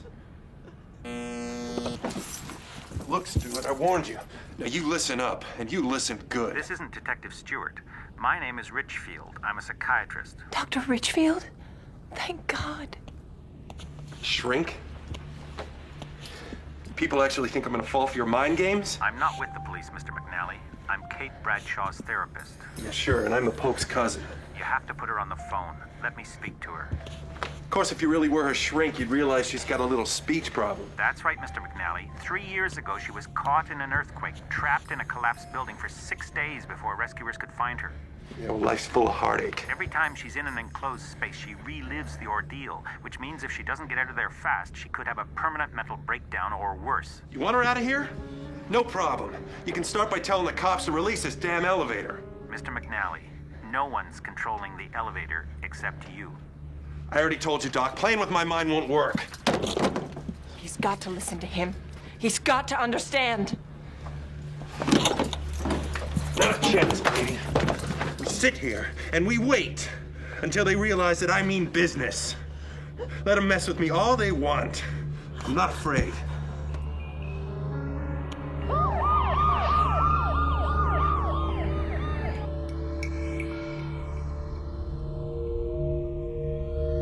Terrific. Now those maggots have turned off the air. Just breathe deep. Focus on something. Anything. What are you doing over there? Focus. Stay focused.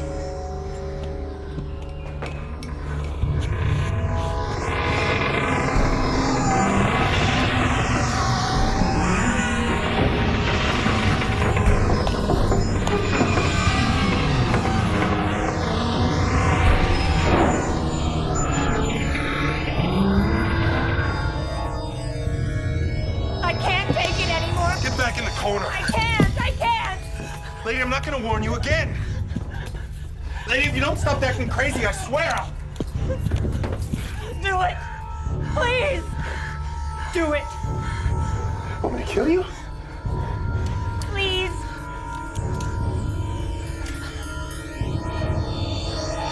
You're out of your mind. You're crazy. And you're making me crazy. What the hell is that? He hears it. Must be the SWAT guys coming down the shaft. Finally, someone else hears it. I'm not alone. Not anymore. What's that? Where's that coming from? Who are you? It's no use. What do you want? They can't hear you. They died 3 years ago crying for help that came too late. What's going on? What are you doing to me? I gotta get out of here now. Stuart! Bradley, there? Anyone? Don't you see? Is anyone there? It's hopeless. Get me out of here, damn it! It's hopeless. Oh, God, help me.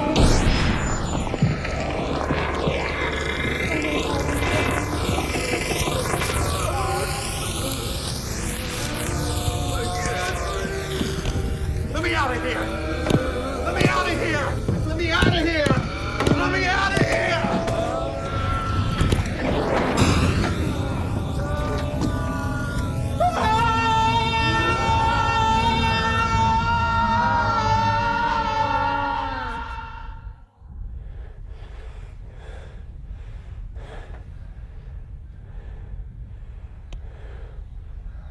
This can't be real.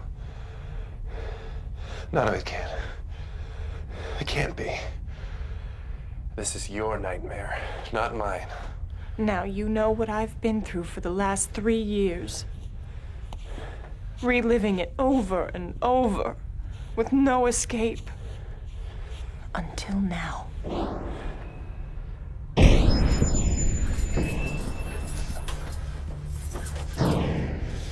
Guys, don't fall apart now.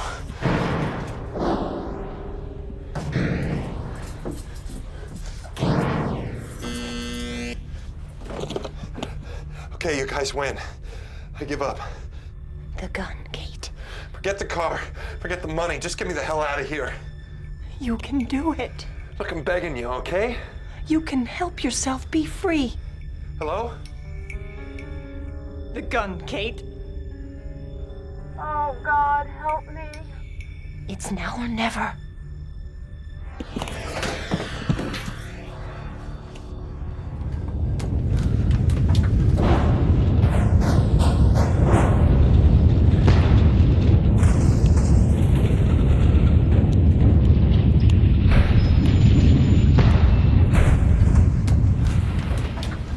What's happening?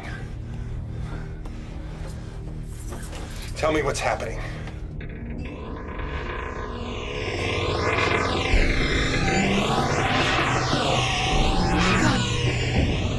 Now's your chance. No! Now!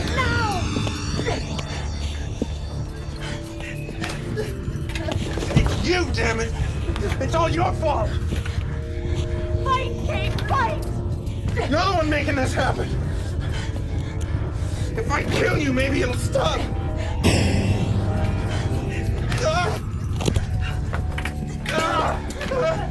Somebody help me! You've done it, Kate. You're in control now. No more! Make it go away! For God's sake! You're not afraid anymore. God, please! Make it go away! It's finally over.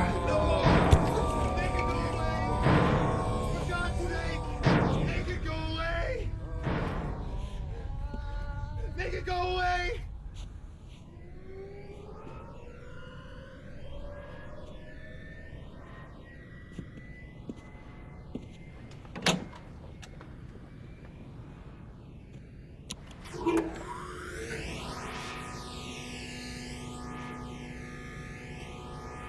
You're free.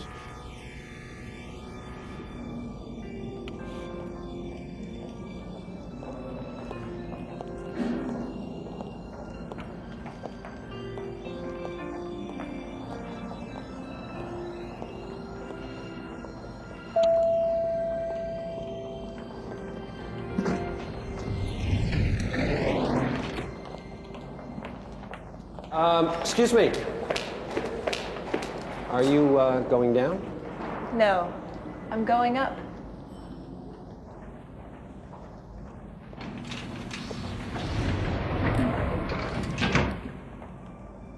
A study in contrasts. One person who found the key to unlock the chains that bound her, and another person to whom the same chains have been passed. Let me out! It's starting again! Please let me out!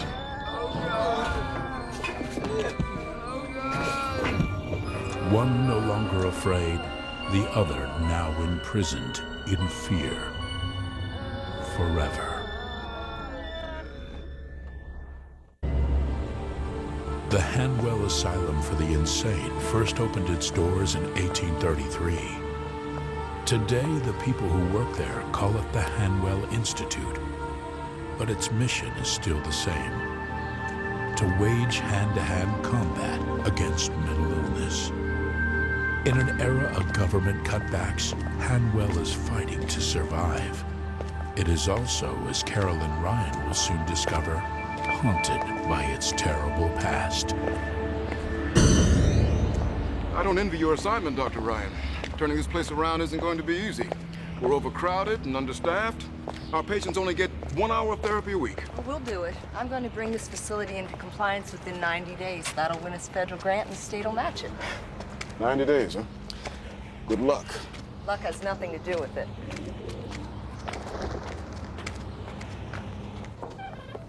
This unit houses men with psychotic disorders. They just had their lunch. Most of them are in their rooms napping. Hello, Marcus.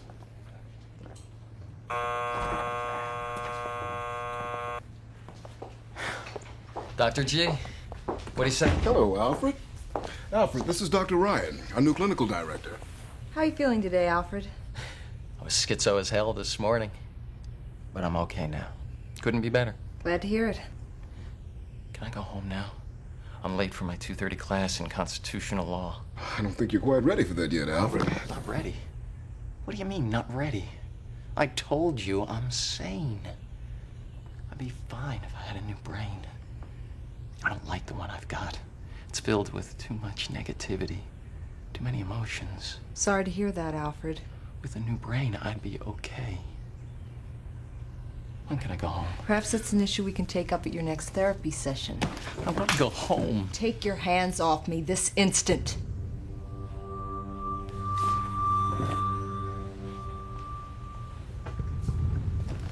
I'll check in on you later, Alfred.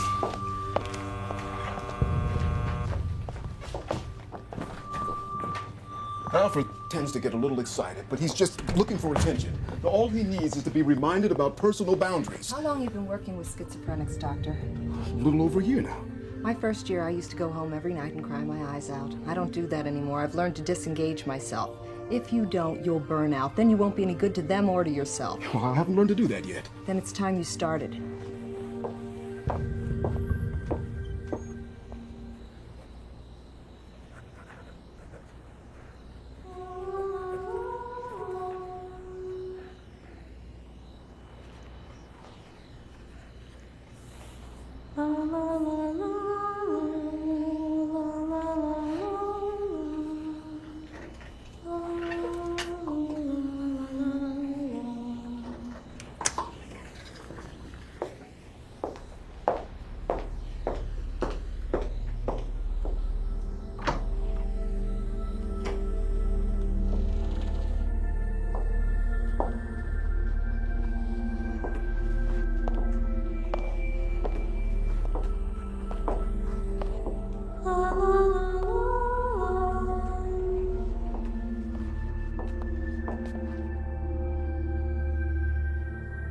Excuse me.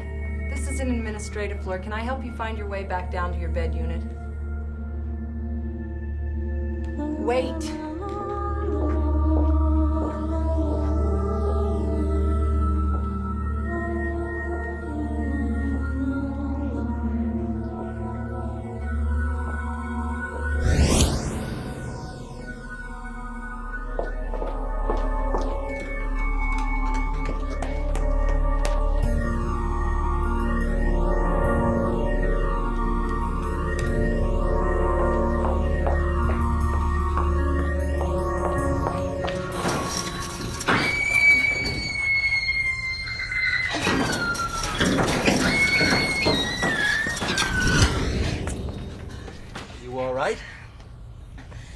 What's in there?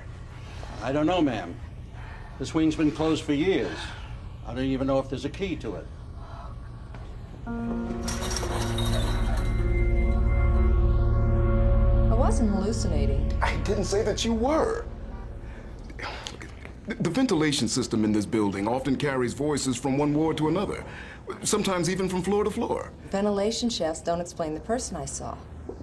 You think she was a patient? I've never seen a patient wearing anything like that. She was in a long burgundy dress, like something from another time. I don't know what else to tell you. That door hasn't been opened in decades. The wing has been closed since 1910. What's so hard about this? I want to go see what's in there. If maintenance can't find a key, I'll have them arrange for a locksmith. It may take until tomorrow. Fine. Tomorrow, then.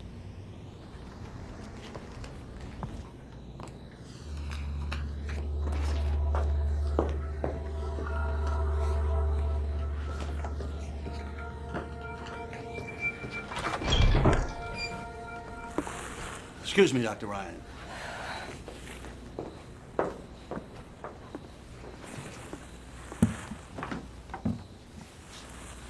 It's been so long since I've seen a doctor work so late. Dr. Clark, he was so dedicated to the patients. He used to... I'd love to discuss Dr. Clark with you sometime, but I really need to get on with these grant proposals. I'll be locking up, Dr. Ryan. When you want to get out, just ring security. Thanks, George.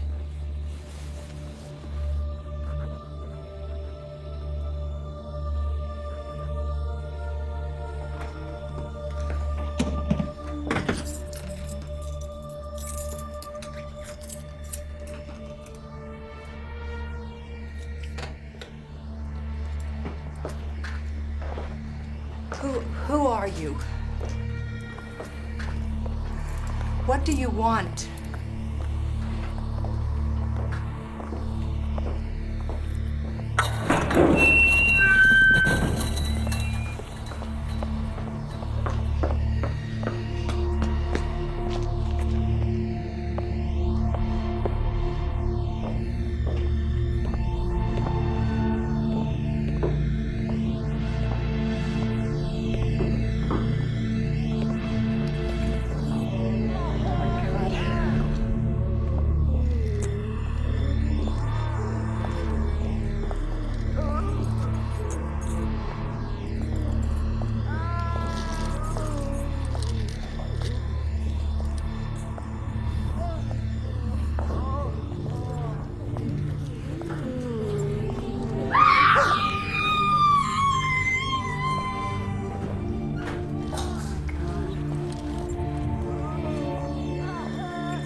Teacher! Don't make us come get you!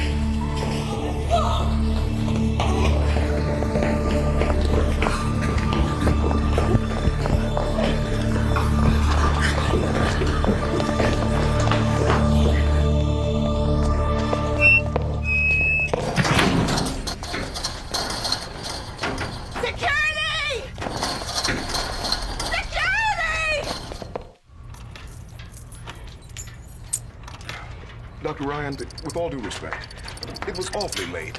Are you absolutely certain that that's what you saw? Listen, Doctor. The place was filled with patients, and these hatchet-faced attendants actually chased me down the hall. Just like you to consider that there might be other explanations. Just open the door.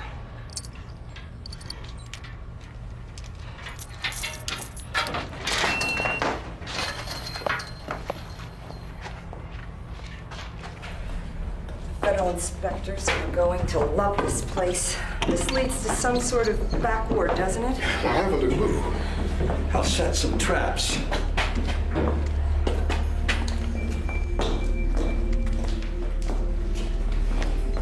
Well?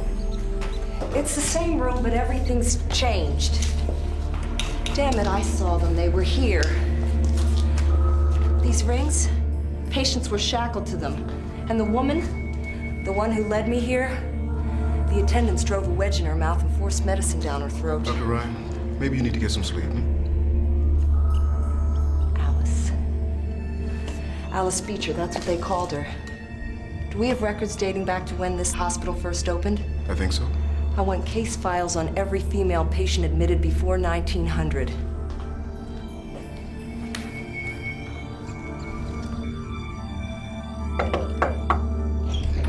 I found it.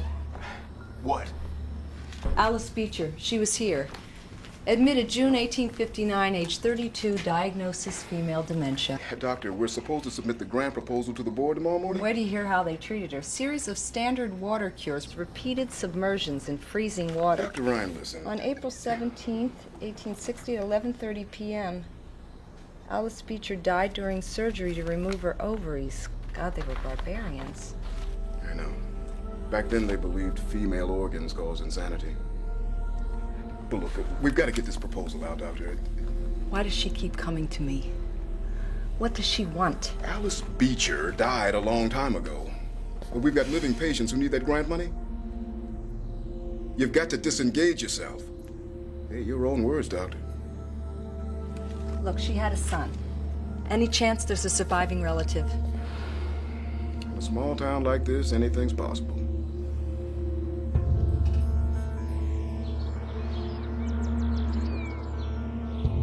I'm really glad you agreed to see me, Mrs. Beecher. Not at all, Doctor.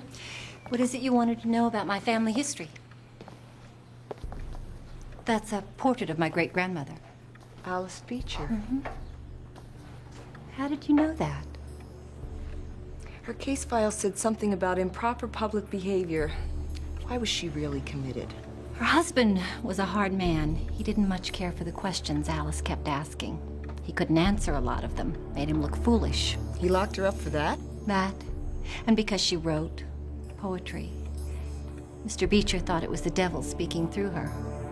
That's how the story goes. Do you have any of her poems? I only wish I did.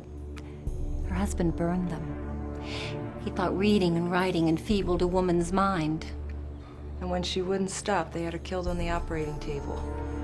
Poor Alice. They silenced her forever.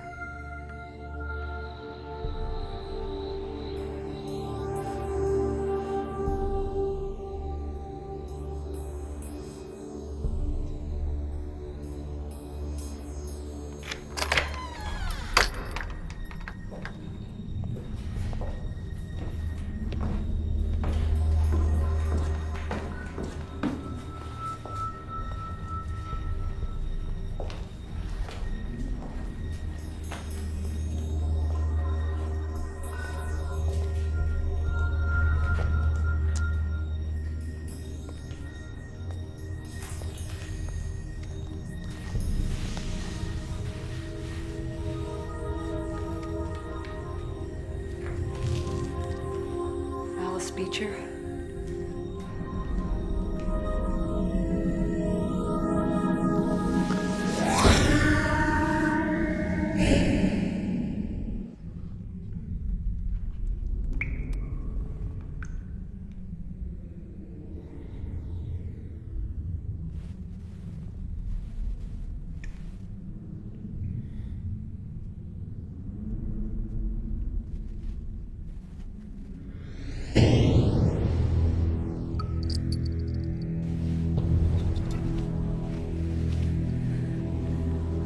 Let me out of here. Let me out of here this instant!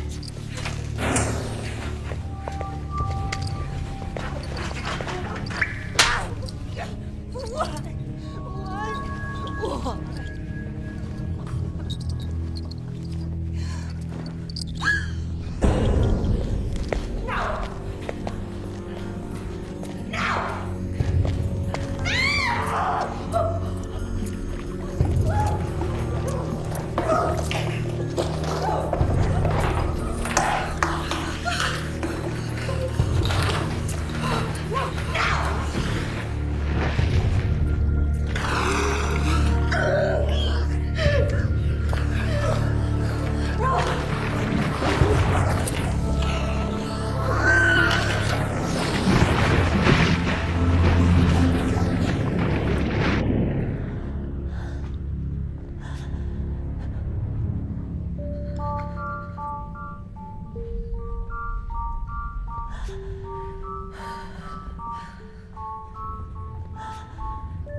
Hello, Alice.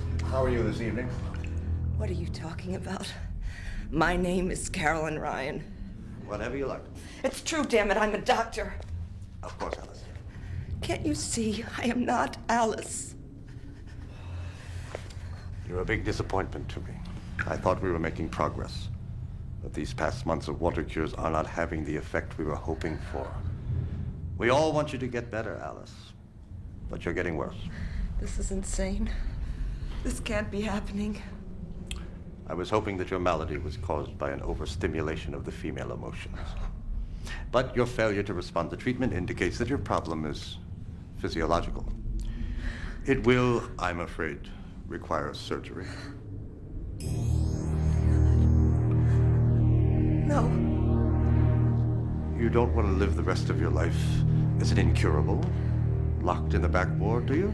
You are going to kill me. Now, Alice, there's nothing to be afraid of. We'll operate this evening, and soon you'll be home with your husband and that lovely little boy of yours. Please don't do this. Please! You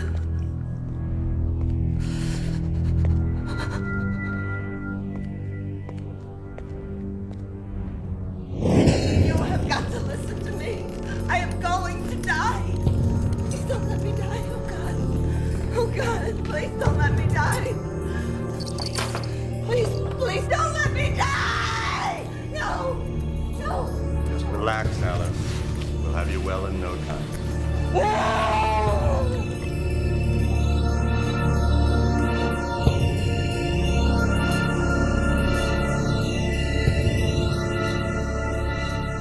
Dr. Ryan, are you all right? Yeah, I think so. Just take it easy, okay? We'll have you out of here in no time. George, would you tell Nurse Carter to bring a wheelchair, please? Well, we've been looking for you all morning. Well, how'd you get in here? I thought all these rooms were supposed to be locked. Dr. Ryan?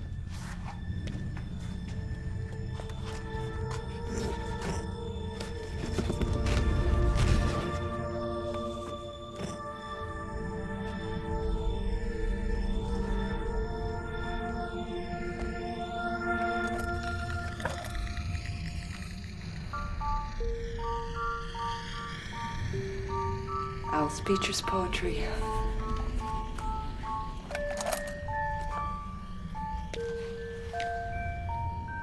She wrote it with this.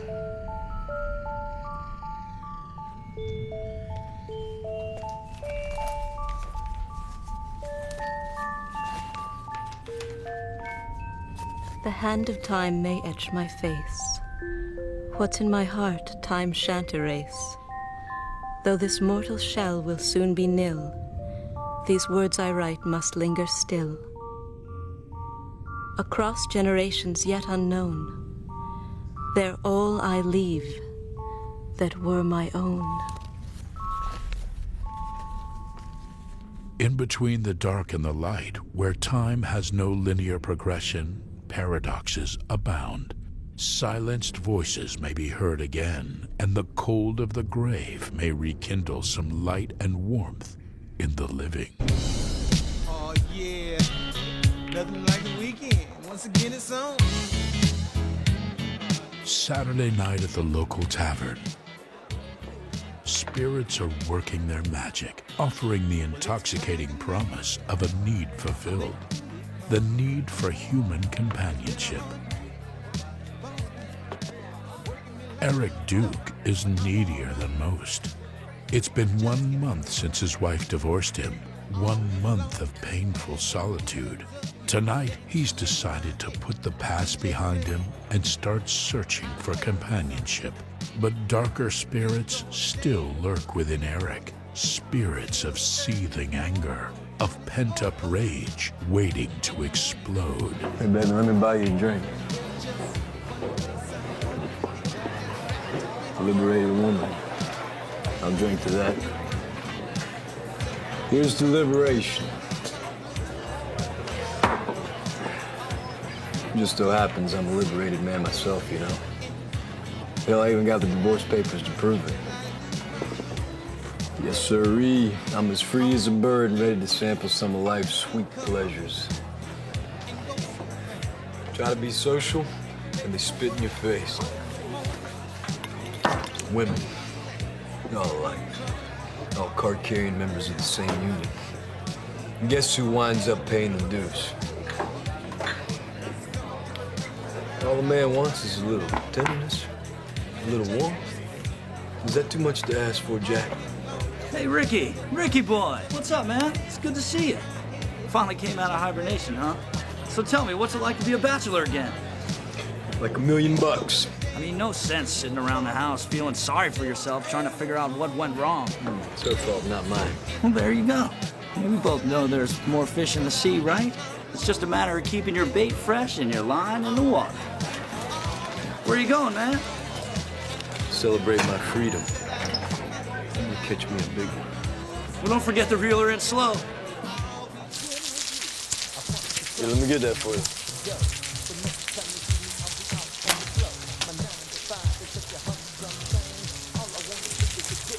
Thank you. No problem. Waiting for somebody? Taxi. I called twice in the last hour. They still haven't come. Sorry to hear that. Where you heading? Service station by the highway entrance. I was driving to Medford when my clutch gave out. Medford? That's a long ways from here. Tell me about it. I have a final tomorrow morning that I can't afford to miss. I can give you a ride.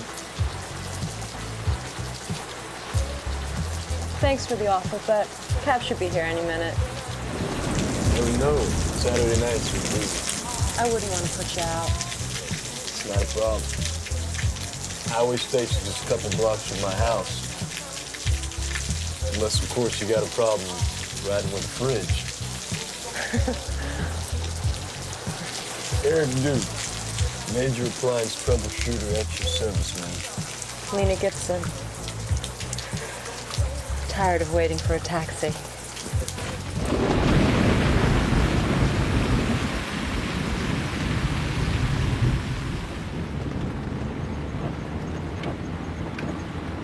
Most of my repair work with Skinner's appliance store. I also buy junk units, fix them up, and sell them good as new. Yes, sirree, refrigerators are my life. I don't remember passing through these woods. It's a scenic route. You relax, have a swig. Help warm you up. Don't touch me. Damn it, I knew it. First time I saw you sashaying around the bar. You can let me out here. Just like my ex-wife, Margie. Nice queen. Colder than the coldest refrigerator. I'll find my own way back. A sweet little college girl like you could learn a lot from a fridge. Please, just let me out. Low maintenance, dependable, serves ice cold beer night and day. Let you take what you want with no complaints.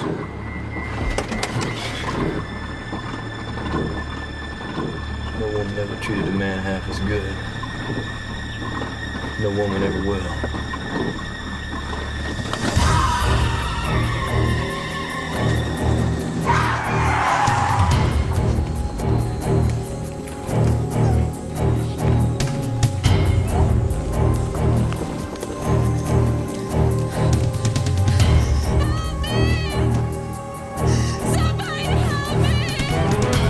Running out on me? Just like my wife. Just like my wife.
thought you have to run out on me like that? I mean, hell, I'm a reasonable guy. I mean, if she could just ask nicely, I would. I mean, I'd let her go.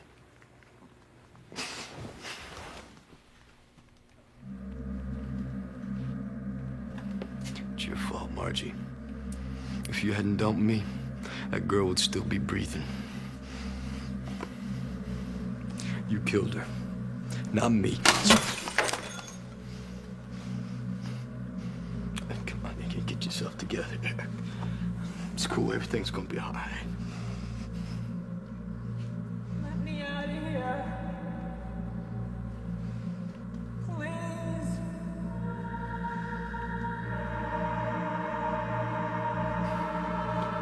Get yourself a beer. Let us out.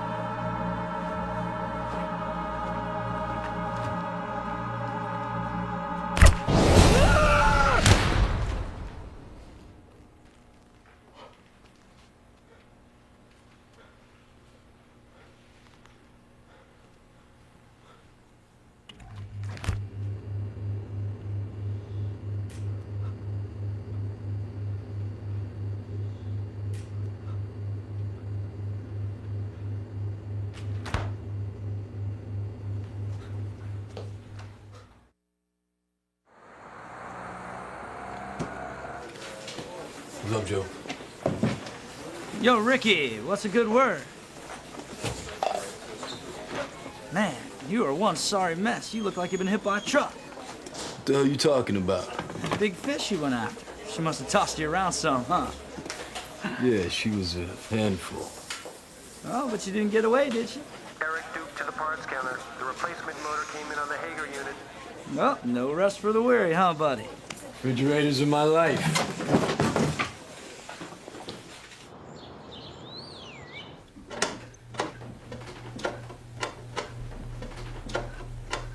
Found a dirty condenser back here, Mrs. Hager. I cleaned it up for you, no charge. I would certainly hope so, considering you promised 2 weeks ago to have it fixed in no time. I'm sorry for the inconvenience, but we had to order your part. 2 weeks without a working fridge. You have any conception of the hell I've been going through? Yes, ma'am. I'll have you know I was forced to go hat in hand next door to Lois Klempner. I had to beg her to store my food in her fridge.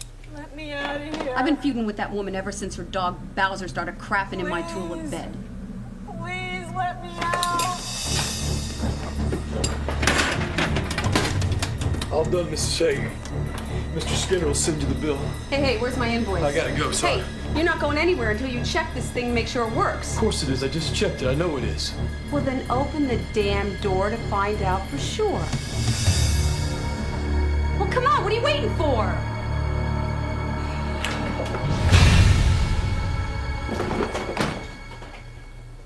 You saw it. You know you saw it. You know you did. Okay, fine. The light's on. You fixed it.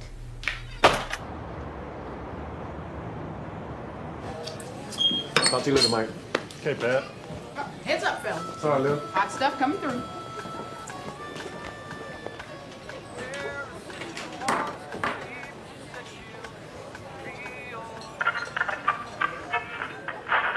Police are combing the area for a Medford College graduate student, missing since Saturday night. Lena Gibson, 22, was last seen at Jack's Roadhouse, where she was awaiting a cab.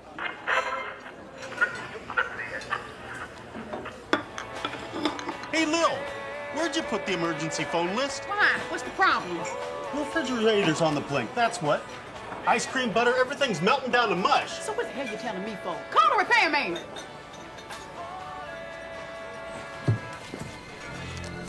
Hey, Eric. Hold your horses. Bo, I'm running late, all right? But call Skinner's and they'll take care of it, okay? Look what I found. I'll be damned. I clean forgot you were here, Eric. You don't understand. I can't help you back here, Bo. Well, now that's a hot one. Everybody knows you're the Surgeon General of refrigerators. 10 to 1, the thermostat's kaput. Well, whatever's broken back here, Eric will fix it. Right, Eric? Yeah. Surgeon General, right.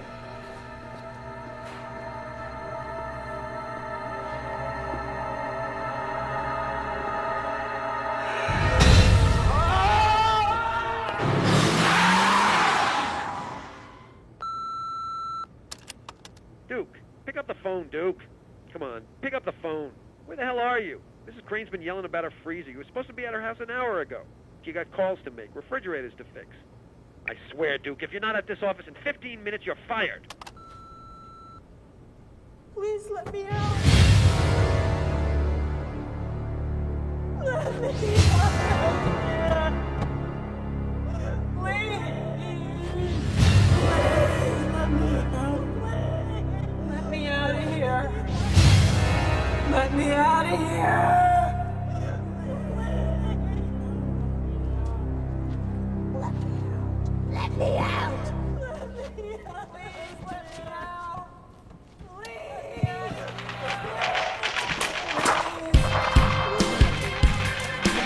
Let me out. Let me out of here. Please.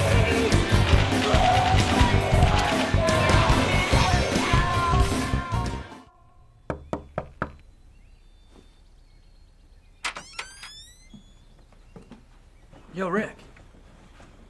What are you doing here? Just checking to see if you're still alive. I mean, it's been almost a month since you took off of work. I've been under the weather. Come on, Rick. You still moping about your marriage? No, that's not it, Kenny. Well, you're held up in here like some old recluse. Hey, you got any cold ones in the fridge? No, don't go. There's something wrong with the fridge. Oh, and you can't fix it? This I gotta see. Hey, don't go in there. Kenny, no, don't go in there. What?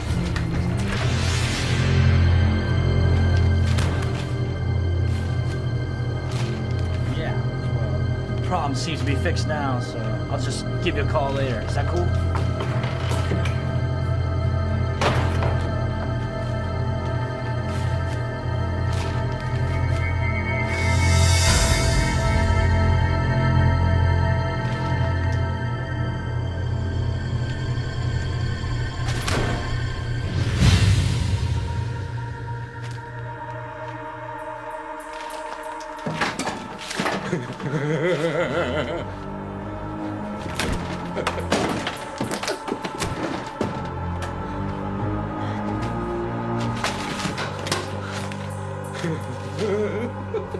She's gone. She's really gone.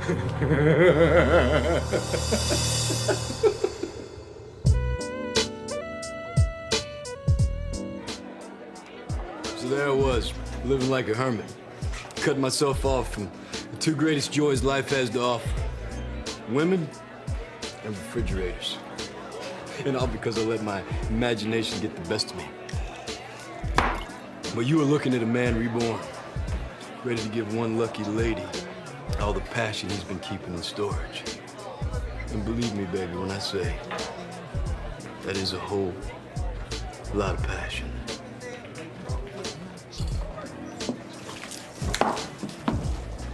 No good.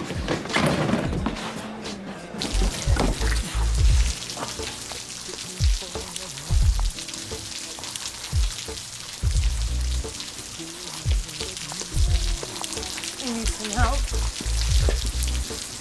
Are you okay? Fine, thanks. I'd like to return the favor. Maybe you can. I was just about to call a cab. I can give you a ride wherever you need to go. Where do you want to go? Home?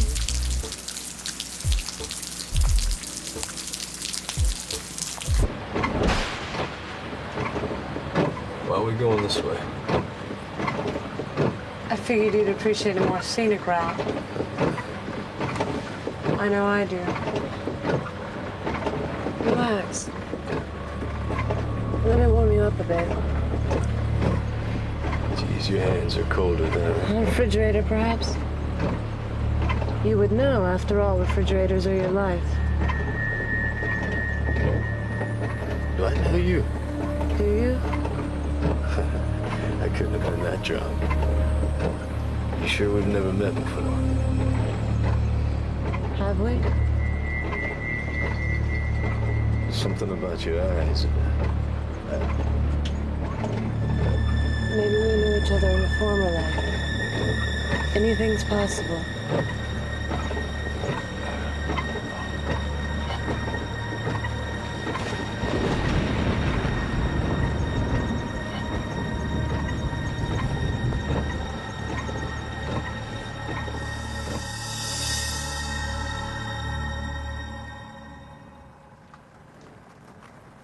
Wake up, sleepyhead. How long was I out? A while. What is this? Where the hell am I? You're in my place. Don't you remember? Not a damn thing. Not one precious moment. That's okay, Eric. We have plenty of time to get reacquainted. All the time in the world. Let me out! I've taken you home with me, Eric.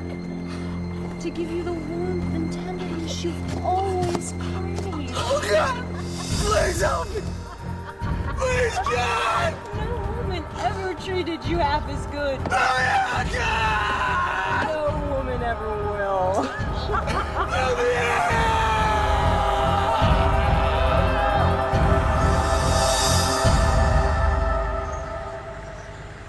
It is said that guilt-ridden conscience cries out for punishment, unleashing demons of the mind to pay for its sins.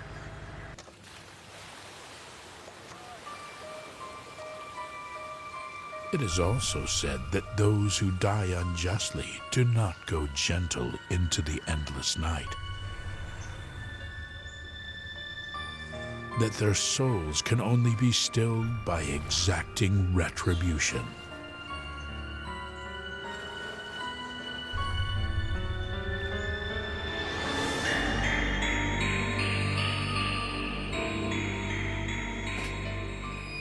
From beyond the grave, vengeance is a dish served cold.